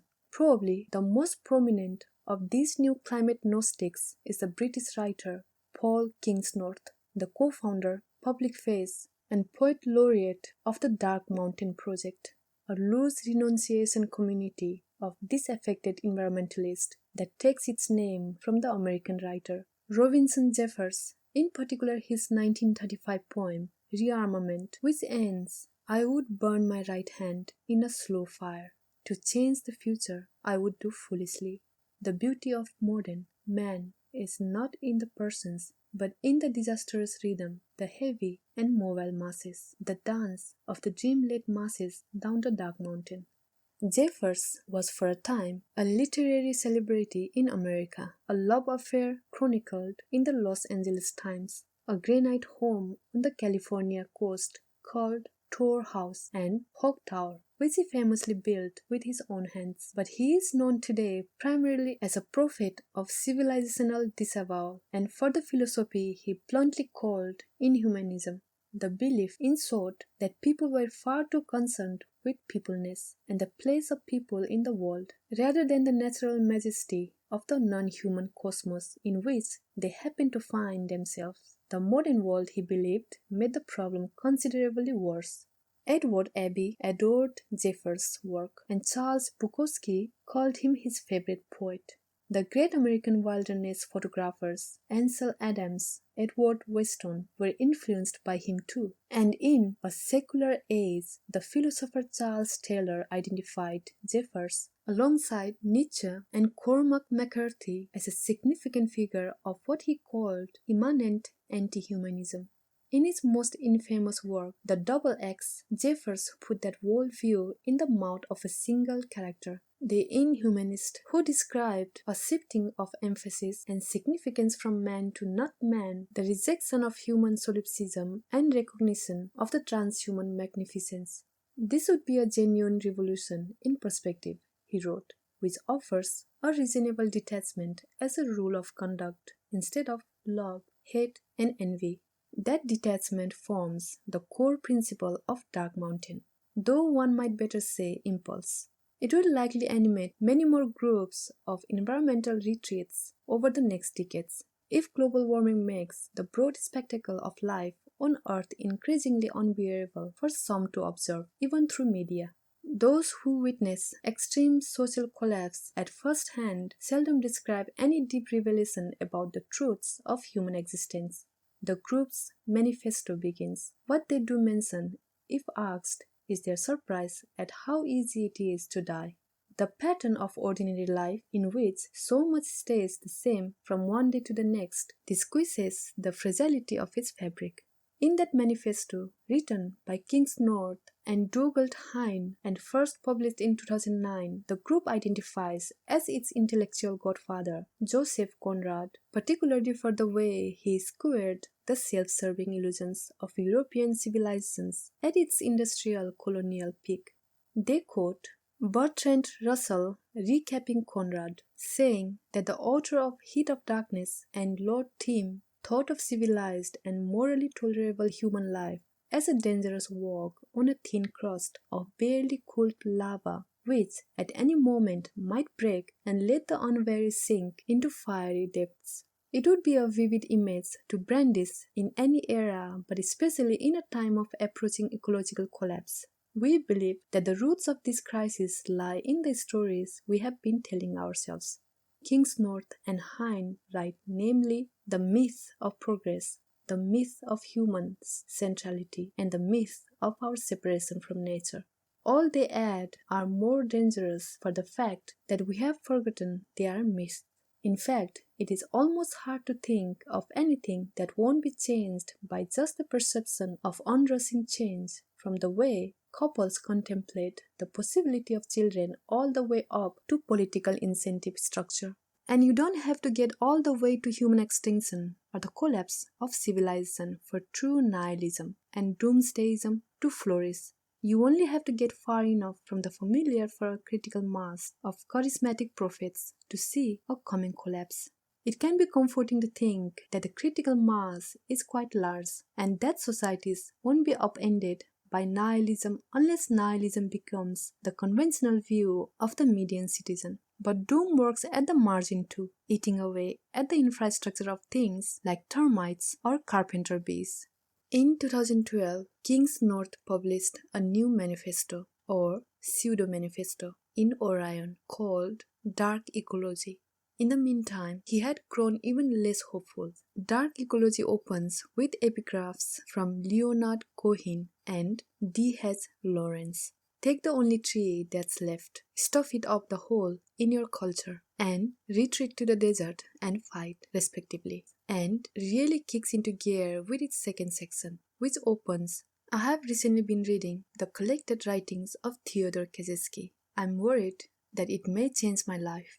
All told, the essay, which inspired an enormous response among Orion readers, is a kind of argument on behalf of Kaczynski, the pamphleteer, against Kaczynski, the bomber, whom Kingsnorth describes not as a nihilist or even a pessimist, but an incisive observer whose problem was an excess of optimism, a man too committed to the idea that society could be changed. Kingsnorth is more of a true Stoic, and so I ask myself, what at the moment in history would not be a waste of my time? He offers 5 tentative answers. Number 2 through 4 are variations on new transcendentalist themes, preserving non-human life, getting your hands dirty, and insisting that nature has value beyond utility. Number 1 and 5 are the more radical ones and form a pair, withdrawing and building refuges. The latter is the more positive imperative, in the sense of being constructive or what passes for constructive in a time of collapse. Can you think or act like the librarian of a monastery through the dark ages, guarding the old books as empires rise and fall outside? Withdrawing is the darker half of the same admonition. If you do this, a lot of people will call you a defeatist or a doomer, or claim you are burnout. They will tell you that you have an obligation to work for climate justice, or world peace, or the end of bad things everywhere, and that fighting is always better than quitting. Ignore them, and take part in a very ancient practical and spiritual tradition, withdrawing from the fray. Withdraw not with cynicism, but with a questioning mind. Withdraw so that you can allow yourself to sit back quietly and feel, intuit, work out what is right for you and what nature might need from you. Withdraw because refusing to help the machine advance, refusing to tighten the ratchet further, is a deeply moral position. Withdraw because action is not always more effective than inaction. Withdraw to examine your worldview, the cosmology, the paradigm, the assumptions, the direction of travel. All real change starts with withdrawal. It's an ethos, at least, and one with a pedigree. What might read at first like a radical response to a new moment of crisis is in fact a repurposing of a long and many-armed ascetic tradition, stretching from the young Buddha through the Pillar Saints and beyond. But unlike the conventional version, in which the ascetic impulse carries the seeker away from the pleasures of the world toward spiritual meaning in something like worldly pain, Kingsnorth withdrawal, like Macpherson's, is a retreat from a world convulsed by spiritual pain toward small earthly consolations. In that way, it is a performance at grand scale of the more general prophylactic reflex we share, almost all of us, towards suffering, which is to say simply an aversion. And to what end? It can't possibly be that I feel the anguish of others and the urgency of action through the myth of civilization alone. Can it? Dark Mountain is French, Guy Macpherson is French, John B. McLemore too. But one trait of climate catastrophe is that their strains of ecological nihilism might find a home in the host of consensus wisdom, and that their premonitions might seem familiar to you is a sign that some of that anxiety and despair is already leaching into the way so many others think about the future of the world. Online, the climate crisis has given rise to what is called ecofascism, or by any means necessary movement that also traffics in white supremacy and prioritizes the climate needs of a particular set. On the left, there is a growing admiration for the climate authoritarianism of Xi Jinping. In the United States, the go-it-alone impulse to environmentalist separatism has been predominantly the domain of right-wing extremists. Cleveland Bundy and his family, for instance, and all the imperious settlers the country has uncomplicatedly mythologized in the centuries since homesteading and range wars. Perhaps in response, liberal environmentalism has grown mostly in a more practical direction, tending toward more engagement rather than the opposite. Or perhaps it just reflects the particular demands of this cause. Form a renunciation community and risk having those you have renounced do everything you fear they might. Unleashing changes to the planet you are powerless to escape. But this pragmatism brings its own curiosities. For instance, that many of even those who define themselves as practical technocrats of the environmental central left believe that what is needed to avert catastrophic climate change is a global mobilization at the scale of World War II. They are right, that is an entirely sober assessment of the size of the problem, which no more alarmist a group than the IPCC endorsed in 2018. But it is also an undertaking of ambitions so inconsistent with the present tense of politics in nearly every corner of the world that it is hard not to worry what will happen when that mobilization does not happen. To the planet, yes, but also to the political commitments of those most engaged with the problem. Those calling for mass mobilization starting today and no later, remember, they can be counted as environmental technocrats. To their left are those who see no solution short of political revolution. And even those activists are being crowded for space. These days, by text of climate alarmism, of which you may even feel the book in your hands is one. That would be fair enough, because I am alarmed. I am not alone, and how widespread alarm will shape our ethical impulses toward one another, and the politics that emerge from those impulses is among the more profound questions being posed by the climate to the planet of people it envelopes. It is one way to understand why activists in California were so frustrated with their governor, Jerry Brown, even though he established a climate program of surpassing ambition just as he left office, because he did not act aggressively enough to retire existing fossil fuel capacity. It also helps explain frustration with other leaders. From Justin Trudeau, who has seized the rhetorical mantle of climate action, but also approved several new Canadian pipelines, to Angela Merkel, who has overseen an accelerating expansion of Germany's green energy capacity, but also retired its nuclear power so quickly that some of the slack has been taken up by existing dirty plants. To the average citizen of each of these countries, the criticism may seem extreme, but it arises from a very clear-headed calculus. The world has, at most, about 3 decades to completely decarbonize before truly devastating climate horrors begin. You can't halfway your way to a solution to a crisis this large. In the meantime, environmental panic is growing, and so is despair. Over the last several years, as unprecedented weather and unrelenting research have recruited more voices to the army of environmental panic, a dour terminological competition has sprung up among climate writers, aiming to coin new clarifying language in the mode of Richard Heinberg's toxic knowledge or Chris Butkus's Malthusian tragic, to give epistemological shape to the demoralizing or demoralized response of the rest of the world. To the environmental indifference expected of modern consumers, the philosopher and activist Wendy Lane Lee has given the name eco-nihilism.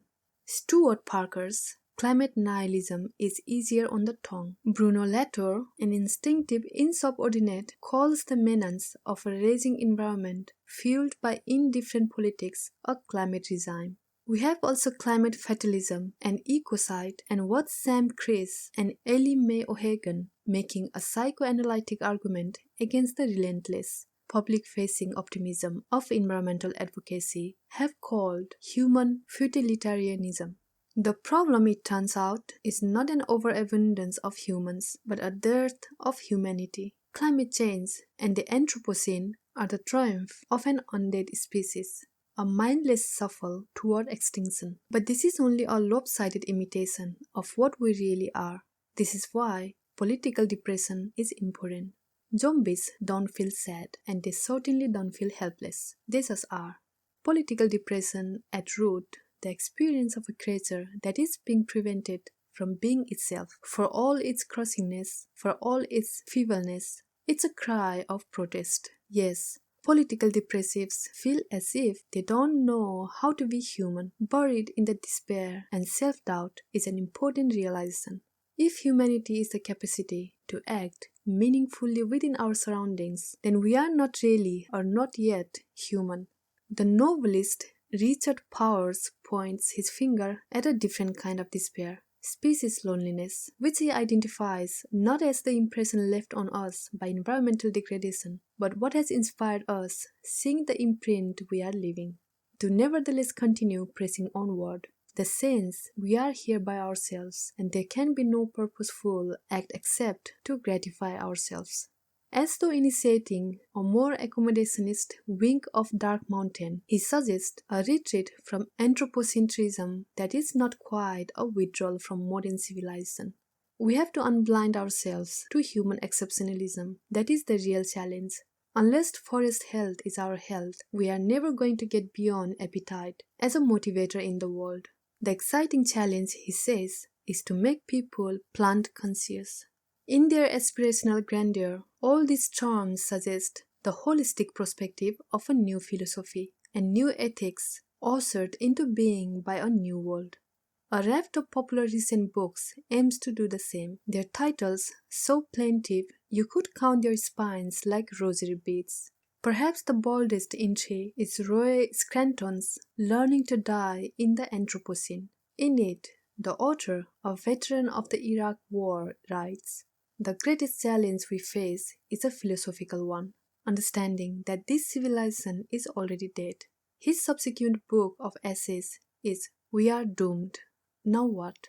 All these works portend a turn toward the apocalyptic, whether literal, cultural, political, or ethical. But another turn is possible too, even probable, and perhaps the more tragic for its conspicuous plausibility, that the preponderance of our reflexes in the face of human strife run in the opposite direction toward acclimatization.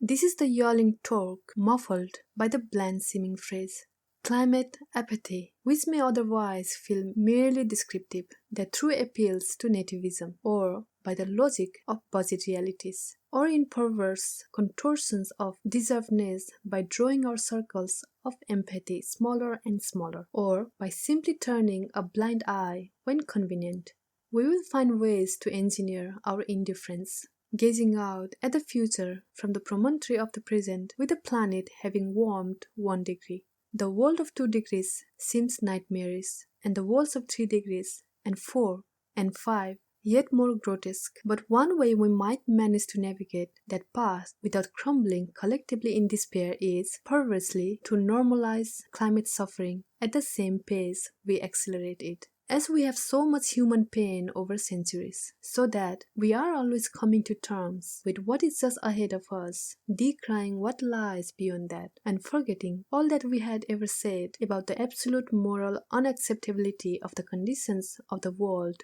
we are passing through in the present tense, and blithely.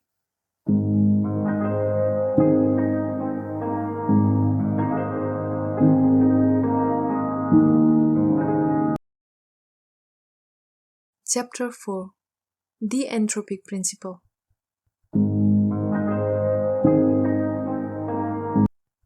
What if we are wrong? Perversely, decades of climate denial and disinformation have made global warming not merely an ecological crisis, but an incredibly high-stakes wager on the legitimacy and validity of science and the scientific method itself. It is a bet that science can win only by losing, and in this test of the climate, we have a sample size of just 1. No one wants to see disaster coming, but those who look do. Climate science has arrived at this terrifying conclusion not casually and not with glee, but by systematically ruling out every alternative explanation for observed warming. Even though that observed warming is more or less precisely what would be expected given only the rudimentary understanding of the greenhouse effect advanced by John Tyndall and Eunice Foote in the 1850s, when America was reaching its first industrial peak. What we are left with is a set of predictions that can appear falsifiable about global temperatures, sea level rise, and even hurricane frequency and wildfire volume. But all told, the question of how bad things will get is not actually a test of the science, it is a bet on human activity. How much will we do to stall disaster, and how quickly? Those are the only questions that matter. There are, it is true, feedback loops we don't understand and dynamic warming processes scientists haven't yet pinpointed. Yet to the extent we live today under clouds of uncertainty about climate change, those clouds are projections not of collective ignorance about the natural world but blindness about the human one, and can be dispersed by human action. This is what it means to live beyond the end of nature, that it is human action that will determine the climate of the future, not systems beyond our control. And it's why, despite the unmistakable clarity of the predictive science, all of the tentative sketches of climate scenarios that appear in this book are so oppressively caveated with possibilities and perhapses and conceivabilities. The emergent portrait of suffering is, I hope, horrifying. It is also entirely elective. If we allow global warming to proceed and to punish us with all the ferocity we have fed it, it will be because we have chosen that punishment, collectively walking down a path of suicide. If we avert it, it will be because we have chosen to walk a different path and endure. These are the disconcerting, contradictory lessons of global warming, which counsels both human humility and human grandiosity, each drawn from the same perception of peril. The climate system that gave rise to the human species and to everything we know of as civilization is so fragile that it has been brought to the brink of total instability by just one generation of human activity. But that instability is also a measure of the human power that engineered it, almost by accident, and which now must stop the damage in only as much time. If humans are responsible for the problem, they must be capable of undoing it. We have an idiomatic name for those who hold the fate of the world in their hands, as we do, gods. But for the moment, at least, most of us seem more inclined to run from the responsibility than embrace it, or even admit we see it, though it sits in front of us as plainly as steering wheel. Instead, we assign the task to future generations, to dreams of magical technologies, to remote politicians doing a kind of battle with profiteering delay. This is why this book is also studied so oppressively with we, however imperious it may seem. The fact that climate change is all-enveloping means it targets all of us, and that we must all share in the responsibility, so we do not all share in the suffering, at least not all share in so suffocatingly much of it.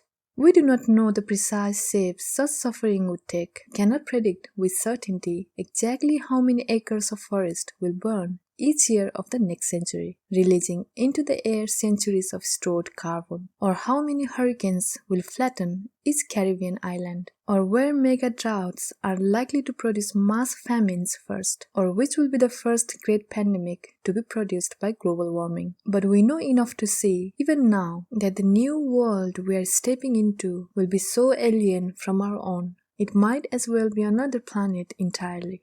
In 1950, walking to lunch at Los Alamos, the Italian-born physicist Enrico Fermi, one of the architects of the atom bomb, found himself caught up in a conversation about UFOs with Edward Teller, Emil Konopensky, and Herbert York, so caught up that he drifted off in a thought, jumping back in long after everyone else had moved on to ask, "Where is everybody?" The story has now passed into scientific legend, the intersection known as Fermi's paradox.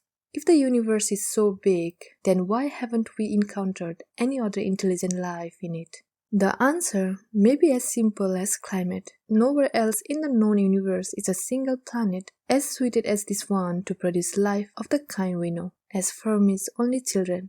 Global warming makes the proposition seem even more precarious. For the entire historical window in which human life evolved, almost all of the planet has been, climatologically speaking, quite comfortable for us. That is how we managed to get here. But it wasn't always the case even on Earth, where it is no longer comfortable and only getting less so. No human has ever lived on a planet as hot as this one. It will get hotter. In talking about that near future, several climate scientists I spoke with proposed global warming as a Fermi solution. The natural lifespan of a civilization may only be several thousand years long, and the lifespan of an industrial civilization conceivably only several hundred. In a universe that is mainly billions of years old, with star systems separated as much by time as by space, civilizations might emerge and develop and then burn themselves up simply too fast to ever find one another. The Fermi paradox has also been called the Great Silence. We bellow out into the universe and hear no echo and no reply. The iconoclastic economist Robin Hanson calls it the Great Filter. Being filtered, the theory goes, are whole civilizations enclosed by global warming like bugs in a net. Civilizations rise, but there is an environmental filter that causes them to die off again and disappear fairly quickly.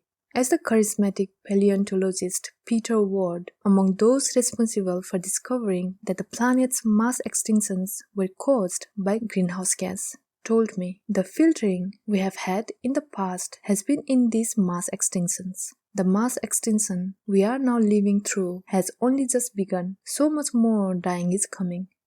The search for alien life has always been powered by the desire for human importance in a vast, forgetful cosmos. We want to be seen so that we know we exist. What's unusual is that, unlike religion or nationalism or conspiracy theory, the alien fantasy does not place humans at the center of a grand story. In fact, it displaces us. In that way, it is a sort of Copernican dream. When Copernicus announces the Earth revolves around the Sun, he briefly feels himself in the spotlight of the universe. But by making the discovery, he consigns all of humanity to the relative periphery. This is what my father-in-law, describing what happens to men with the birth of children and then grandchildren, calls the outer ring theory, and it more or less encapsulates the meaning of any imagined alien encounter. Suddenly, humans are major players in a drama of almost inconceivable scale, the lasting lesson of which, unfortunately, is that we are total nobodies, or at best, a lot less unique and important than we thought we were. When the astronauts aboard Apollo 8 first caught a glimpse of Earth from the tin can carrying them through space, first saw the half-shadowed planet past the surface of the moon, they looked at one another and jokingly asked about the world that had launched them into orbit. Is it inhabited? In recent years, their telescopes gazing farther, astronomers have discovered legions of planets like our own, many more than we were expected a generation ago. This has led to a flurry of activity revising the terms of expectation established by Frank Drake in what is now known as the Drake equation, which builds a prediction about the possibility of extraterrestrial life of assumptions about things like the fraction of planets conceivably able to support life that actually do support life, the fraction of those planets that develop intelligent life, and the fraction of those planets that would emit detectable signs of that intelligence into space. And there have been many theories beyond the Great Filter about why we haven't heard from anybody. There is the Zoo hypothesis, which suggests that aliens are just watching over us and letting us be for now, presumably until we reach their level of sophistication, and something like its inverse, that we haven't heard from aliens because they are the ones sleeping. In a civilization scale system of extended sleep, pods like the ones we know from science fiction spaceships, waiting while the universe evolves a shape more suitable to their needs. As far back as 1960, the polymath physicist Freeman Dyson proposed that we may be unable to find alien life in our telescopes because advanced civilizations may have literally closed themselves off from the rest of space, encasing whole solar systems in megastructures designed to capture the energy of a central star, a system so efficient that from elsewhere in the universe it would not appear to glow. Climate change suggests another kind of despair, manufactured not out of technological mastery, but first through ignorance, then indolence, then indifference, a civilization enclosing itself in a gaseous suicide, a running car in a sealed garage. The astrophysicist Adam Frank calls this kind of thinking the astrobiology of the Anthropocene. In his Light of the Stars, which considers climate change, the future of the planet, and our stewardship of it from the perspective of the universe, thinking like a planet, he calls it. We are not alone. We are not the first, Frank writes in the book's opening pages. This, meaning everything you see around you in our project of civilization, has quite likely happened thousands, millions, or even trillions of times before. What sounds like a parable from Nietzsche is really just an explication of the meaning of infinity and how small and insignificant the concept makes humans and everything we do in the space of such a universe. In an unconventional recent paper with climatologist Gavin Smith, Frank went even further, suggesting that there may even have been advanced industrial civilizations of some form in the deep history of this planet. So deep in the past, their remnants would have long been reduced to dust below our feet, making them permanently invisible to us. The paper was meant as a thought experiment, pointing out how little we can really know from archaeology and geology, not a serious claim about the history of the planet. It was also meant to be uplifting. Frank wanted to offer what he believes is the empowering perspective that our project of civilization is profoundly fragile and that we must take extraordinary measures to protect it. Both are true, but nevertheless, it can be a bit hard to see things his way. If there have really been trillions of other civilizations like this one, somewhere out there in the universe and including possibly a few scattered in the dust of the earth, then whatever lessons of stewardship we can draw from them does not bode well for ours that we don't yet see the trace of a single one that is survived. That is a lot of despair to hang on trillions. In fact, a lot to hang on some very speculative math, which goes even more so for the work of anyone trying to solve the Drake equation, as many have. That project, which looks to me less like sorting out the nature of the universe on a chalkboard than like playing games with numbers, working from close to arbitrary postulates so confidently that when you see the universe departing from your predictions, you choose to believe it is hiding from you some very important information, namely about all the civilizations that may have died and disappeared, rather than that your suppositions may have been made in error. The fact of dramatic near climate change should inspire both humility and grandiosity, but this Drakean approach seems to me somehow to get the lesson both right and backward, supposing that the terms of your thought experiment should govern the meaning of the universe, yet unable to imagine that humans might make for themselves an exceptional faith within it. Fatalism has a strong pull in a time of ecological crisis. But even so, it is a curious quirk of the Anthropocene that the transformation of the planet by anthropogenic climate change has produced such fervor for Fermi's paradox and so little for its philosophical counterpoint, the Anthropic principle. The principle takes the human anomaly not as a puzzle to explain away, but as the centerpiece of a grandly narcissistic view of the cosmos.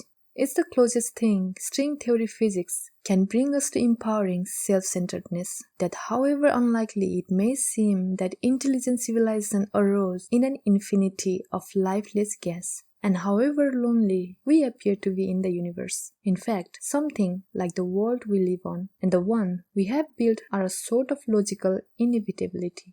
Given that we are asking these questions at all, because only a universe compatible with our sort of conscious life would produce anything capable of contemplating it like this. This is a Mobius strip of a parable, a sort of gimmicky tautology rather than a truth claim based strictly in observed data. And yet, I think it is much more helpful than Fermi or Drake in thinking about climate change and the existential challenge of solving it in just a few decades ahead. There is one civilization we know of, and it is still around and kicking, for now at least. Why should we be suspicious of our exceptionality or choose to understand it only by assuming an imminent demise? Why not choose to feel empowered by it?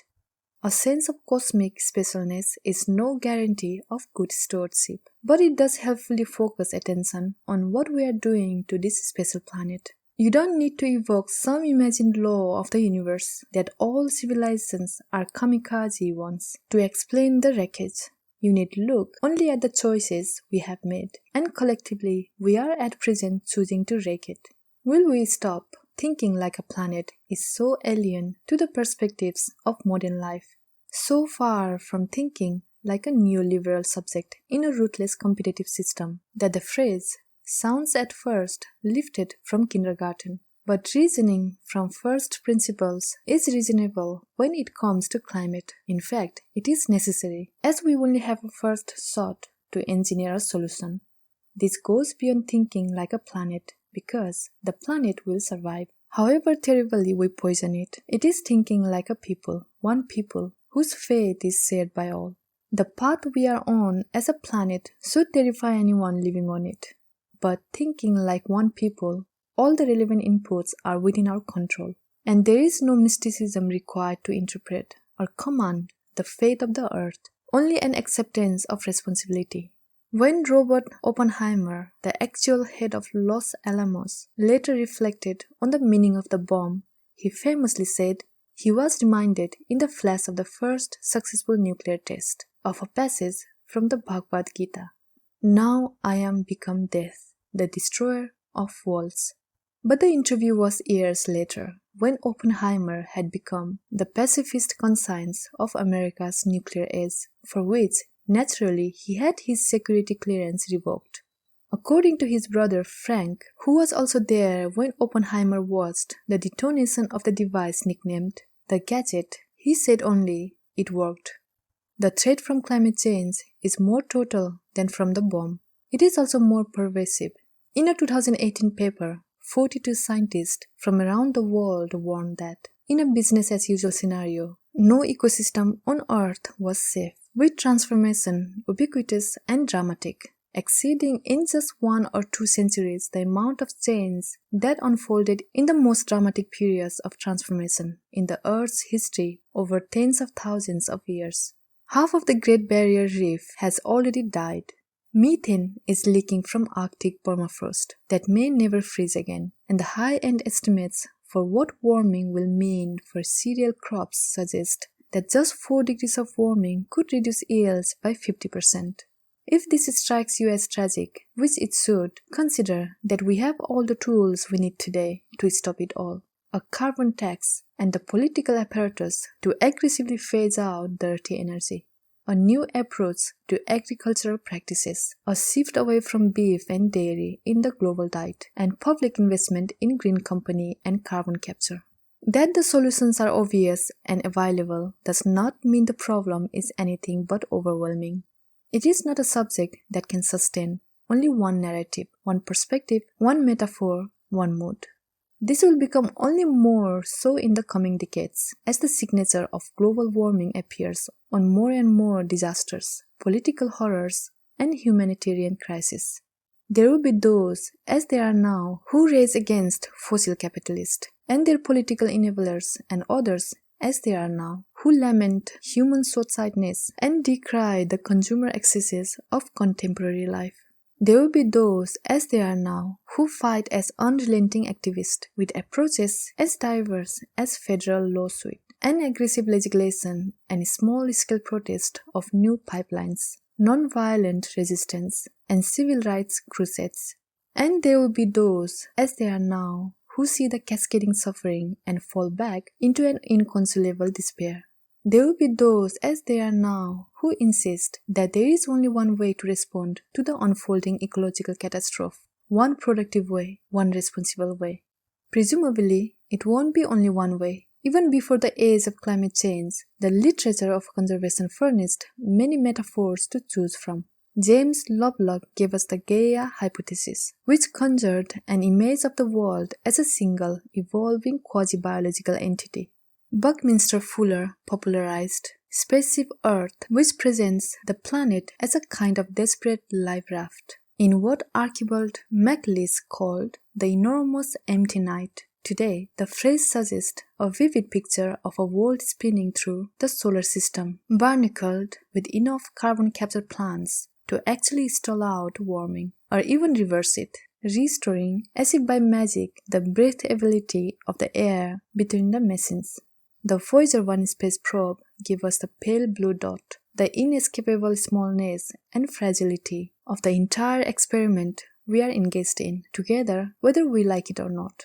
Personally, I think that climate change itself offers the most invigorating picture, in that even its cruelty flatters our sense of power, and in so doing calls the world as one to action.